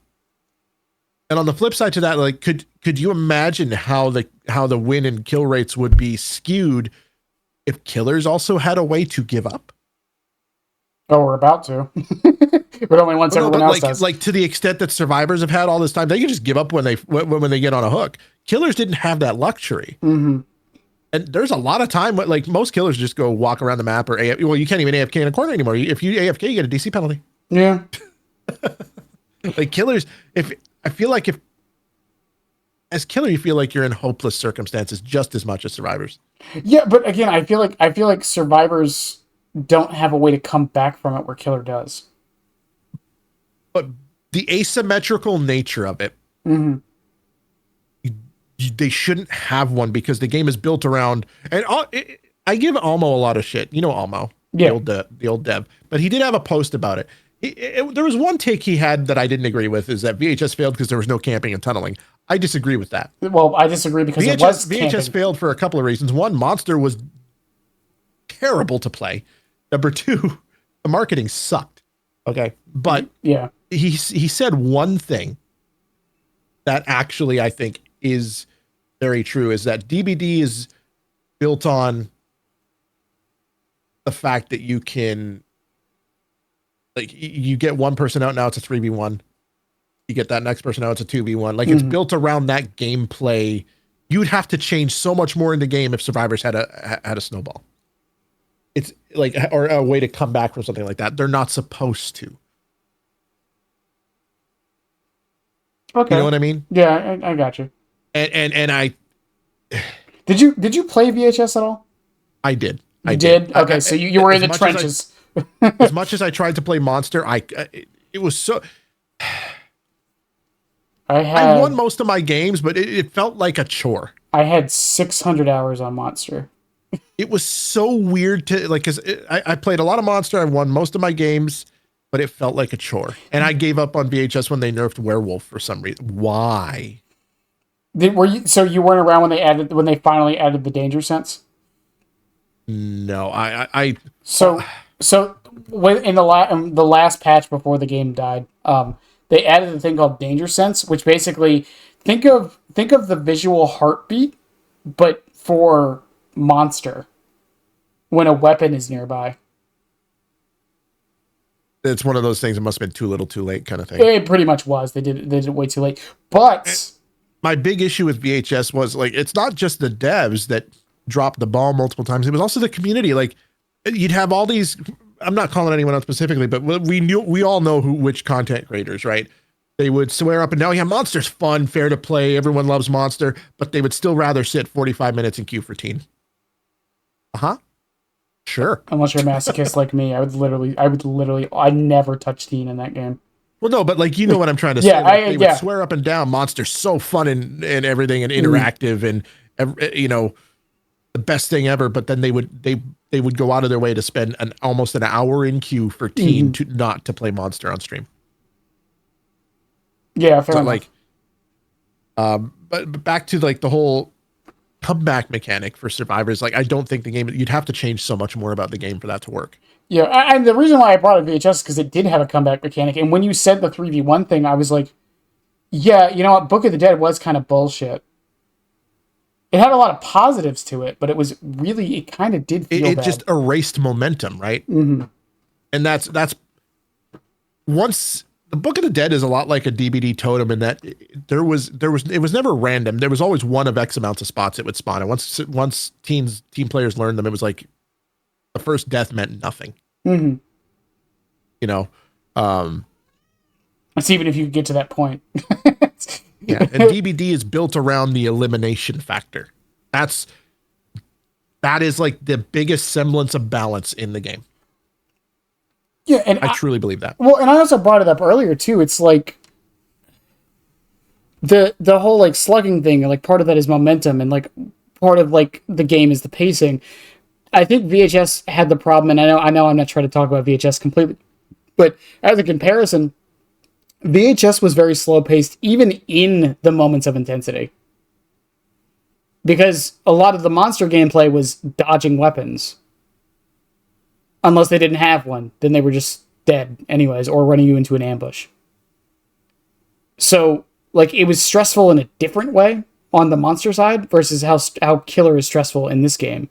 But again, like, the momentum mechanic, the snowball mechanic, like, again, I'm not even saying Survivor necessarily needs it. I'm just saying, like, I do think that is part of the reason, like, Survivor feels as so bad sometimes. Is that it just, especially in solo queue, because sometimes you can't even, the snowball wasn't even your fault. Yeah. Right? Like, I mean, how many times have you come back in a Killer match because they all like dive bomb the hook and did like the slightest thing wrong? I'm not talking like a major mess up, like a slight mess up, and you were somehow able to 4K off of it. I mean, that's me when I notice my circumstances are dire and I'm like, I've got like 2 hook states but 2 gens left. Mm-hmm. I will, I guess for lack of a better word, exploit their altruism. Yeah. I will find a way to make them get off gens and come to me. It's I mean, there's the phrase altruism kills for a reason, but and I think that's also, that leads back into the problem of, I feel like Survivor is too selfish, because I think the game punishes you for not being selfish, or for being selfless. I think there should be some sort of or maybe reward system or objective system that gives you something for your teammates getting out. Like Left 4 Dead. Uh-huh. If you played co-op in that game, you got rewarded more points or more money, I guess, for the next round if the more your teammates escaped with you into the next no, area of the map. no, Left 4 Dead didn't have anything. Yes, it did. No, Everyone escaped. Like that, you would actually get more money. there was no money in Left 4 Dead. Are you thinking about Back 4 Blood? Oh, Back 4 Blood. Sorry, Yeah. Back 4 Blood. Sorry. Yeah, And that's about the only thing Back 4 Blood did right. no. There's another example I bring up all the time is Deep Rock Galactic. Never played it. So here's how Deep Rock Galactic. It's basically Left 4 Dead but with spiders, and your dwarves. I hate it already. And your dwarves. Rock and Stone to those listening. Anyways, and it's basically a cult, but it's a story for another day. Why is it always spiders? So the way that game does it is you don't get punished if everyone doesn't make it, but you get rewarded for everyone that does. And that would be good for DBD. And the simple, easiest solution, I know some people would hate this idea because it's like, well, that doesn't really solve the problem. It's very simple. Just give a multiplier bonus to the blood points based on how many people escape. And that would also help alleviate the problem where your teammate being in trouble means nothing to you, so you can just stick a gen. Yeah, that's it. And that also gives the killer a little extra pressure and makes them feel less pressured if survivors actually care about this bonus, which not everyone will. Granted, not everyone will. There are still people that'll just camp and lose their bonuses and don't care. Again, it's the same. There's nothing you can do about that. Yeah, it's the same problem I have with people saying bring back the BP for barbecue and chili. I don't think it's going to accomplish what people think it is. It won't now, but it did when they nerfed it, or when they took that away. They didn't really nerf it, but when they took it away, it did result in more tunneling overall. Because there was at the time, but it's been so long now that it wouldn't change anything. Yeah, like that's the thing. Like as someone like for me, for example, I say this all the time. I don't care about blood points. I have everything I could ever need. So blood points incentives like on a perk wouldn't like, and that's not because I don't even really tunnel that often. Like, let me rephrase that. I don't go out of my way to tunnel on purpose, and it also depends on the definition of tunneling, I suppose. But barbecue and that would also require me to bring barbecue and chili. So like if I'm playing a killer that doesn't even make the best use out of it, it doesn't really solve the problem. Again, but going back to like that blood point incentive for like survivors escaping, I do think that might be a solution. Or like even if it's like iridescent shards. Like what if you got like 5 eerie shards like per survivor that escapes? I mean, yeah. Like I don't think that would break the economy to 5. You need like 12,000. Here's a hot take. I think behavior needs to give up on trying to stingify the economy. Okay. More people are going to have more fun if there's less of a grind. I mean, I think cells make sense. Let's be real. That's technically conversion to real currency. Cells make sense. But shards, really? Behavior? It's not even, like I say this all the time too, like the biggest issue I think DBD actually has is that there's nothing to go for once you have everything. I know it's kind of a dumb statement to say, but like, I'm a veteran player. I have all the perks unlocked on everything I need. I have as many add-ons as I could ever need on basically every killer. I have all the cosmetics I could ever need. When the archives come out, I finish them in like a day. What do I realistically have to go for other than like the personal vendetta of winning? I mean, yeah. And, you know, I like, honestly, I am all for rewarding team play. Like I am all for like giving them something to incentivize everyone getting out. And I think that would help a lot with solo queue as well. Yeah, for sure. And I think that's a way better idea than giving them a comeback mechanic, because I don't think the game is designed that way. Yeah, fair enough. And again, like you said, this would also lead to technically buffing killer, just by association of if people want that bonus, they have to not just AFK on gens. And I think the only argument I could see for against it is that people would feel like they have to do it. But you Well, wouldn't. that's the thing. It would have to be one of those things. You're not losing anything if you don't, Yeah, but you're exactly. gaining if you do. Well, I mean, that's the thing about a lot of these systems, because the system I said for Deep Rock Galactic, right? You don't lose anything if no one, if you not, let's say only you make it back. You don't technically lose anything. You get what you got. But if you Yep, really, really want to look deep into it, technically you did lose it because you didn't get the bonus. So if you count the bonus as the base amount, then you did. That would also come down to a mentality problem, though. Right? It's like if you stay at work for an hour longer, you get $100, and the argument can be made, well, what if I just always stay at work an hour longer? Then if I don't one day, then I actually just lost $100. that's true. Right? It comes down to a mentality of how you're looking at it. Which, like I said, you're not being punished for not being able to save them. You're being rewarded for saving them. Because again, I mean, even as someone who does play solo queue, or even on killer, when like I'm camping, like the exit gates are open, I'm camping the last person, because what else am I supposed to do? Um, yeah, I'm camping the last person, and how many people just leave?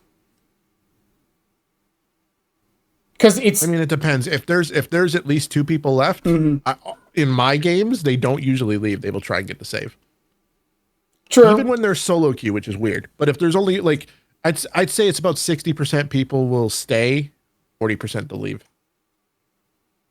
Yeah, but But I usually still get another person. Like I still yeah, get my 2K. exactly. That's what I'm saying. But like, I'd be much more inclined to do that and get a reward mhm, if that reward was there. exactly.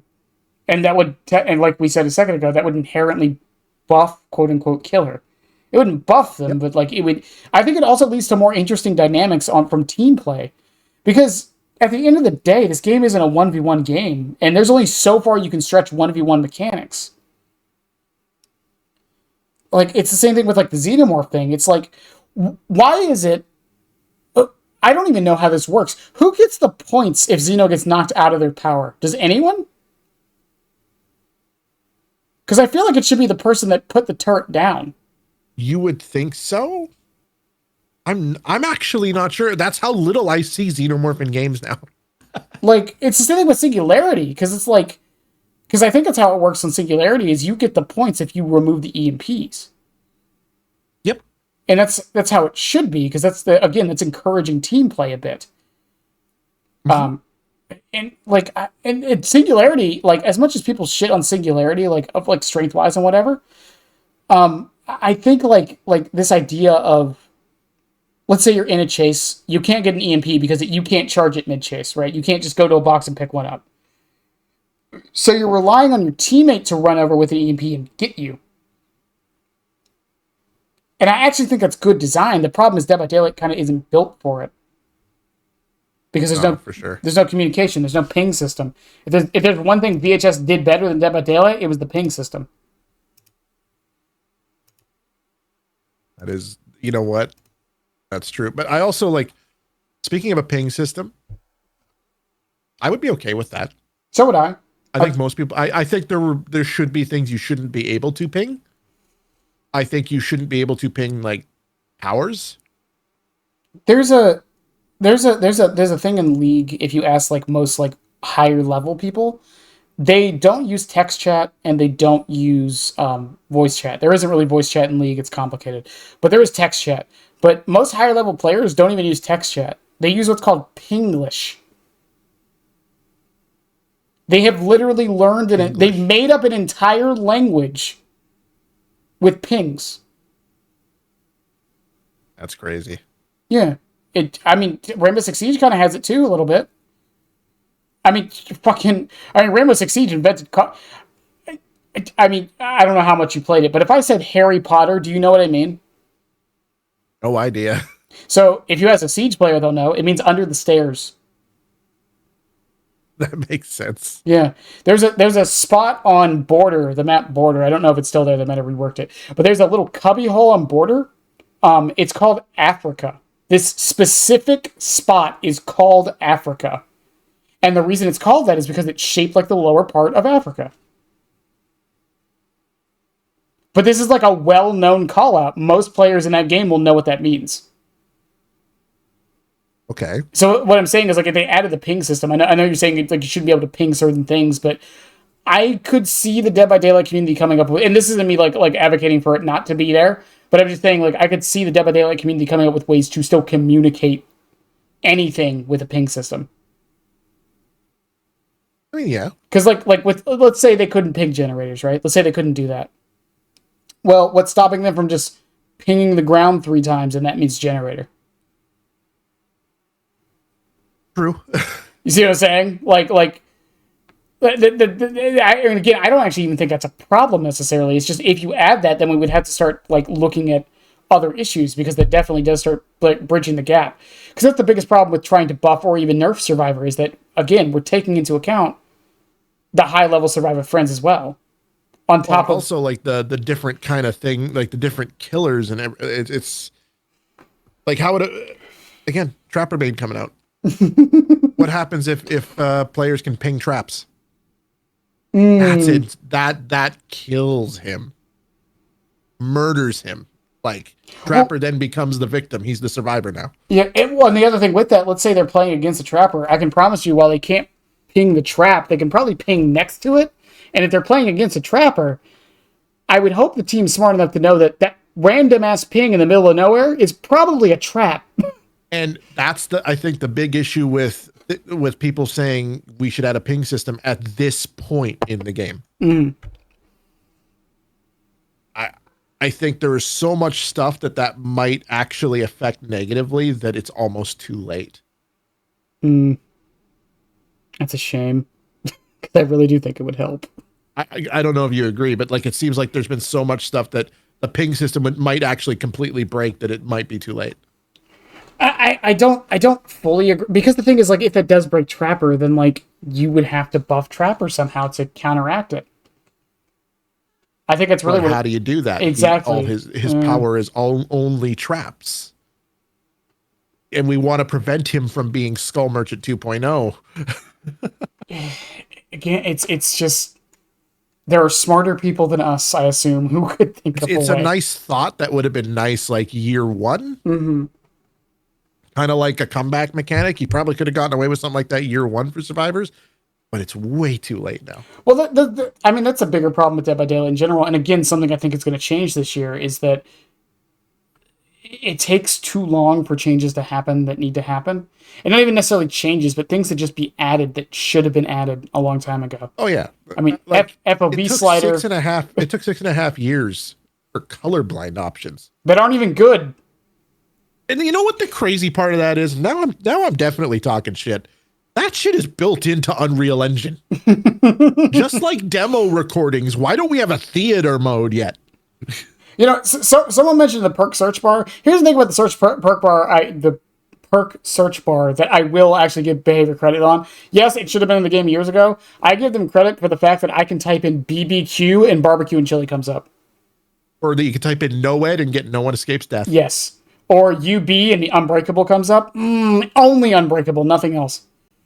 It's so good. Yep. Now just make it so if I type Thunder Thighs, All Shaking Thunder comes up, please. Or they could be cheeky and you type in Thunder Thighs and all the Jane Romero perks come up. God, don't start that. God damn it. Listen. I love me some Jane Romero, okay? If I could choose a way to meet my demise, skull crushed in her thighs. It's like, again, though, I do give them credit though for the search bar, because I think they did a good job, and I feel like if they did it like years ago, it would not be as good as it is. Because you could even type in words from the lore bits and it'll come up. Yep, which is really interesting. It also helps me, like, when I do research on, like, when I did that that slugging video. That search bar helped so much because there were just certain terms I could search and just find everything that slugging countered within seconds. Also, fun fact, a friend of mine showed me the other day. Did you know there's a SpongeBob reference in one of the perks? I hate it. I hate it here. Do you know which perk it is? I don't. Plunderer's Instinct. What? Yeah, it says babies used to plunder these it's something like baby People used to plunder these things for miles. So I never really watched SpongeBob, Fair enough. so I don't get the reference. It's the like pioneers used to ride these babies for miles, and it's a rock. When I was watching Nickelodeon, I was watching Ren and Stimpy. They made a comeback. It didn't go so well. And now we just hope they don't screw up the King of the Hill comeback. Yeah, I actually have faith in that one, personally. They would just. I don't know. I think they are bringing back Mike Judge, right? Yeah. Okay. I have faith in it then. My only problem is the actor who voices Dale died halfway through the first season voicing for the comeback. Yeah. I mean, that's rest in peace, but like, I mean, that's kind of out of their control. This is off topic, but I think with a character like Dale, you can get away with him just subtly going off the grid as part of his role. Oh yeah, it's true. Or they could do what they did in. Did you watch Solar Opposites? I didn't. In Solar Opposites, when the whole who's the creator of Rick and Morty? I forget his name. Oh God, I don't know. Well, anyways, like a big controversy happened. I say controversy like it wasn't a big deal. Basically, he's gone from the industry for a while. Let's just go with that. Anyways, he voiced one of the main characters, and the solution they had was he gets shot with a dart, and they're aliens. They're like with like a bunch of technology. He gets shot with a dart that makes him a British guy now. At least it's not as bad as what South Park did to Chef. It's just, well, I just think it's funny because like I've been on the forums and stuff for it, and it's like no, everyone's like, this is the greatest idea ever because it works so well and it fits the character. I don't know. I have faith in the King of the Hill comeback. That show was never bad. I can think of a few bad episodes. That show was never like bad. Nah, it was like I always like King of the Hill better than The Simpsons. Anyway, yeah. we're not talking about DVD anymore. Yeah, we're gonna this. I mean, we kind of got off on the whole time because again, like I don't know what the actual solution to tunneling, camping, and slugging is, other than just I don't decentivizing think there is them. one. I don't think there needs to be one necessarily. I think it needs to be. They need to create an environment where it's. I'm going to say this outright, and a lot of people are going to disagree. There is no realistic world on a killer without a mobility power where you don't have to tunnel sometimes. Well, yeah, again, like I mentioned, like in right every now the option has to exist. We have to focus on making it not so feeling so necessary. Like, I'm sorry, DVD Twitter nerds who say, well, some of us don't have to tunnel to win the games. And some of us are at very low MMR, I guess, too. bitch, and I technically say that, but what I mean by that is I don't go out of my way to do. I still have to win sometimes. Like, so, but I also play Chucky, so like I can't. If you saw that the video, did you watch my latest video? Yes, I did. There was the Auto Haven game in that video. Like, if you actually watch the gameplay, I hooked in the fairly early on in the match. There were still 5 gens left, and I chased 2 people off gens that were really close to the hook. Like, one was at main building and one was at the hill in front of main building. And they were both like over 50%. Chased them away, hit one of them. And during this whole time, Nia's she gets unhooked. I look over, I'm still like right there. They're healing at the hook. Why do they expect me to ignore really dumb plays? Because of people like me. I'm at 5 gens. Okay, I'll eat the DS. Oh, she didn't have it? Okay. Yeah, and then she gets unhooked again, runs, tries to take a hit. It's because of people like me. That's why they expect it. It's like, but you're the exception, not the rule. Yeah. Well, no, I know. I'm just saying, like, people want, and I'm not even saying it necessarily. People should be like me. I'm just saying people like I will. There have been matches where I literally walk by people that just got off the hook. I'm like, hey Bob, hey Bill, and then we just like go our separate ways. So I'll ask you this: how many times have you been like, you've had, everyone has bad games, right? Mm-hmm. I have a video about me. 1 gen left. You have 1 gen left, and you have like 1 or 2 hook states. Are you asking? Are they slowing down on gens? No, but that's a an eye for an eye makes the whole world blind kind of thing, isn't it? Yes and no, because there's 4 survivors and 1 killer.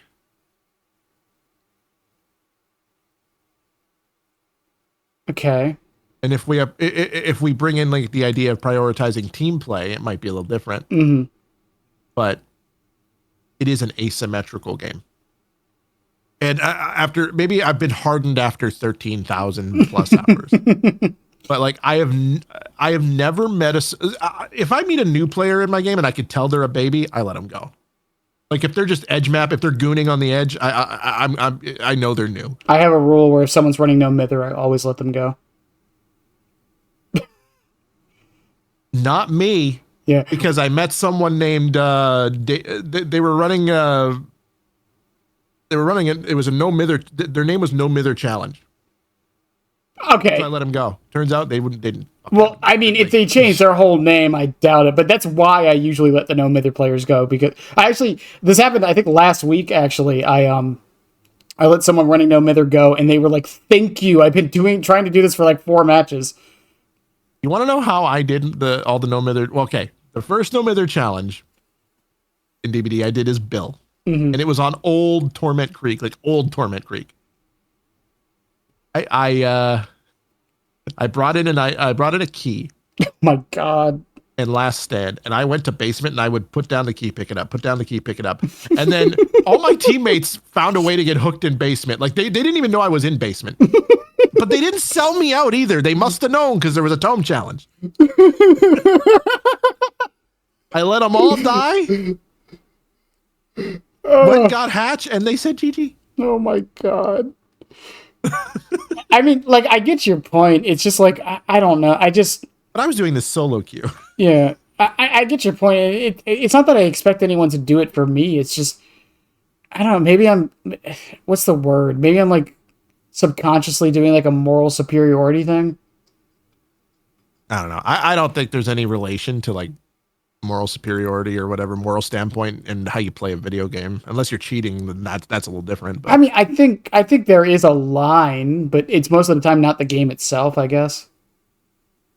Yeah.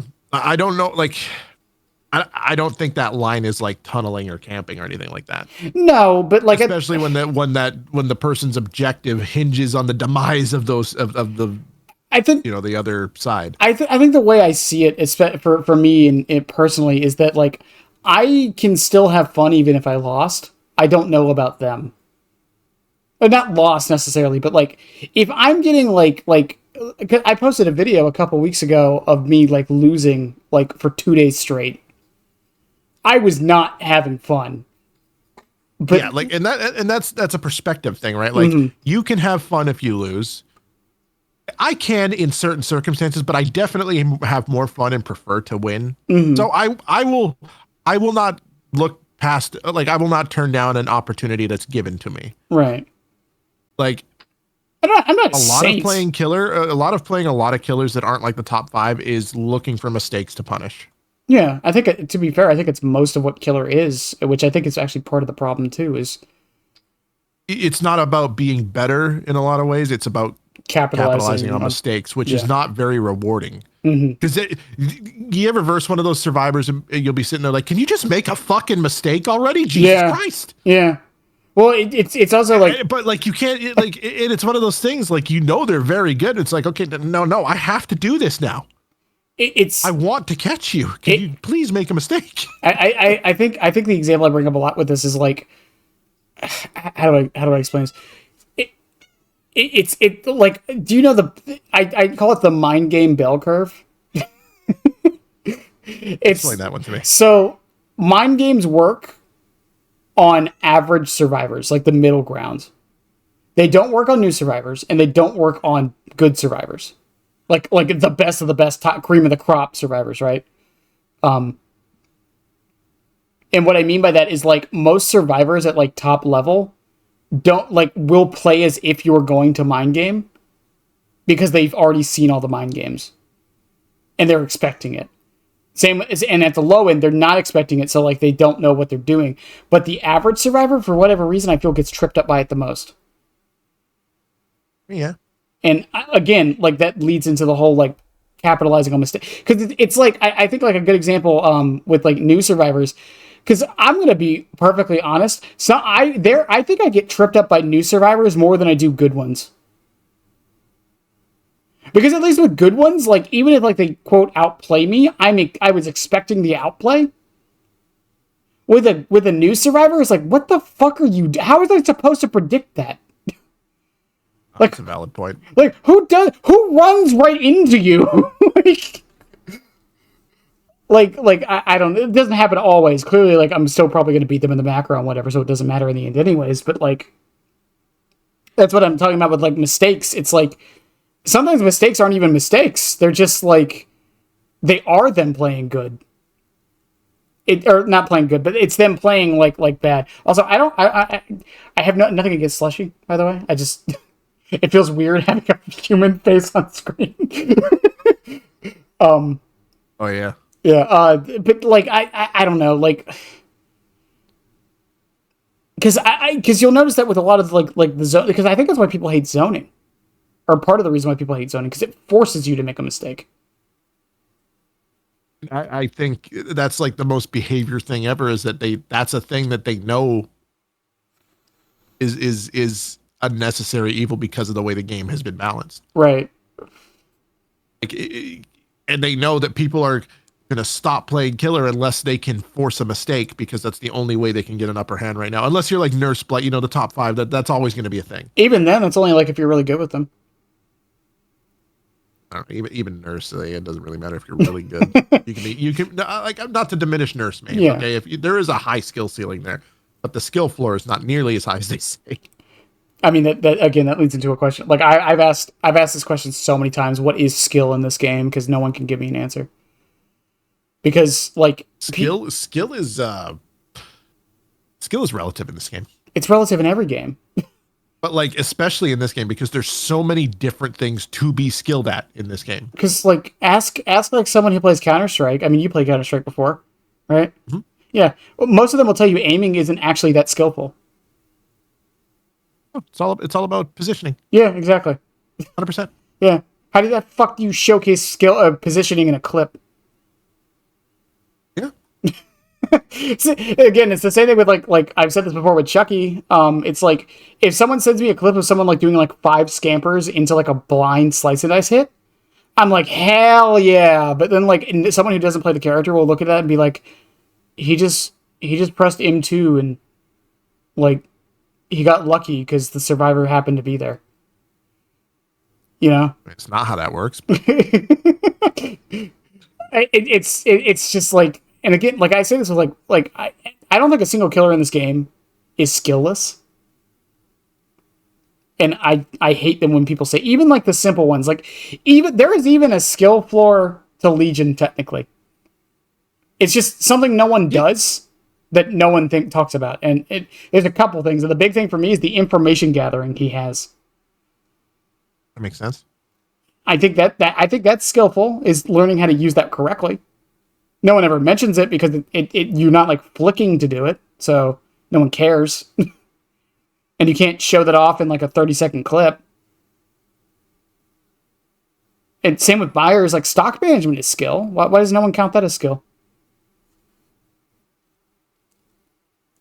I mean, that obviously makes sense. I don't know. Again, but back to the nurse thing, it's like, I do think people do overestimate how good you have to be with her to be successful. Mm-hmm. Like if I picked up nurse right now, I'd probably be bad, but give me like an hour or 2. Yeah. But like, when it comes to tunneling and camping and slugging, there's not a solution that prevents them. I don't think there should be. And I don't think there should be either. There always needs to be options. Mm-hmm.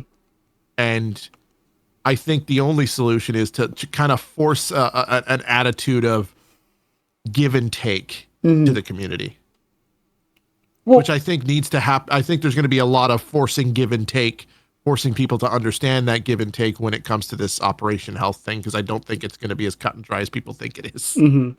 And I know we're running really long, but I think one of the last things I do want to mention before we do go is, I do think our idea of like trying to encourage altruism and not punish it, I think would be part of the solution. Because what is the biggest counter to, not counter, but what is one of the counters to tunneling, which is body blocking, trying to take the aggro for your teammate.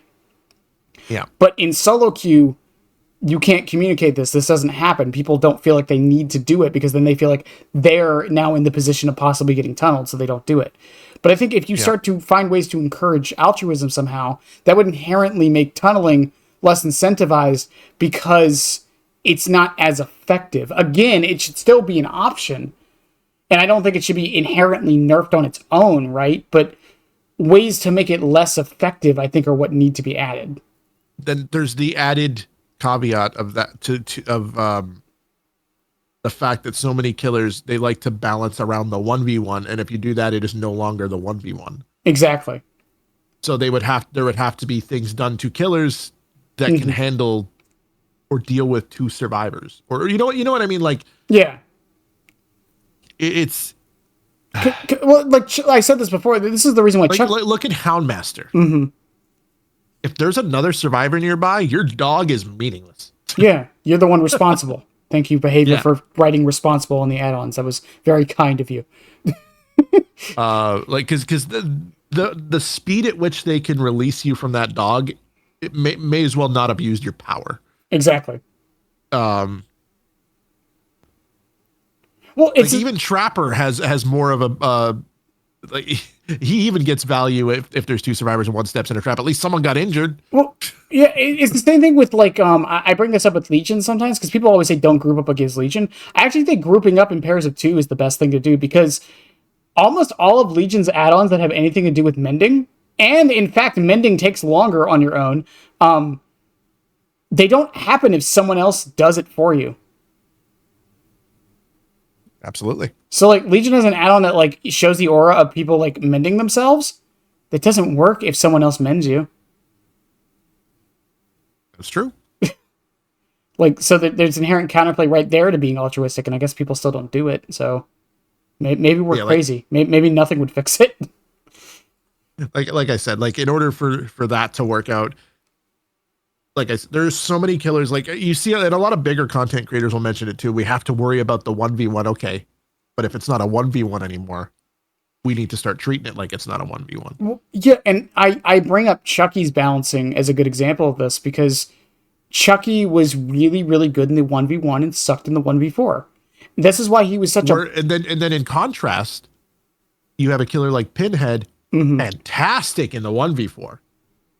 He has great 1v4 pressure and also good 1v1 pressure. Exactly. And I think that's a healthy design. Yeah, and it's why I've always, like, another thing I've advocated for killers is to have a base kit hex of some kind.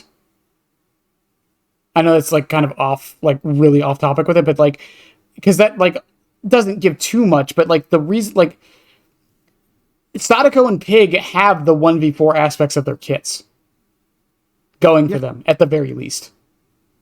But which is crazy, because they're not inherently strong killers. Yeah, it's because their 1v1 sucks, but their kill rates are often high because their 1v4 is good. Yeah. And again, like it leads to that problem. And like I said, I feel like Chucky was the opposite of this. He was a pure chase killer. So his 1v1 was good. This is why he was so annoying to go against, because oftentimes I felt like you couldn't do anything against him in chase. And again, going back to that example of like your team winning and you losing, Chucky would that's crazy with like how that makes a difference to how a killer, like their 1v4 and 1v1 is how they're played too, because Pig is inherently a weak killer. She is not a strong killer. You're going to get shit on by a good team. But I never feel like I have to tunnel. I never feel like, well, almost never in that position. I never feel like I have to tunnel as Pig almost. Well, you're kind of discouraged from doing it.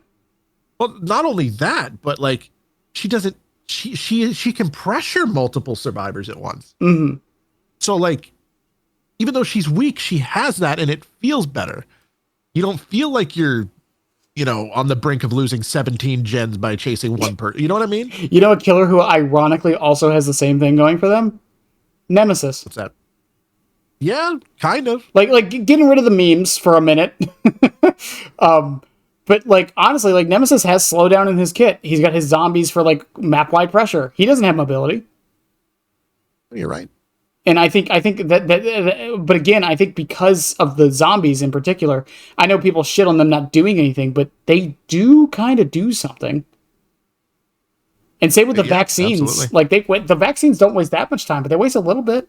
It's the one thing I like when Wesker came out. I said Wesker is the perfectly designed killer. He has a dash, a map mobility. He has a way to anti-loop if you know what you're doing. He's fun to play and he's fun to verse. He's fun to play, fun to verse. He has information because of how the sprays work, and he has inherent slowdown. Not the hindered, but like he has inherent slowdown because you have to go get a spray. He literally has everything in his kit. He's just not good, like at a lot of like not good, but he's not amazing at any of it. Yeah, and that's what kind of balances him out. I think like Dracula kind of like Dracula and Vecna are kind of on the spectrum too, in my opinion.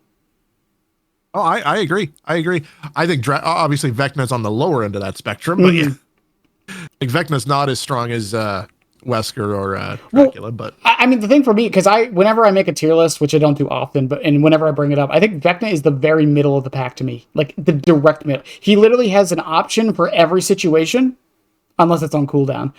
But he's also not so good in those situations to guarantee. To me, Vecna is literally the exact middle ground of the killer list. Which, in my opinion, used to be Demogorgon, because Demogorgon was also very similar. Because the tunnels, while people didn't use them very often, the tunnels did give him map pressure and map mobility. And again, this is kind of going back to like FNAF, but like I kind of fear for FNAF because if Springtrap does end up being the killer I think he's going to be as like a stealthish killer, it's going to be fucking miserable. Yeah, and a lot of survivors aren't going to like to hear this, but like I said before, he has to be strong and he has to be not too hard to play. Well, the funny thing about the stealth thing too is that I see survivors complain about Ghostface all the time. People don't like playing against stealth on either side. Which I never understood. I never understood it, man. People get mad against jump scare Myers, and I don't know why. Because a lot of them proxy camp. It's jump scare Myers. It's not about winning and losing. It's about pissing your pants. I also do think people exaggerate how often they see jump scare Myers. Like I don't see it very often personally. I don't know. Again, like because the other thing is like stealth on its own, like in any game with communication, is bad. It just is. There's no way to make stealth in a healthy way that is good to play against. It's just not possible. Because it feels like you got cheated. I mean, look at Sombra in Overwatch. Look at Shaco in League of Legends. Look at I'm trying to think of an example in like Rainbow Six. There's not really Caveira. I mean, people complain about Caveira, but the moment you get higher up in the levels, people are like, no, they're ass. Because I can just call out where they were last seen, and now people just play a little bit safer. Yeah, and that's another problem with things like killers like Ghostface, right? Mm-hmm. Like he becomes significantly weaker when you have someone who's like teammates are willing to call him out. Yeah, and which is another reason I think pings probably wouldn't work well. It doesn't even have to be like a specific call out. It could just be like, hey, I saw him near main building. That alone is enough. Yeah, as long as you know the general area relative to where you are, you know where he'll be coming from. Right. So all of a sudden, like his stealth is meaningless. Yeah, and yeah, I know we talked about it a bit with Chucky, and I think it's part of the reason why I don't want to buff his stealth, because I feel like his stealth is good where it is for what he does. That's my main. His stealth. I do think a smaller terror radius though, just to be in line with every other killer that has a stealth ability and is 110. I think again, I think it's part of the balancing, and that's why the two add-ons that lower his terror radius have conditions. I don't think it would actually break his balancing. I'd like to see them at least try it. Yeah, again, as with any change to any character, I would love to see it tried. I'm not like against it. It's just my reasoning for it is I played him with lower terror radius, and you would be surprised how often it throws people off. I mean, that's fair. And again, the reason why I say it is just because of how short he is. Because unlike Ghostface, I think Ghostface is what 90%, because this is something. In fact, we'll actually probably get a chance to test this when the new Ghostface launches, because of the he'll have like a 4-meter terror radius build with the increased crouch speed. It would pretty much be like playing Chucky without the dash. That's gonna be pretty fun to play. It's not gonna be strong, but it'll be pretty fun yeah, it's gonna be hilarious. I can't wait. I can't run knockout on Ghostface anymore. Fuck. That's why, like I'm saying, like when it comes to knockout, they need to make it so it works when the palette's broken. That's not going to make a difference for strong killers. This is true. You know, it's like, that's another thing that people say. Well, nurse exists. It doesn't matter. Nurse is nurse. This is true. you can gimp something on nurse. It's still going to be good on nurse. Everything's good on nurse. So I think at the end of this, I think everything we basically said tonight is, through all the ramblings, we just want a better game and screw Huntress. You know what I mean? Like the reverse corrupt thing for exhaustion perks. So it doesn't. Idea. So it doesn't work at the beginning of the match, because I'm glad I thought of it. You know. You're welcome. It's funny. I often say like I have no influence. It is so funny to, like, when I watch certain videos from certain creators, I'm like, oh, I just had that one like 3 weeks ago. I wonder where they got that idea from. It's happened like 5 times now. I don't care. It's fucking steal it. Go for it. I'd rather people, whatever. Like no, like reverse corrupt is a solution to exhaustion, and it only affects the first chase, really. And again, I think the thing with this is, and then a base kit corrupts. That's like 60 seconds. So, yeah, I think that would alleviate a lot of like anxiety on the first chase. And again, like, I genuinely think those 2 changes alone that we said at the first 2 hours of this, they don't fix the other problems, but they make them better, I feel. Yeah, they make them more manageable, because then all of a sudden there's not as much of a reason to feel like you're pressured to camp and tunnel and slug. Right. Because you weren't denied so much pressure at the beginning. You were actually able to get some pressure. Mm-hmm. You didn't feel helpless at the beginning. But also that camping, tunneling, slugging, that stuff, you can never, nor should you, remove it completely. No. It should always be like a last ditch option. Mm-hmm. Like it shouldn't be viable to just, well, I mean, there's nothing you do. If someone wants to do it at 5 gens, they're going to do it at 5 gens. Right. But like, it should be something that you would ideally, if you're just trying to play the game and win the game, you don't feel like you have to do it until you absolutely have to do it. Mm-hmm. I mean, like, I've been petty enough, and I've waited out off the record before. I've been that petty. Oh yeah, no, I'll be playing Trapper. Someone will jump into a locker in front of me. I'll put down a trap with fastening tools right in front of the locker, and I will stand there. I'll put on some elevator music. I'll put on a countdown on my stream deck, and I will stand there. Yeah, I'm petty enough. Yeah, exactly. Like again, if someone wants to do it, it doesn't matter how many like restrictions you make. People will do it. But I usually only do that if I'm trying to chase someone else, and I just see this person hop into the locker right next to me. I'm like, okay, you want a locker DS me? Okay. It's but I think that the other big thing, we also mentioned maps a little bit, and the biggest thing, and I think this has been like brewing a bit throughout the entire thing, Nurse and Blight need to be looked at. Genuinely. Like, I'm all for buffing Trapper. I think that we should buff Trapper, Skull Merchant, Legion, all the bottom tiers. I'd be okay with Blight going down to 4.4, but then make his Eerie his Compound 33 add-on, change it again, by the way. 3rd time. Change it to make it so it makes him 4.6, but only give him 3 rushes. I could live with that. Then it would actually make that a power level of an add-on that is good for Eerie, but also has a huge downside. I could live with that. Good Blights, like really good Blights, are going to make use of that. But also, really, really good Blights are also not going to care if it's 4.4. Yeah. Also, hear me out. Instead of bringing Hug Text back, like base kit, and this will be the last thing I promise. How would you feel about an add-on that gave him Hug Text?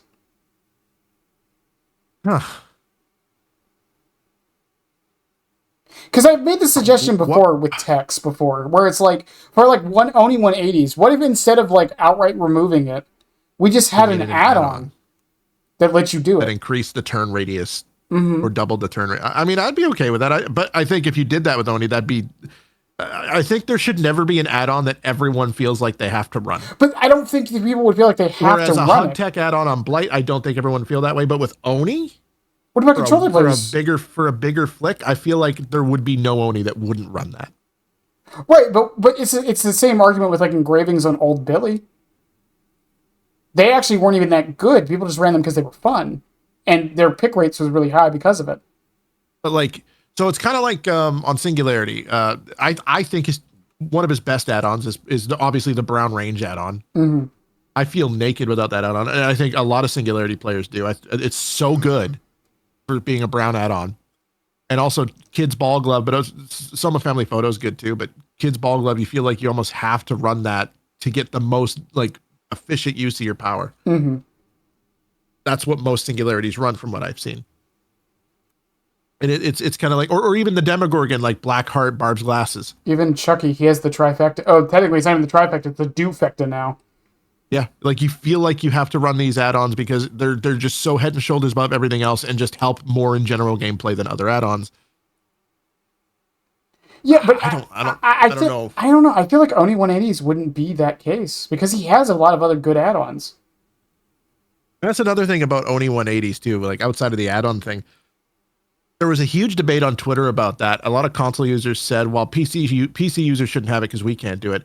And they're just trying to gatekeep it to PC only. No PC user is against console users being able to flick, by the way. No. We just don't want it taken away from us. Yeah, no. We are perfectly fine if you guys get to flick. That's okay. No, I brought this up with, I had Code on here, Blightmane, talking about this for a little bit. They're in Flickland, which is, it's basically an entire server dedicated to like Oni 180s and Blight flicks and things. And like we basically came to the same conclusion. It's like we would love it if console players could do it. I don't know why they can't. I'm sure there's a reason, probably not a good one, but a reason, I'm sure. But like if they made it an add-on that could adjust the turn rate, I'd be fine with that. I think most people would, like if it was like possible to be done on console, and if that's the way to do it. Because the other problem with the 180s, I feel, in my opinion, is that the character has to be balanced around them existing, I feel. Yeah. I think that's my issue with a lot of techs. Is even if it's unintentional, like Blight hug techs, every time you balance Blight, you have to take into account the hug techs. I think Behavior did that though. For a long time, and then they just removed. Yeah, that's what I'm saying. That's why I think they removed them so they could finally attempt to nerf him. Yeah, no, I agree with that. Yeah, that's the thing. It just overcomplicates the balance situation, I feel. I 100% agree with that. And that's why I said, like, I would rather it just be an add-on, because at least then, like, these techs, quote-unquote techs, whatever you want to call them, would be a choice that you're making over something else. Because if the argument is, like, you feel like it's the only add-on to bring because the other ones aren't good enough, then we buff the other add-ons. Yeah, that's very tricky with a killer like Oni, though. Well, that's the thing, because I feel like his add-ons are good enough, most of them, where it would be a choice. Maybe. It's not like if Pyramid had an add-on that, like, I don't know, made Punishment of the Damned insta-down, right? Like, his add-ons are so bad, apart from the range ones, that, yeah, obviously, that one's going to be ran every single match. I mean, we're already seeing that with the range ones, right? Or like, that's true. Or like if Pyramid had an add-on that made his flicks better. Like, of course he's going to run it, because all of his other add-ons are terrible. I think that's a bigger issue with add-on design than, like, actually...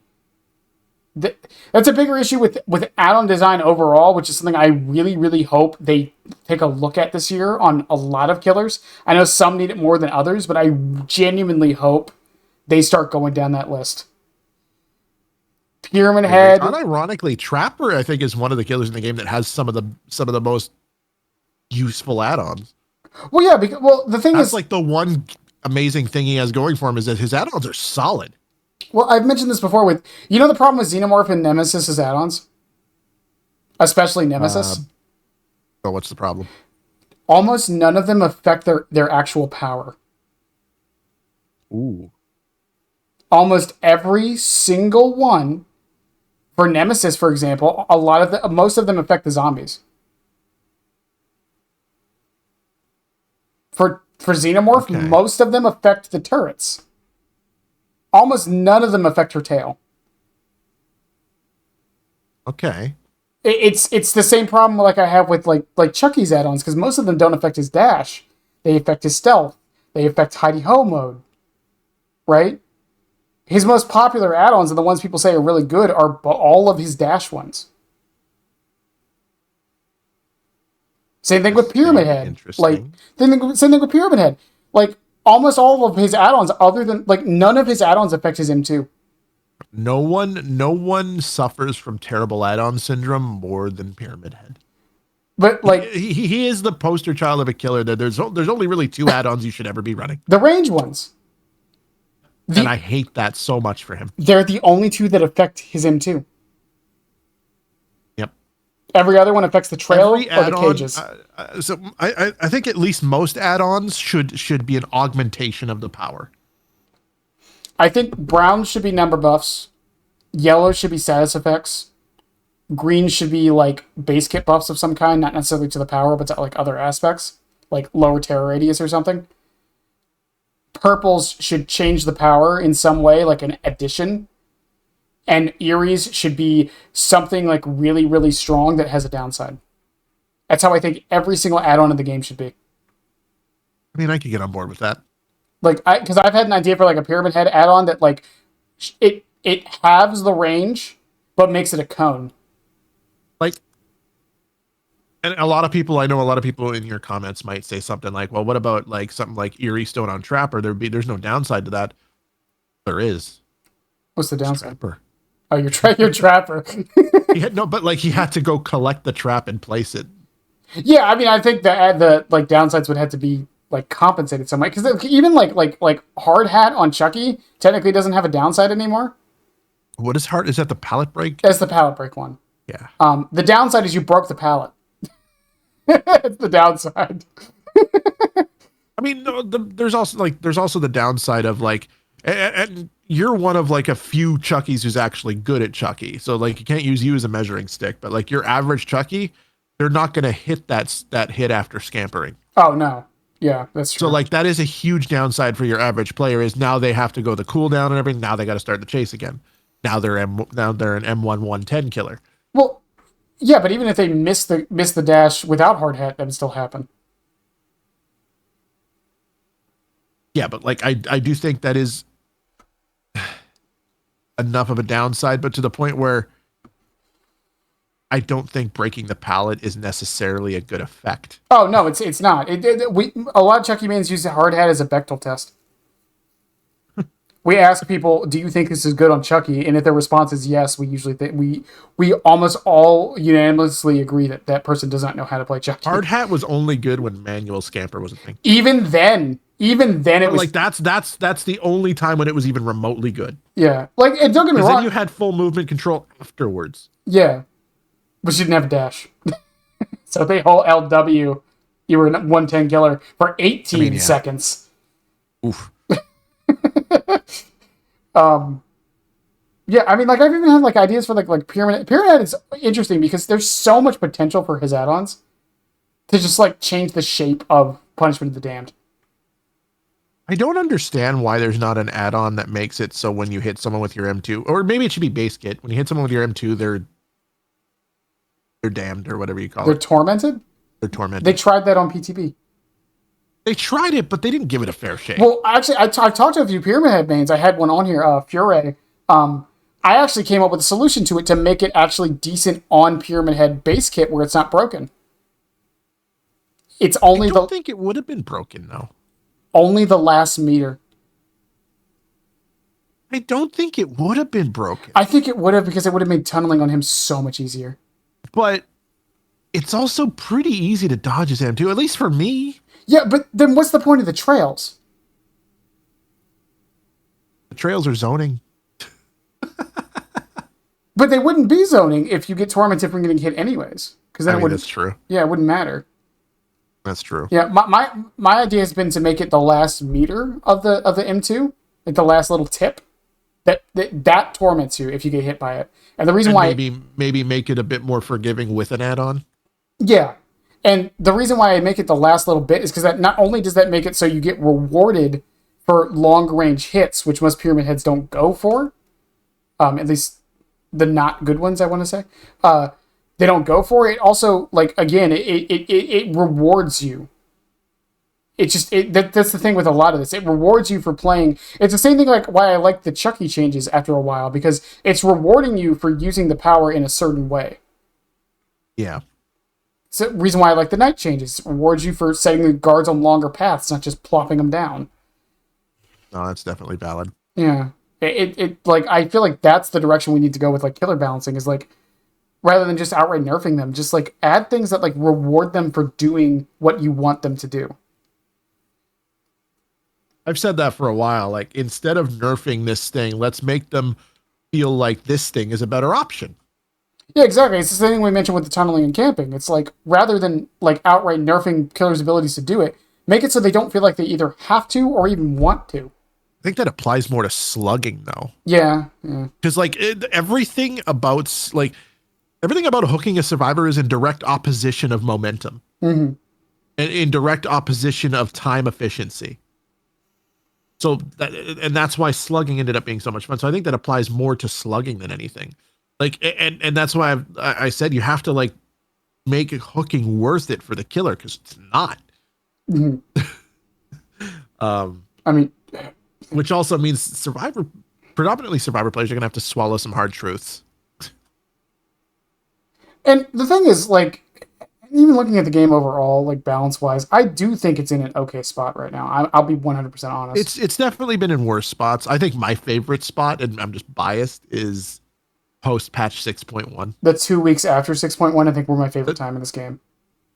When Dead Hard had just been nerfed, and it was so ingrained into the meta that's even dude, that was the most easiest games of my life. Survivors didn't know what to do. I love that 2 weeks because there wasn't videos yet. People were still figuring things out. No one knew what was good. No one knew what was bad. And then 2 months... Like, they had buffed a bunch of slowdowns in that patch. Also nerfed some. Mm-hmm. I didn't run any slowdowns for like 2 months after that. Dead Hard was gone, man. I felt like I wasn't getting robbed in my chases anymore. They weren't dead harding over my traps. I'm like, yes. And then 2 weeks later, people figured it out and were like, "Fuck, Dead Hard's back." And then they nerfed Dead Hard like 2 more times. Yep, and it's still there. I think Dead Hard's in a good spot now, except for the whole no counterplay to pallet thing. It's the only thing I don't like. I honestly, whenever I joke about it all the time, where it's like I still have to worry about Dead Hard in 2025. It's ridiculous. I joke, but like, it's not as bad as it was. No, it's not. Like, people complain about it now. I'm like, it's the same thing as people who complain about Nurse now. I'm like, how about we go back to the time when she could have like 8 blinks? Yeah. No cooldown. Like, you still want to complain? Like, people complain about things now that were so much worse back then. They complain about save the best for last. You want to go back and play a little machine gun with me? Or Unrelenting? My God. Or Unrelenting? Oof. Old Unrelenting, old save the best, just straight up machine gun. Or back when Iron Grasp, you could take 3 laps around the map holding a survivor. Honestly, just with Iron Grasp. Honestly, I do think Iron Grasp should be buffed a little bit. That's one of those tricky ones, because I think that might incentivize unhealthy play too. I mean, would backpacking be unhealthy? Not so much backpacking. I think it's other ways it could be used. Mm. I would rather see agitation buffed. Does it need it though? Not necessarily, but I don't think Iron Grasp. That's the thing. Iron Grasp is only really good with Agi and Mad Grit, or Mad Grit. Mm-hmm. Like, it's not really good on its own. But that's what I'm saying. Like, wouldn't buffing agitation just make that problem worse? I guess. I just think Agi's a better perk. You get more value out of it. Numbers to numbers, you get more distance with Agi. That's what I'm saying. Like, wouldn't it make more sense to like just make Iron Grasp a little bit better? Then again, I guess making Iron Grasp better is just what Mad Grit is. So Pretty much. Like damn. it's and that's the goes back to what we talked about power creeping. Yeah. Mad Grit and Agi, man. What is Iron Grasp? It's technically feature creep, not power creep. I'll call it what I want. Power creep means it's inherently stronger. Feature creep means it has more options. I mean, it is inherently stronger. Yeah, but because it has more options, whatever. It's stupid. It's semantics. And I say this all the time. Dead by Daylight kind of has a funny thing where it's I call it reverse power creep. Because there's a lot of things that have like always been good that will never be dethroned. That's very true. Like I think Agitation is a good example. Nurse and Blight are good examples. Like you can't power creep Nurse. If you power creep Nurse, the game dies. I can promise you. It's like, okay, Nurse is a problem. Here's better Nurse. She just auto locks onto the survivors. But you know what, Pally? I think with that, I think we're gonna call it a night. How long has it been? I wasn't keeping track. 5.5 hours. Jeez, are you gonna put this whole thing on your channel? The 4 hours of it that were actually us talking, yeah. Are you out of your No, it's fine. Yeah. Have you seen some of these? One of them's 8 hours long. Oh, so I'm not even the longest. No. I'm used to being fairly short. It's fine. I think Naya was the longest. Really? I could be misremembering, but I think me and Naya went for 9 hours. Jesus, 9 hours talking about DBD? We were talking about solo queue improvements. Are you out of your mind?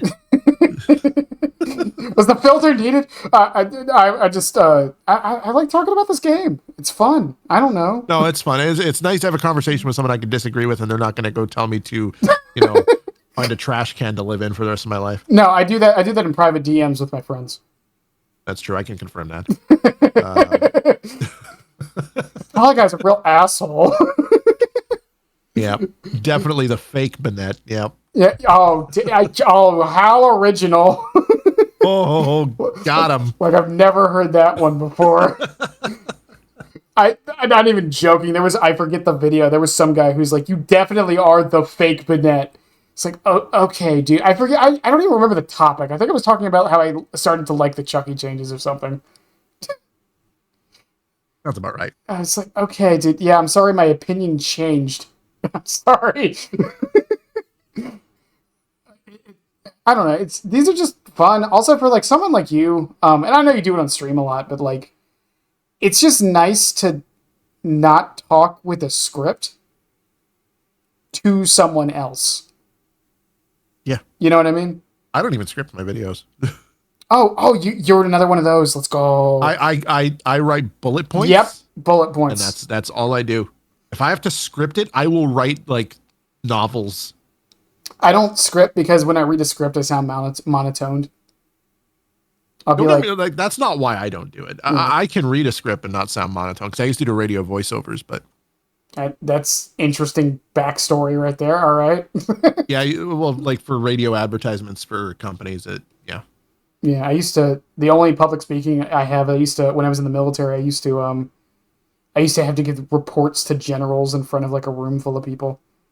Let's just say I learned how to public speak real quick after that. Yeah, when you said military public speaking, I had this image of Robin Williams in my head. Good morning, Vietnam. Without the microphone, but yeah, pretty much. You'd be surprised how much leeway. Great movie, by the way. Oh, it is. It's one that. You'd be surprised how much leeway you'd get if you could make a general laugh. I mean, there you go. I used to be able to sleep in Humvees all the time because of it. Good That's times. Great. Good times. The military sucked. Let me make this very clear. But I had some good times there. All right. Yeah, but they suck well. They suck. Wow. It's funny. I bring up my military time because there's one expression that I think more people not just in Dead by Daylight, but in general, need to get in their heads sometimes. There's an old military expression called "hurry up and wait." God, I've heard that before. You've never, yeah, hurry up. Well, because in the joke in the army, especially, is 90% of your time isn't doing anything. It's just waiting to do something. Interesting. And people, like, with the chuck spots and whatever, people are always like, "How are you so patient?" That's why. That's why I'm so patient. I had to be 4 years. Interesting. Yeah. You ever been to the DMV before? I would hope so. We don't really have that in Oh, Canada. right. Never mind. There's not really an equivalent to the DMV. I mean, I Um, guess there is, but it doesn't work the same way. Okay. You ever been waiting in line at a doctor's office before? Oh, yeah. Yeah, it's like that. I love that for you. Yeah. I deal with that shit for 4 years. That's why I like to think I have good patience for the most part. It is a virtue. Patience is a virtue. Yeah, it bites me in the ass sometimes, but it's a virtue. I'm petty enough to sit there and wait a minute for a chuck spot. I don't care. You'll get bored before I do. Oh yeah, I've had survivors drop pallets on me before, and I'll stand there on the other side and I'll swing towards the other side until they slow vault the pallet and give me the down. And they do it. It's not about winning. It's about sending a message. Sending a message. I should have gotten that hit. You come back here and give me that hit. But I think on that, we'll go ahead and end it here. You don't have to leave, by the way, but we'll go ahead and end it here. If you could tell people that somehow made it all the way to the end of this, which people do, but where they can find you real quick. Oh yeah, I just you can find me over on YouTube. I'm just Pally Live on YouTube. You can find me on Twitch, streaming 4 to 5 days a week at just twitch.tv/Pally Live. I main trapper because I hate myself. That's that's it. Also play a wee bit of Singularity. I play pretty much every killer except Huntress. I hate that bitch. I'm telling M and Squirtle and all the other Huntress mains I know. Oh, they all know. They all know. They all know. I'm friends with almost all the Huntress. Oh, I hate her too if it makes you feel any better. And they know it. I hate versing her. Like, I hate that. I'll be in Alaska and I'll get hit by a hatchet that was thrown through Japan. It was weird. But on that note, all those links will be below. I mentioned this at the start. And to everyone listening and all that stuff, I love you guys. Have a good one. And bye.